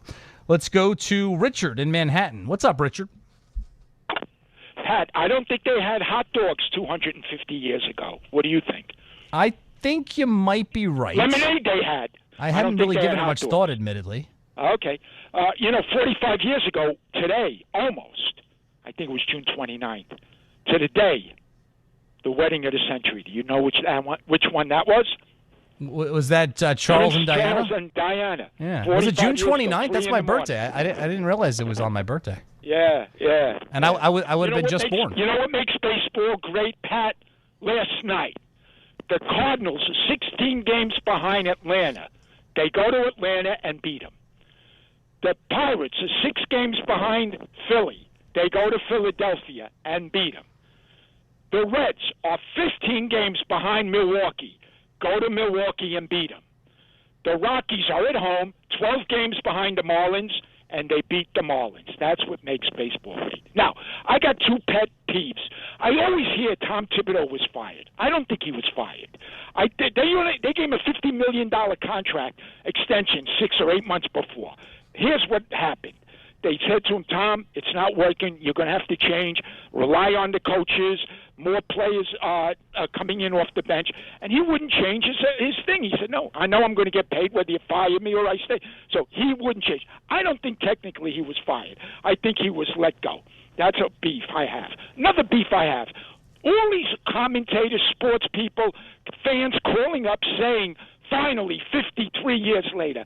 Instead, the focus should be on how great these players were and how great the fans were to follow the Knicks around and the broadcasts and the enthusiasm it created. And says, I don't want to hear. These guys weren't even born when the Knicks last won. Who cares? That has nothing. We've enjoyed 53 years, whether it's been Pat Riley, Pat Ewing, Carmelo Anthony. We've had our good times. We haven't won anything, but it's been fine. So I don't even want to hear that kind of talk. I don't understand that. That's my opinion, Pat. And, as far as that goes, Thibodeau, like I said, I think would not change. Would not change. He's a hardline guy. He said, if it's not my way, he had to be Tom Thibodeau. He wouldn't be anyone else. So I resent that term. He's getting his money. Firing, to me, is a very negative term. He's getting his money. He could have stayed on, just like Mitchell Robinson could have stayed on, just like Pete Alonso could have stayed on. All these guys could have worked things out. They just didn't want to do it. That's the way it is. So I don't feel so badly for the players. I think these things can be. Richard, a couple things. Thank you for the call. A pleasure. You too.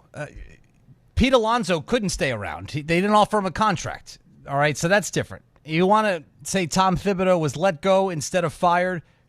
Fine. I don't think the Knicks went to him and said, if you make these changes, we'll keep you around. I think they went to him and said, we're making a move. So whether you want to call that fired, whether you want to call that let go, I intentionally, I'm going to side with Richard here, somewhat. I know how risky that is. I intentionally haven't used the word fired because, in my opinion, Tom Thibodeau did not do the job that Tom Thibodeau did. I think is deserving of more than his dismissal being labeled as fired. So I guess that's similar to what Richard is saying. Richard's saying it because, and I can't believe I'm analyzing a Richard phone call right now, but here's where we are. Richard is saying it because he thinks that the Knicks went to Tibbs and said, if you have more collaboration, use your bench. No, that didn't happen. The Knicks looked at who Tom Thibodeau was as a coach, and they said, we're making a change and we're moving on. So whether you want to say he was fired, whether you want to say he was let go, whatever the label is that you want to put on it, they made the move. And they have been proven right. As I spoke about with Ian O'Connor earlier in the show. Ian and I, and he described what his reaction was. He was strong enough at the time, or his reaction was strong enough to say that he didn't think the Knicks should do that. My reaction when it happened, a little more than a year ago, was when Tom Thibodeau was let go. My reaction was, that's harsh. It's probably not deserved, but I'm not completely surprised. And for the reasons why they let him go. Every reason that you could point to why they would have let Tom Thibodeau go, they improved in those areas. A more collaborative coaching strategy. The Knicks certainly had that. Mike Brown utilized his assistant coaches, whether it was Brendan O'Connor, the defensive guru, Chris Gent, who managed the offense, Rick Brunson, who has a big voice on that bench, Darren Erman, down the line. All right, they have a large coaching staff. It is a collaborative effort. Mike Brown knew that is what management wanted him to do. I think, to be honest with you, it's probably his style anyway. I don't think he came in and just said, I'm going to do it this way so I can keep my job. No, I think that's his style anyway. I think Mike Brown is a genuine collaborative leader to begin with. The other thing about Mike Brown, and this is not meant to be a slight on Tom Thibodeau, but Mike Brown has no ego. He really doesn't have any ego. As the season went on, and I heard Mike Brown talk before every game, he just struck me as a guy who was completely comfortable in his own skin.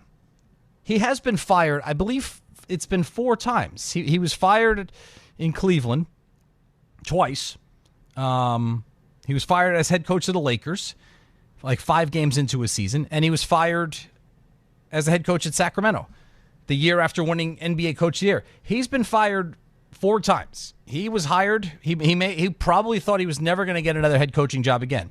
He's 55 years old. He's maybe on the other side of the coaching carousel, if you will. And then all of a sudden, the Knicks come calling with a team ready-made to win. So obviously, you're going to take that job. It's the head coach of the New York Knicks, so you know you're going to be well compensated, and you know it's going to be for multiple years. So he had the job security. But he came in as a guy who understands that if this doesn't work out, I'm probably going to lose my job, maybe even after 1 year. And you know what? If that happens, I've still had a tremendous run in the NBA. And he's absolutely right. And I just think when you coach with that level of open-mindedness as a leader, I just think that permeates throughout the organization. And listen, I loved Tom Thibodeau. I loved everything that he did in turning this Knicks franchise around. Leon Rose was first, right? The 3 people who deserve the most credit, 2 of them are still here. It's Leon Rose, it's Jaylen Brunson, it's Tom Thibodeau. And Tom Thibodeau early on had more to do with it than anyone. First of all, Brunson wasn't here yet until 2 years into Tibbs' tenure. Leon Rose hired Thibodeau, but it was Tom Thibodeau who changed the culture of the organization.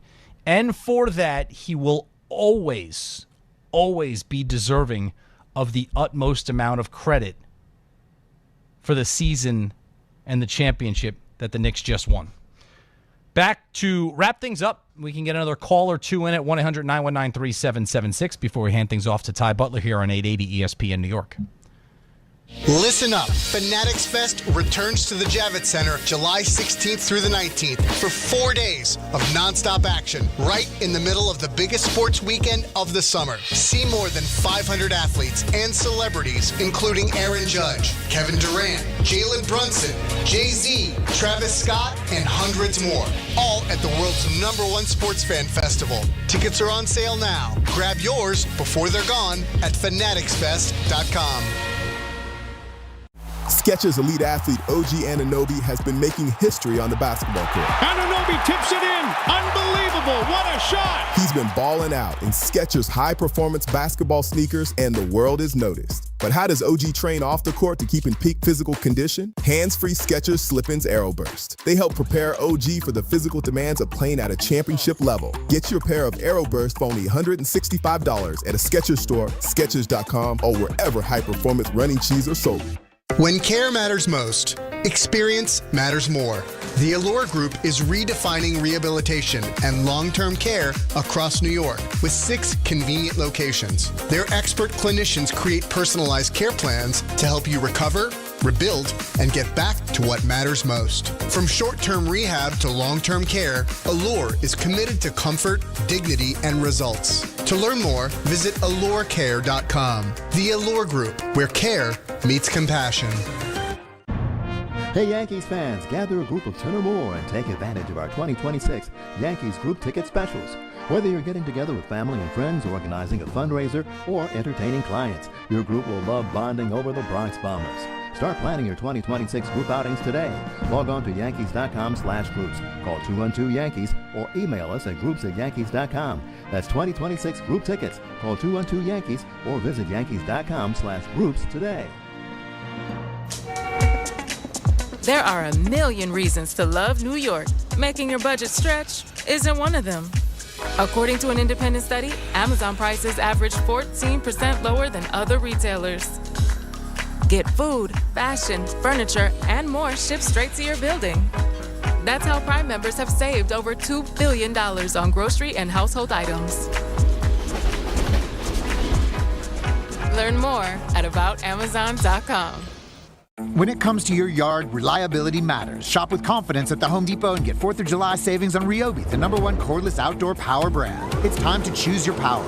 Both the Ryobi 18-volt and 40-volt self-propelled mower kits are on special buy for an even lower price of $429 each, was $479. Ryobi's battery platform delivers the power, runtime, and dependability you need to tackle yard work with ease. Shop 4th of July savings on Ryobi outdoor power only at the Home Depot. While supplies last, pricing valid June 25th through July 8th. U.S. only. See store online for details. Rich Eisen here. Running a small business means every hire matters. A bad hire costs time and money, but the right one helps your business grow. The challenge? Finding that person without sorting through resumes. That's where LinkedIn Hiring Pro comes in. It screens candidates so you can focus on conversations with qualified talent. With Hiring Pro, you can hire with confidence and build the team you need. Join the 2.7 million small businesses using LinkedIn to hire. Get started by posting your job for free at linkedin.com/Eisen. Terms and conditions apply.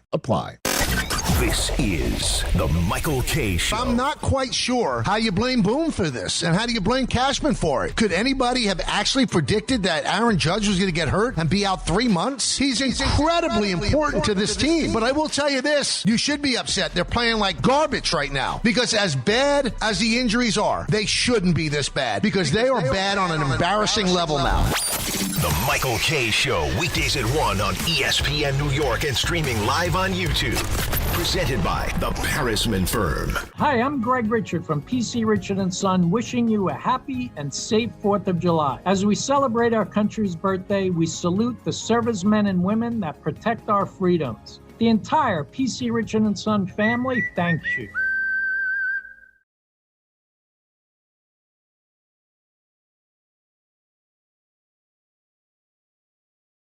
Oh, Pat, do you know what we do every Friday?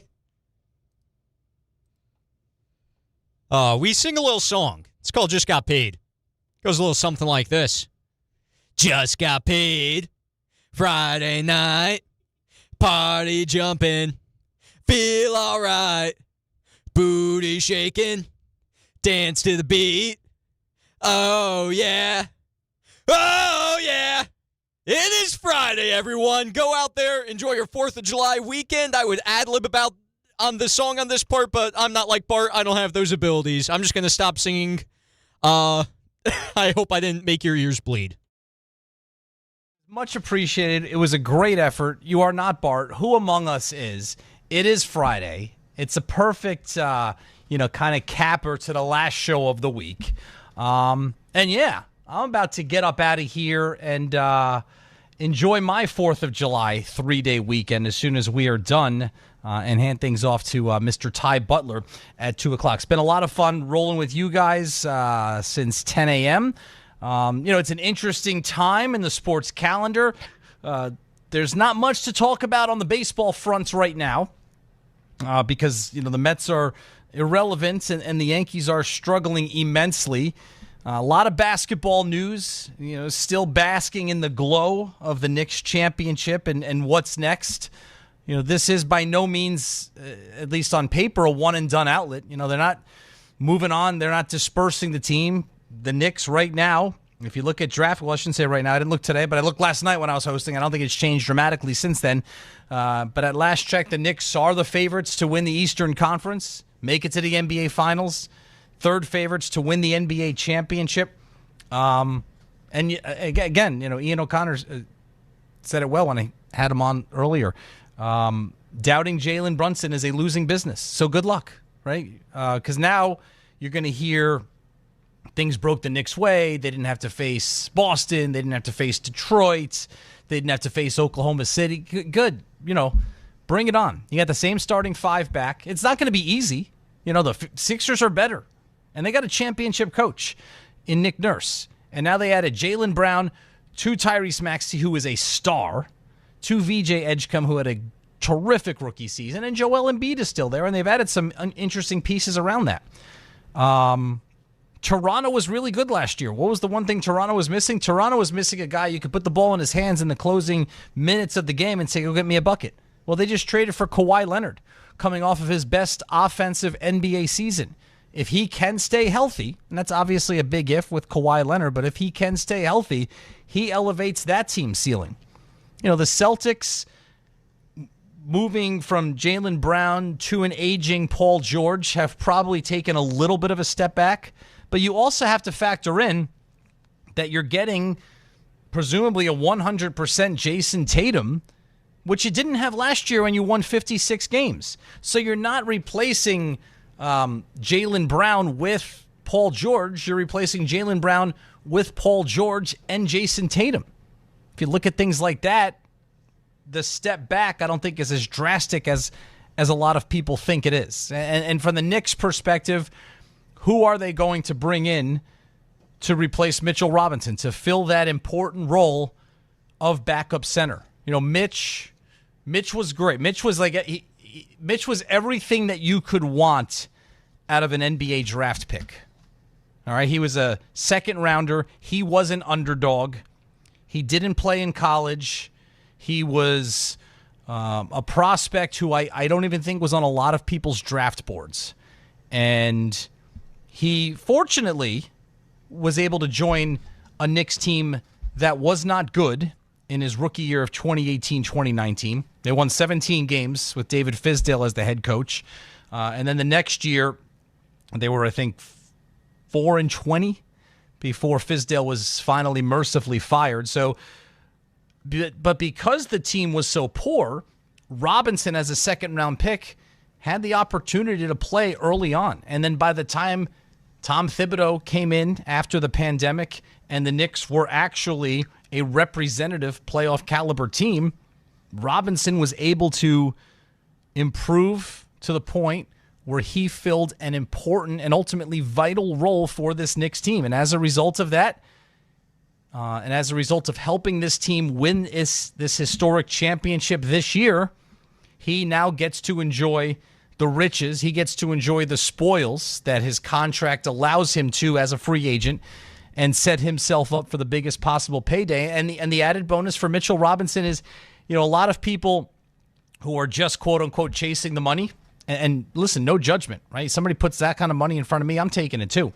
But a lot of times when people have to go for the biggest paycheck, they have to go to an organization that has a losing culture and doesn't really have much of a chance of being successful. Robinson gets his money, and he gets to go to Boston, where they have anything but a losing culture. And now he is a winning player. So we'll see how he can contribute there. Hopefully not too well, right? Because at the end of the day, we're all of a vested interest in how the Knicks do. But from where he was as the 36th overall pick in 2018, who he became, you literally saw him grow up before your eyes and become one of the most beloved members of this Knicks championship team. And whatever happens from here on out, every time he comes back to Madison Square Garden, he's going to receive a very well-deserved ovation. I want to thank Tom and Julian. Great job by you guys. Hope you guys get to enjoy some fun this weekend. All the callers, all the listeners, it was great to be back with you. Ian O'Connor of The Athletic and Pat Ragazzo of Athlon Sports. Thank you for taking some time to share your thoughts and expertise with us today. Ty Butler is coming up next at 2 o'clock. He'll take you through the rest of the afternoon. We do have Mets baseball coming your way starting at 6:30 tonight on 880 ESPN New York as the Mets begin a weekend series in Atlanta. And for the Yankees, at some point, you got to put your foot down, right? You had margin for error. The American League is weak. You have a more talented roster than any team in the American League. But now, with the absences of Judge and Stanton and Grisham and Fried due to injuries and the ensuing slumps, you gave most of that back. So you got to put your foot down at some point. No better time than when the Minnesota Twins are in town at Yankee Stadium. Have a great weekend, everyone. The 2026 New York Knicks. Basketball immortality. It's happening, Knicks fans! It's happening! It's been 53 years! It's over! It's over! Knicks fans, this is not a dream! Your long, long wait has ended! Go ahead and cry. After 53 years, the Knicks are finally NBA champions once again. ESPN New York is your home for the world champion New York Knicks. The 2026 U.S. Open Tennis Championships are back, where the world's greatest city meets the world's greatest tennis players.